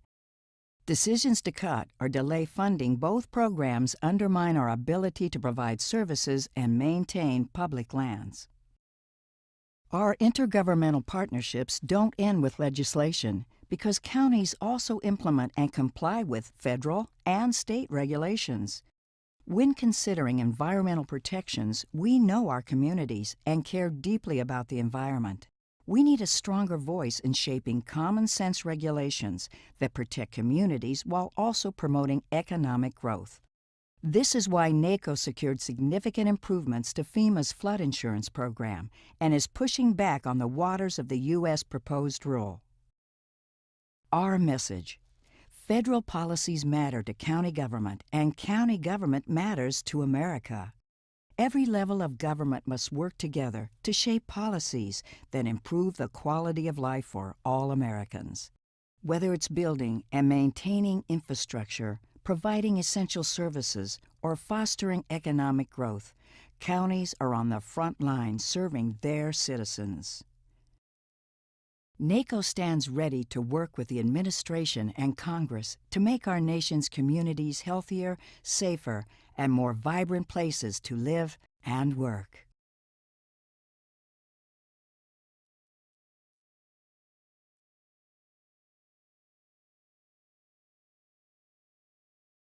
Did you see Allison at lunch today? I'm gonna text her. I'm gonna text Allison. Hey, hold up, Matt's calling me. Matt's calling me. Hey, we got the food and we're on our way right now. Hey, who's coming, bro? You're the one who needs help.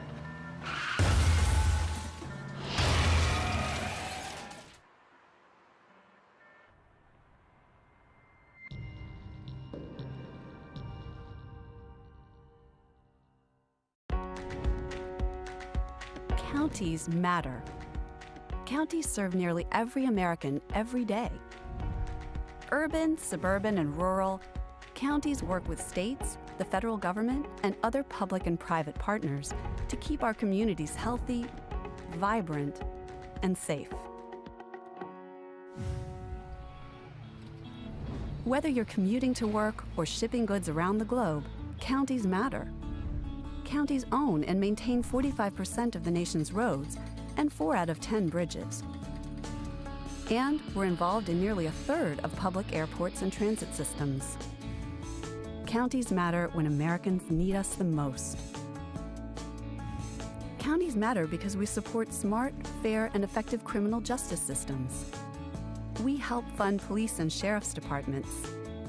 We own and operate local jails, 911 call centers, and mental health facilities.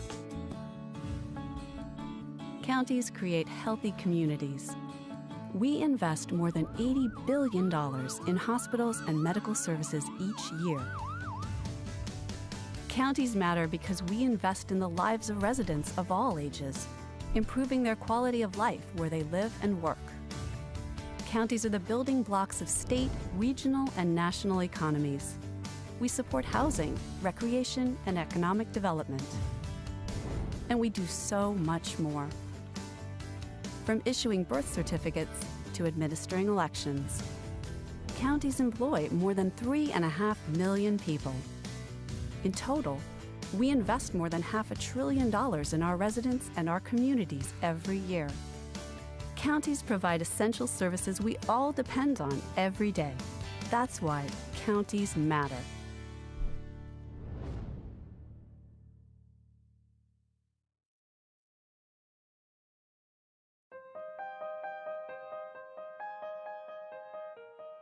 Why do counties matter? Simple. Counties provide the services we all depend on. If you're concerned about crime,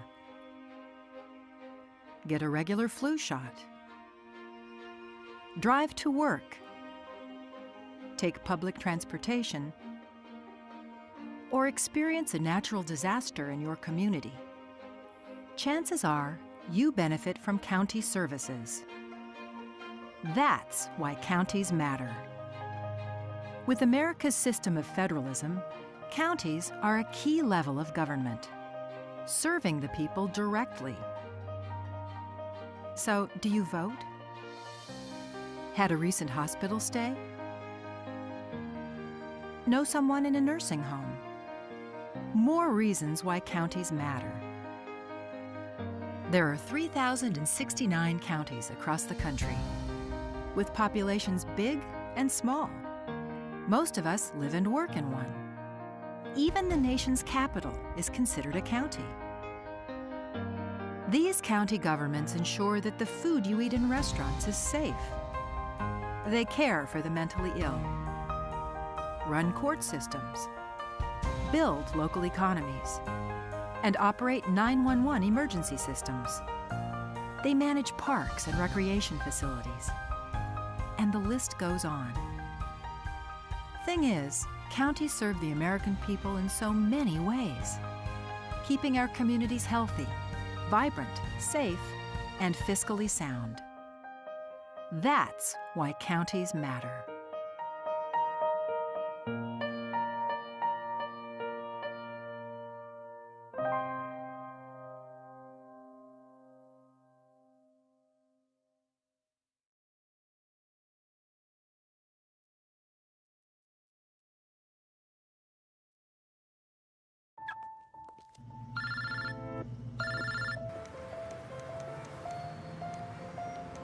Yeah, I just picked her up. We should be there in 20 minutes. Who is it? Oh, it's him. Where is he? I know. Yeah, I know.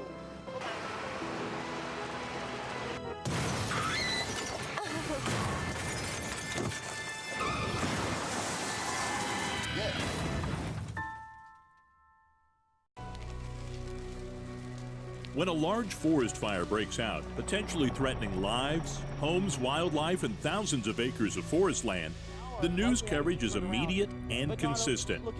Interviews with homeowners, firefighters, medical aid providers, and others continues nonstop until the fire is sufficiently contained. At that point, the cameras are turned off, the interviews are over, and it's on to the next event.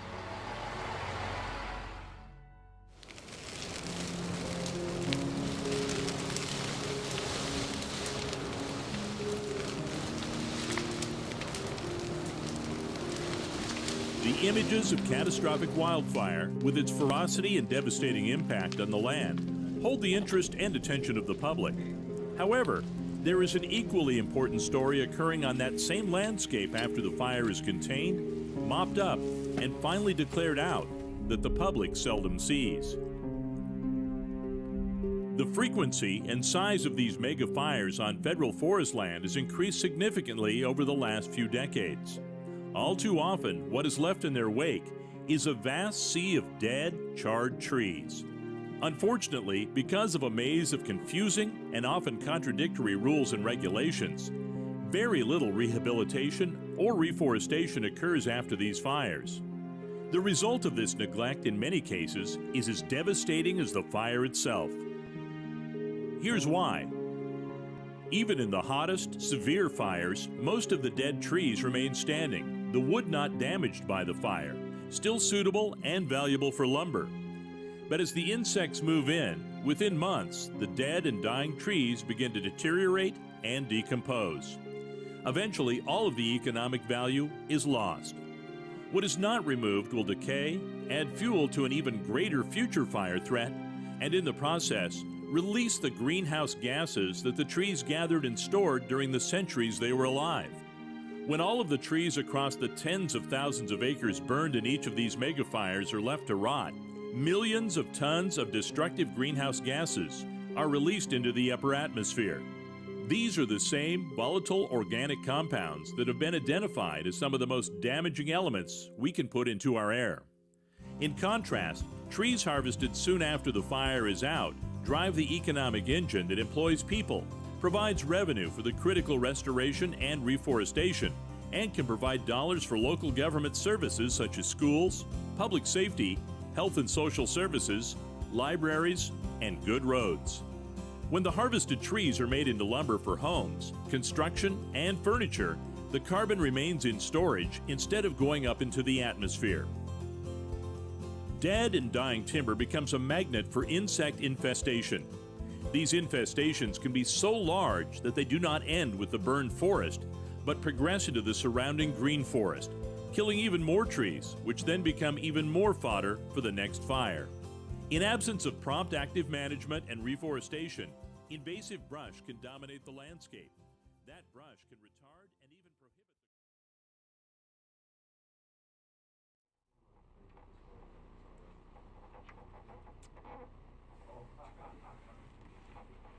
So if you tell Andy hi, will he remember me, you think? Tell him.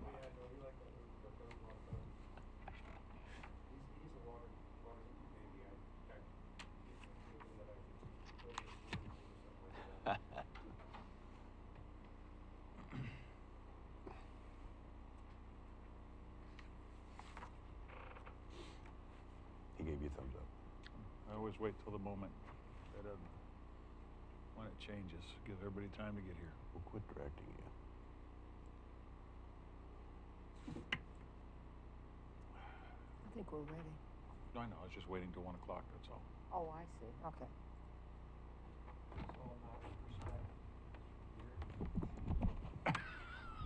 I'm using the digital one there behind you. So, all right. We are back on the record here. It is 1 o'clock on Wednesday, February 6th. Moving on to item 6L, committee orders. Julie Schmelzer, Director of County Operations. So we discussed at a workshop the fact that I was reviewing the committees and I was going to try and have some information for you. I apologize for the late packet edition, but some people had requested to see something in writing, so I put my notes in writing for you. What I've done is I've looked at 16 committees so far, and I broke them down into ones that need orders versus ones that need appointments or special action, and thought we'd start with the ones that need orders. So Brookings Airport Advisory Committee, we no longer have the airport, so my recommendation is that that committee be dissolved. The Building Codes Appeal Board, I had on the draft order for us to dissolve. Legal had some questions on that today, so we'll remove that from the order if you're okay with it. There was the Citizen Budget Advisory Committee, which is an old form, I'm sorry, an old committee that we've never revisited or kept active. There's the County Real Property Task Force. They haven't met, I think it was 2016. So that one's on the order to dissolve. There's the Early Learning and Youth Education Prevention. That one, they had terms expire in 2015, and there have been no reappointments or meetings after that. So that one's on the list to dissolve. And then the PEG Task Force, which was formed in 2015 for a very short time, but never, and there was an order creating it, but never an order dissolving it. So I do have a draft order in front of you asking for those committees to be dissolved. Like I said, I would like you to support that and do an amendment on the one that said had Building Codes Appeal Board being dissolved, and we'll just postpone that one to a later date. So approve the order with that Okay, that's just the ones you just mentioned, though, other than the Building Codes Appeal Board that we're going to pull. Right, Okay. and then there's, so the other one that under the order list that needs discussion is what to do with the Budget Committee. In looking at that, we have that there's 2 people from the central area and no one is representing the north, and we're supposed to have somebody on that committee representing the north. So that one resolution was, an order was drafted on that one, recommending that that be dissolved as well. And I believe that JJ gave you a copy of that. And then we also have number 9, the LIPSIC appointments. You didn't mention that one in the earlier one. So under those orders, yes, I can address number 5, 6, 9, and 11. I'll start with number 5. So by statute, we are required to have a citizen involvement committee. Right. And all 3 appointments expire in June. One of the things I noticed is that citizen involvement committee was supposed to do a survey back in 2014, and they never did. I don't think that they're very active, so I actually reached out to the planning director to see if she would be okay with us combining that with the plan commission. I've seen that before where you actually combine the 2 together. So that is a question I have. And then there is some questions on the planning commission too. I know that downstairs they have a different understanding of who's on that committee than what we have orders for. So we need to get that clarified and then bring that back to you for cleanup. As far as LIPSIC, we are required by statute to have that one too. So I have reached out to staff in the sheriff's office just for some direction on that, asking them, about the appointments, and I'll follow up on that. The CCH Advisory Board, The name changed, and I reached out to Ken Duque to see if he would be okay with us proceeding with an order to change that. So I'm waiting for a response on that. And I believe that is it for those 11 under the orders. So what I'd prefer we do is let's deal with these on different motions. Okay. So how about the ones dissolving the committee, the first committees you spoke of, the airport committee, the board. Building codes. Not the building codes one. We're pulling that one. Whoops, excuse me. To later date. So what ones were on the first ones you discussed? Number one. So the first order would have Brookings Airport Advisory Committee, which is number 1. Citizens Budget Advisory Committee, which is number 4. 3. 4. No, I'm sorry, you're right. 4. I'm looking at 2 different lists here. County Real Property Task Force, which is number 7. Can I ask one question on that? Sure. That Real Property Task Force, were they the ones that went out and identified all the properties in Curry County and suggested a use for them? Sort of. So at first there was a group that was called, I think, the Natural Resources Committee, maybe. They went out and looked at them for the natural resource value, these properties for that value. And then there was this County Real Property Task Force that took that data and then made recommendations to the board on what to do with all 900 parcels. And the board actually did discuss and decide what to do with those properties.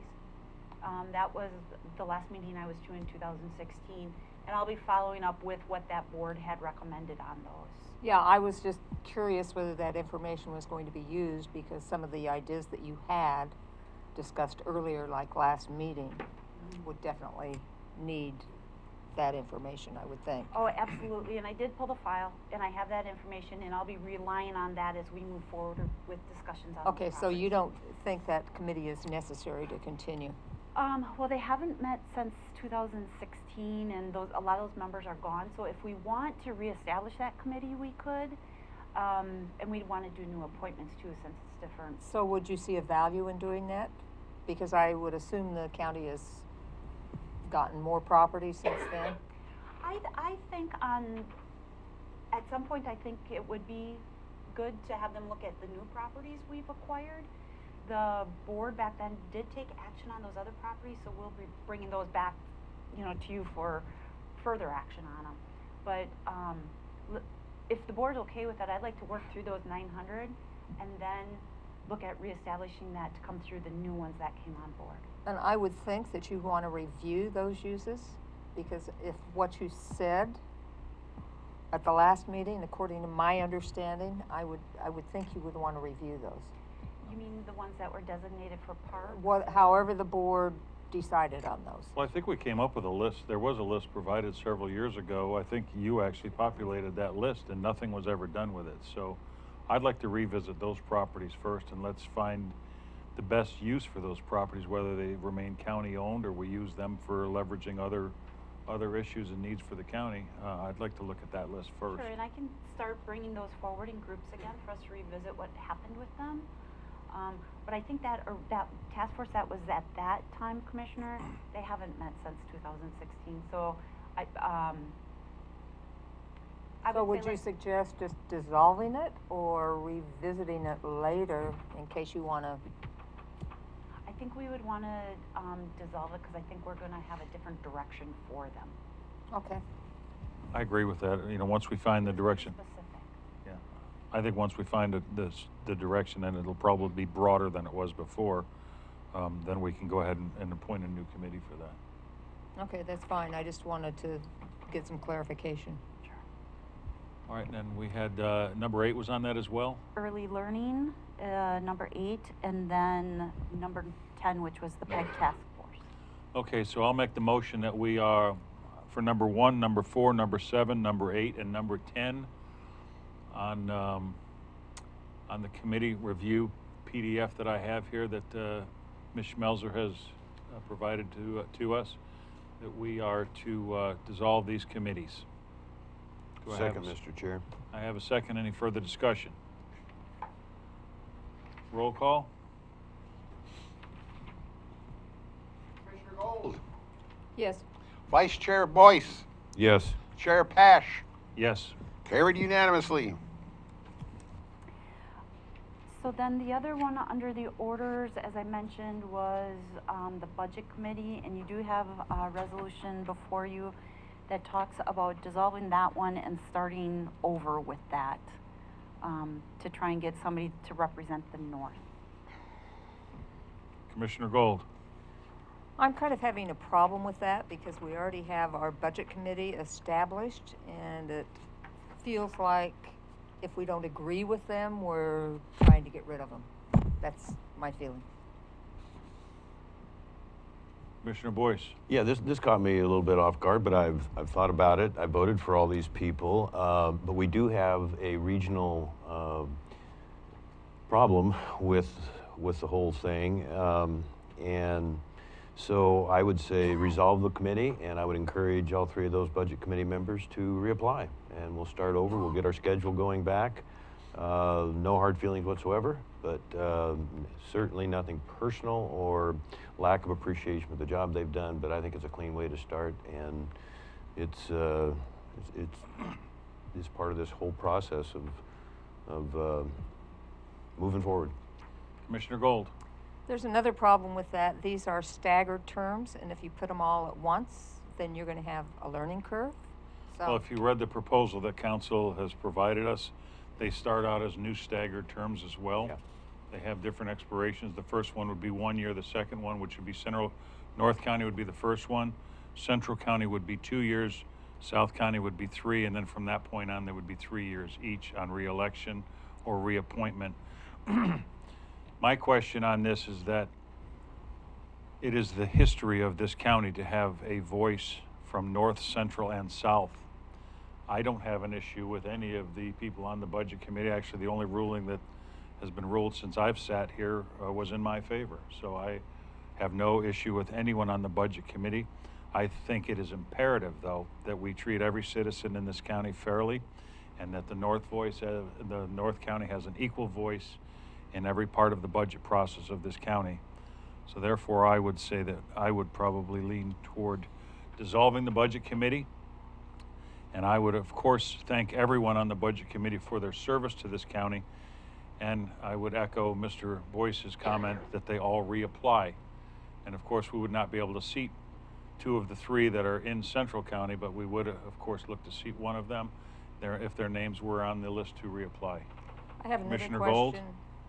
What is defined as north? I mean, exactly what is the line? I believe it is the Arizona Beach line is the 1/3. There was a geographical map that was pulled up on Google Earth, and it was right near, I'm not going to say exactly, but it was right near the Arizona Beach. Muscle Creek was the North County line. So that's the farthest south. Okay. So we are way, I think it's 7.9 miles is the first budget committee officer, which would be Mr. Ostrowski. He is 3-point-some miles from Mr. King's location, and I think he's 7.8 or 9 miles from the Muscle Creek. So it's definitely, if it were a mile or so away, I mean, we could maybe fudge that line a little bit, but due to the distance, I just feel it's absolutely necessary that North County have a voice in our budget process. Commissioner Boice. Just picture school districts. That is the official lines that separate the 3 sections of the county. Thank you, Mr. Chair. And if we do not have reappointments or those people coming back and reapplying, I would certainly let everyone in the county know that we are looking for qualified people to be on our budget committee. That's going to be starting relatively soon. We can easily give you the timelines for your necessary participation, and we can get you the appropriate information to get you up to speed on where we are in the budget process for the year. I see 2 questions. I'm going to take the one in the back first. Ms. Rowe, if you'd step up to the microphone, please. I vaguely remember that nobody from North County applied. Does anybody else remember that? Is that a no that is accurate, or no it's 2 not? people did apply. I can't say his name, the former mayor of Port Orford, Jim Auburn, and then another citizen named Ed Conyers, which You encouraged him to submit an application, Commissioner Boice. Yes, thank you.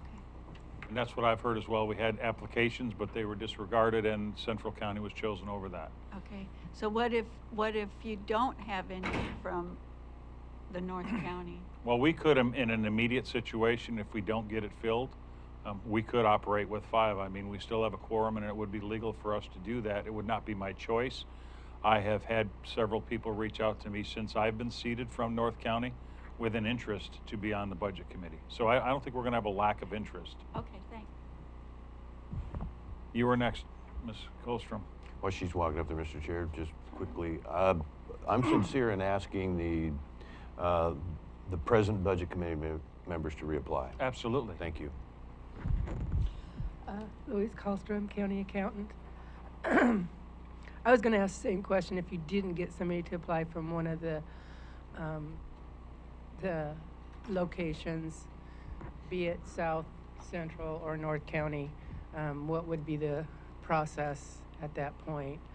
And then my second, more of a comment, I believe that we have trying to remember what day, because I don't have my schedule in front of me, but we do have a work session on the direction for the budget, and although that is a commissioners meeting, I think usually Budget Committee members do attend that meeting to hear the direction, and it's, I believe, in March. So I was wondering what the timeline was for getting the word out, getting the applications in, and getting those committee members appointed, because it's probably less than 4 weeks before we would really like to have those selections. Well, on your first question, I'll defer to council, but the ORS that I read said that if you have a vacancy on that board, that the board, as long as it carries a quorum, can still operate until that vacancy is filled. Am I correct on that? Okay, and the second part of the question is, I would hope that our newspapers in their next issue have their headline stating Budget Committee members needed for North, Central, and South County having an equal voice. And I, of course, would never tell our newspapers what to write about that, but I would hope that is the headline. And I would also, again, encourage, we already have two, Mr. Rhodes in South County, and we had Mr. Ostrowski and Mr. King here. There's been other interest from other individuals in this county to be involved. So I don't think we'll have a shortage. I just think it needs to be noted that this is something that we need to fill as quickly as possible with the right people. And I hope that they would move as quickly as they can to get their applications in if they are interested. Okay. It's just, for me, it's imperative. I believe that Mr. Boice, and I haven't spoken with to Commissioner Gold about this, but Mr. Boice has made himself vocal that he thinks the county needs to be represented equally as well. So I would hope that Council or Commissioner Gold feels the same way with this, and we can get it filled quickly. Okay, I just wanted to have a comment about Curry County.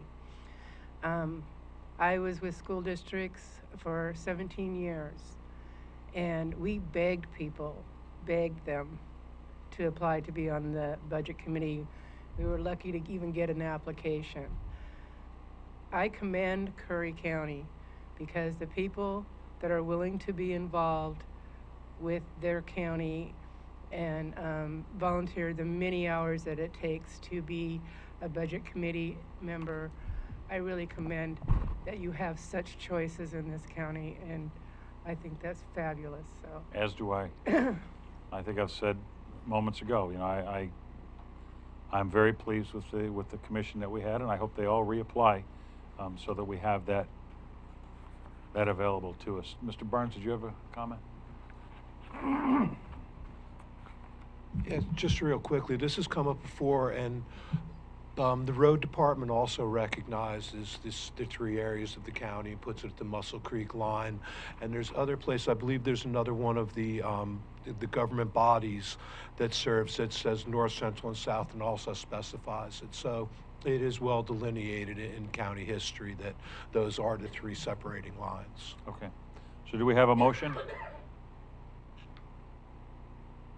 I'll make a motion that we dissolve the current budget committee and have reapplications for a new budget committee to be seated for the 1920 budget cycle. Second, Mr. Chair. Any further discussion? Roll. Commissioner Gold. No. Vice Chair Boice. Aye. Chair Paasch. Aye. Motion carried.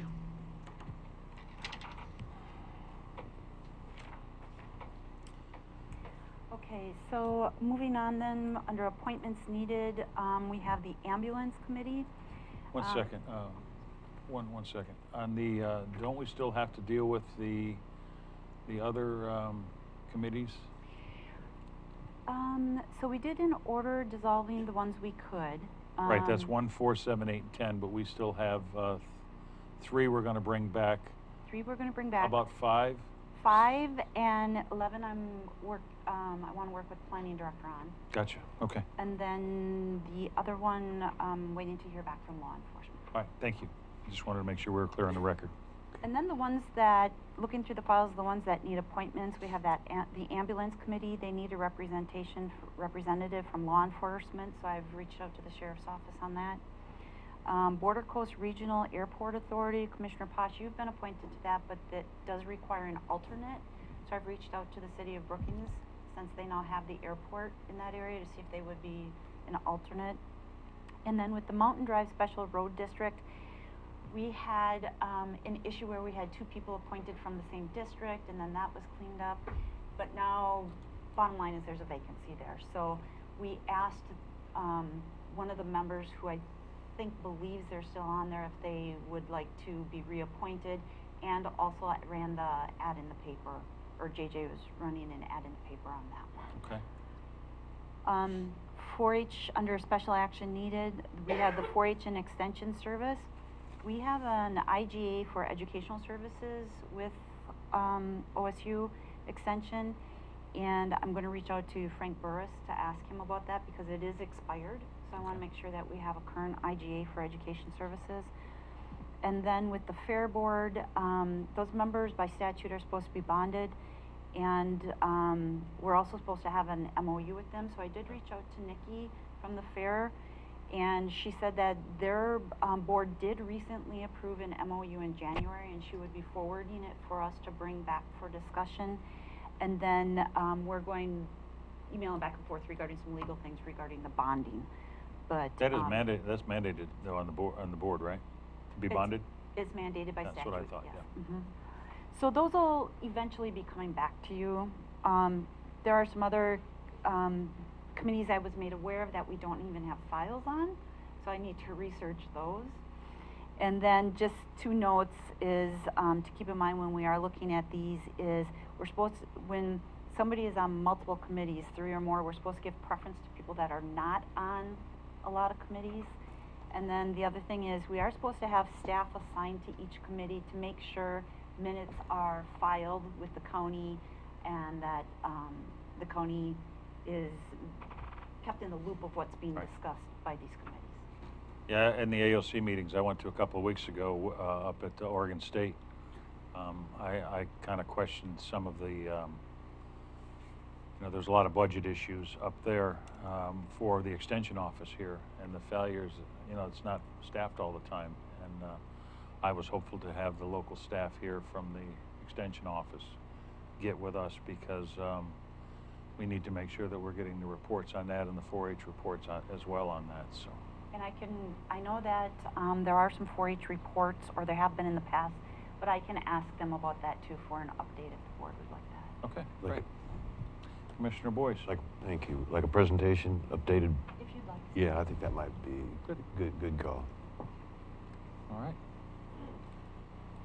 Well, it looks like next thing on the list is commissioner comments, and JJ's put me first on the list.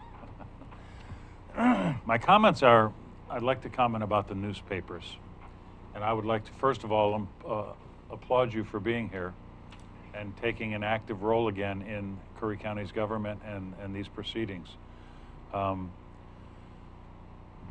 would never try and tread on the First Amendment rights, but I think some of the things that are done, and I spoke privately with Ms. Stebbins about it a while ago, we're trying to heal this county and trying to move it forward again. And some of the newspaper article headlines that have been posted in the papers, one in particular, Commissioner Paasch asks for a $56,000 a year raise, and Commissioner Boice asked for a $20,000 a year raise. That was the headline, and not that commissioners' salaries were looking to be restored to historic levels. And this wasn't with your paper, sir. It was with another paper.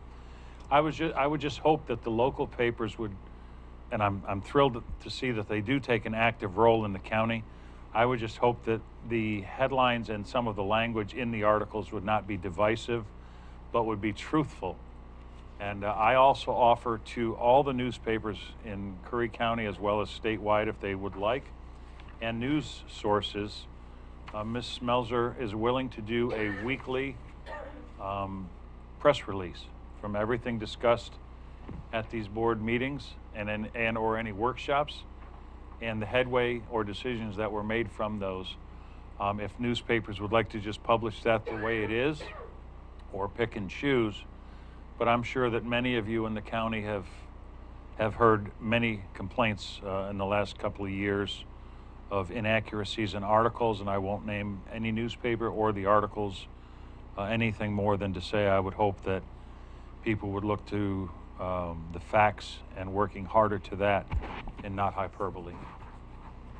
Uh-oh. I stirred the pot. Yes, sir. Matt Hall, Curry County reporter. Not my paper. I didn't say it was your paper, sir. And we should be a little bit more specific. I mean, these are a lot of... I try to settle things. I don't stir things up. I don't try to sell newspapers through Harper Boyle. We don't have a sweater girl on page 2 either. But no, not our papers. Not this way. The problems with the pilot also has problems. Western Communications has problems. We're delighted to work with you. As far as self-reporting with Ms. Schmelzer, she could probably do a better job of it, I am sure, than I could. I would love to read her reports, but we still have to be around. Oh, absolutely. And again, I applaud you for being here. I thank you for being here. Well, and yeah, regarding that, had some family issues, things that really did need to be taken care of for a period of time. And somebody left a key here. That's why I did say that I spoke with Ms. Stebbins personally about it before the lunch break. That's why that was my reference to that. And again, I'm not picking on the pilot paper. I'm totally willing to let you. I can't do it myself either, but I'm willing to let you. All right, those are my comments. Commissioner Boice. Thank you, Mr. Chair. On my Save Oregon Forest letter, I forgot or failed to mention that I had got a very nice email. In fact, I forgot to respond, I just realized, from former Brookings Mayor Ron Hedenskog, and that again is on my Save Oregon letter, that we're apparently going to review some additional. Anyway, Mr. Hedenskog said, great letter on forest management and more. I, for one, would vote on council to endorse it, meaning he does, as you know, still sit on the Brookings City Council. I believe Mayor Popoff would likely also support those respective governments, along with a county resolution to endorse. It could carry some weight back to Washington, D.C. You know, I have no interest in going to Washington, D.C., but I've heard you have offered to pay your own way on working towards PILT payments. I've worked very hard on that. To have you offer to take the lead and pay your own way, I think that is just, I'm not a bit surprised, but it leads me to what I want to offer. Just seeing you work, and some of the adversity, just the going back and forth to Josephine County and fulfilling your obligations there, and the effort you've made, Director Schmelzer, is just really a breath of fresh air. I appreciate also, Mr. Paasch, you bringing up the salary thing. The people out there that are unaware of the work that we do from a full-time basis and the load that we knew we were getting into when we signed up, and to have you clarify that there's been no pay raises for commissioners since 2014. In fact, since 2010, they did get a little bit of a raise in 2014 to the 66, but that was because they were paying their own purse, or a good portion of it. I don't know exactly what the math formula there is. So there's been no commissioner raises since then. Again, basically since 2010, which brings me to another point, and that's a $42 meal per diem allowance for travel. As you know, I've turned in 4 or 5 meals in 2 years, and they've been McDonald's type meals, with 1 or 2 exceptions. And so I want to review that at some point in time to make that dramatically less. We may get some kickback on that from people that do travel a lot, but I think that's exorbitant, and I don't think we can afford it. Building fees, I've been asked to wait till we can get the time to, the additional fee increases that were finalized back in December. And that is an issue with me. What can the community afford? What can the taxpayers afford to subsidize? And I know we have a little bit of a flurry of activity down there, and we have some new people that are handling it well or not so well. It just depends. I mean, I think we need to be aware of down that, and I'd asked Council Huddle to consider going down and spending a little bit of time down there, along with Community Development Director Schmelzer, and which, by the way, we are also being accused of spending a lot of money. And I just want to say, are you kidding me? That's laughable. She's doing the work of 2 people. She needs some assistance. She's working on those issues. We're recruiting some very good people. And as you've heard me say, I anticipate and expect the building department, the community development department, to be the pride of our county at some point. And I don't know if Councilor Huddle believes that's his role, but he would be with the legal background, and also with the 2-3 years he's worked for this county and his efforts in the planning aspect, he's done some very good work. So I'm going to be nudging him and recruiting him, and to the extent that Director Schmelzer wants to authorize that, and things change daily down there, and so we'll just see what happens. But we all need to be a little bit focused on that part of our operation right now. There's some good things happening. There's some efficiencies that we're working on, ways to save money, and that's all I have for today. Commissioner Gold? I have a report that I'd like to present. I met with the Dr. Doug Bunn, Dean of SWAC, and since I'm the liaison for education, I feel it's important to get out and see what in the heck's going on. And so I spent quite a bit of time with him. We talked about some of the things that are instituted at the college, and one of the things that I think is really great is the dual credit programs. And this is college credits that are earned in high school. In my opinion, it's much better than the AP program because it's not just based on one test. It's just like a college course for the students to get credit, and they can get all of their basic credits that they need, their general education credits, before they attend a four-year university. So the Brookings High School has 173 students enrolled, and this was in the CNA program, math, science, Photoshop, and digital design. And some of the students are juniors when they actually get their CNAs, and then they can go out into the community and work part-time or maybe full-time during the summer as a CNA, and then move on to get the job experience they need to go into the RN program. Gold Beach has 39 students enrolled, and he told me that the welding manufacturing class is really great. They have some really high-tech machines. Pacific High School in Port Orford is limited at this time in scope, so Then he talked about the nursing program / CNA. This is their greatest strength. Squebec, this is the outfit out of Coos Bay, is giving fellowships for the CNA instructors. My computer kept making this CAN instead of CNA, so I apologize for that typo. To help recruit and retain the best possible instructors. And I think this is really important because what happens is a lot of times these people come, they go, you get them trained, and it's very difficult to keep a program going when there's so many changes. Right now there's 5 slots for the RN program every other year, so they're working presently for giving 5 slots every year. And this is kind of hard because the people in the RN program have to get practical experience. They have to go to the hospitals. Right now they're just working with Curry General. And Curry General, I don't know whether you know it or not, their census is right around 7 average for the whole year. So having 5 students getting their practical education there is kind of hard. They're trying to work on getting Sutter to be in a program also, but because it's over the state line, that's kind of difficult. Also, Good Sam in Brookings pays tuition for the CNA program if students commit to work for them for 2 years. And I was trying to ask him about scholarship programs, that sort of thing, to encourage students to stay here in the county. Also, online courses are offered. The digital design program is a 1-year program with full enrollment right now. And other online courses are available on the main campus in Coos Bay.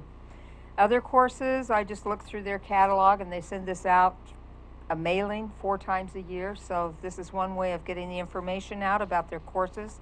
They have an EMT course, art courses, basic academic courses, math, science, Spanish, etc., exercise courses, yoga, Tai Chi, all kinds of things. And a good thing I notice is seniors over 65 receive free tuition for auditing classes. So if anybody's over 65, go take a class. And they do have good publicity. As I said, the catalog's sent out 4 times a year. There's radio ads, and they have a table at the Curry County Fair each year. Also, on the back of this paper, I participated in a regional solutions meeting, and I just wanted to inform you of some of the projects that are happening in Curry County. The Azalea Park has upgraded the baseball field. That's with funds that were provided by Regional Solution. And also the cannery at the Port of Port Orford was in major disrepair, and it's receiving money to expand and replace the building to support the port activities. And other projects in Coos and Douglas counties were also discussed. And that's my report. Can I ask you, did they mention, I've been told that they've canceled some of their curricular activity. Some was for lack of, they said lack of enrollment. Some was for lack of teachers. But I've also heard that they've basically cut back and or terminated a couple of teachers as well from there. And did they explain why? It would depend on the subject and the demand for those teachers. And Would that's what happens. Do you think it would be possible that we could set up possibly a workshop with them and I'm sure some he'd be educators amenable to that. and some educators in the community that we could all have a workshop and talk about it? If we were going to have a workshop, I would suggest getting people from the high school, all 3 areas. Oh, absolutely. And SWAC, because that is a huge, as far as I'm concerned, a huge plus. Those high school students getting those college credits for attending classes. 100% appreciated, and again, the vocational aspect that they do as well. Yeah, that's a big thing in Brookings right now, the vocational.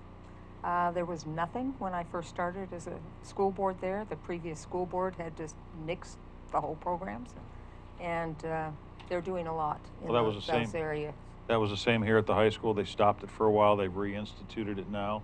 I still do some of it with the program that we have at my place, but I think a workshop on this would be great, and we could have some of the local educators, some of the high school people, SWAC here, and just kind of talk about the direction of the college. and just making sure that everyone's fully informed of what they do, and getting more information out to the public and getting more information in from the public to make sure that, that we're getting the most from their resource. Okay. Commissioner Gold, can you help with the contacts on that for the workshop? Yeah, I will do some contacting. If we come up with a date, I will contact the individuals and take care of it. Thank you. I think we have one more item on there. I see council has joined us. Thanks, Mr. Chair. Thanks for recognizing me. I'm in my grubbies today because I'm packing up boxes, moving the office. I thought that was your Sunday stuff there. Technically, it is my Sunday stuff. I got him blushing. And my assistant came over as I was working on the boxing and stuff like that. She said Commissioner Boice's report mentioned something about work and planning. I'm not really sure what that's all about. Well, we had a conversation this morning, so I asked you about it, and my position hasn't changed. That okay. So, did you hear anything I had to say?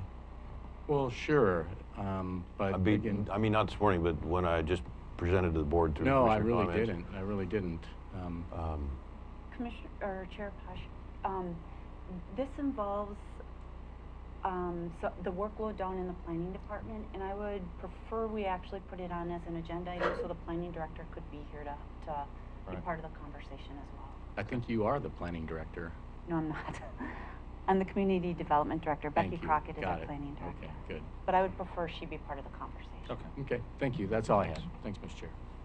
All right, we have one more. The ORS 192-640 notice shall include a list of principal subjects anticipated to be considered at a meeting. So that would be if we had anything else or anything urgent that we weren't able to put on the agenda. Nothing's been brought to my attention. Okay. Then at this time, this meeting is adjourned.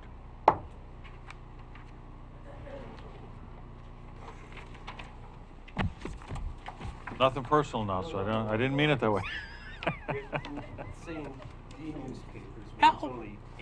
It's like the commissioners.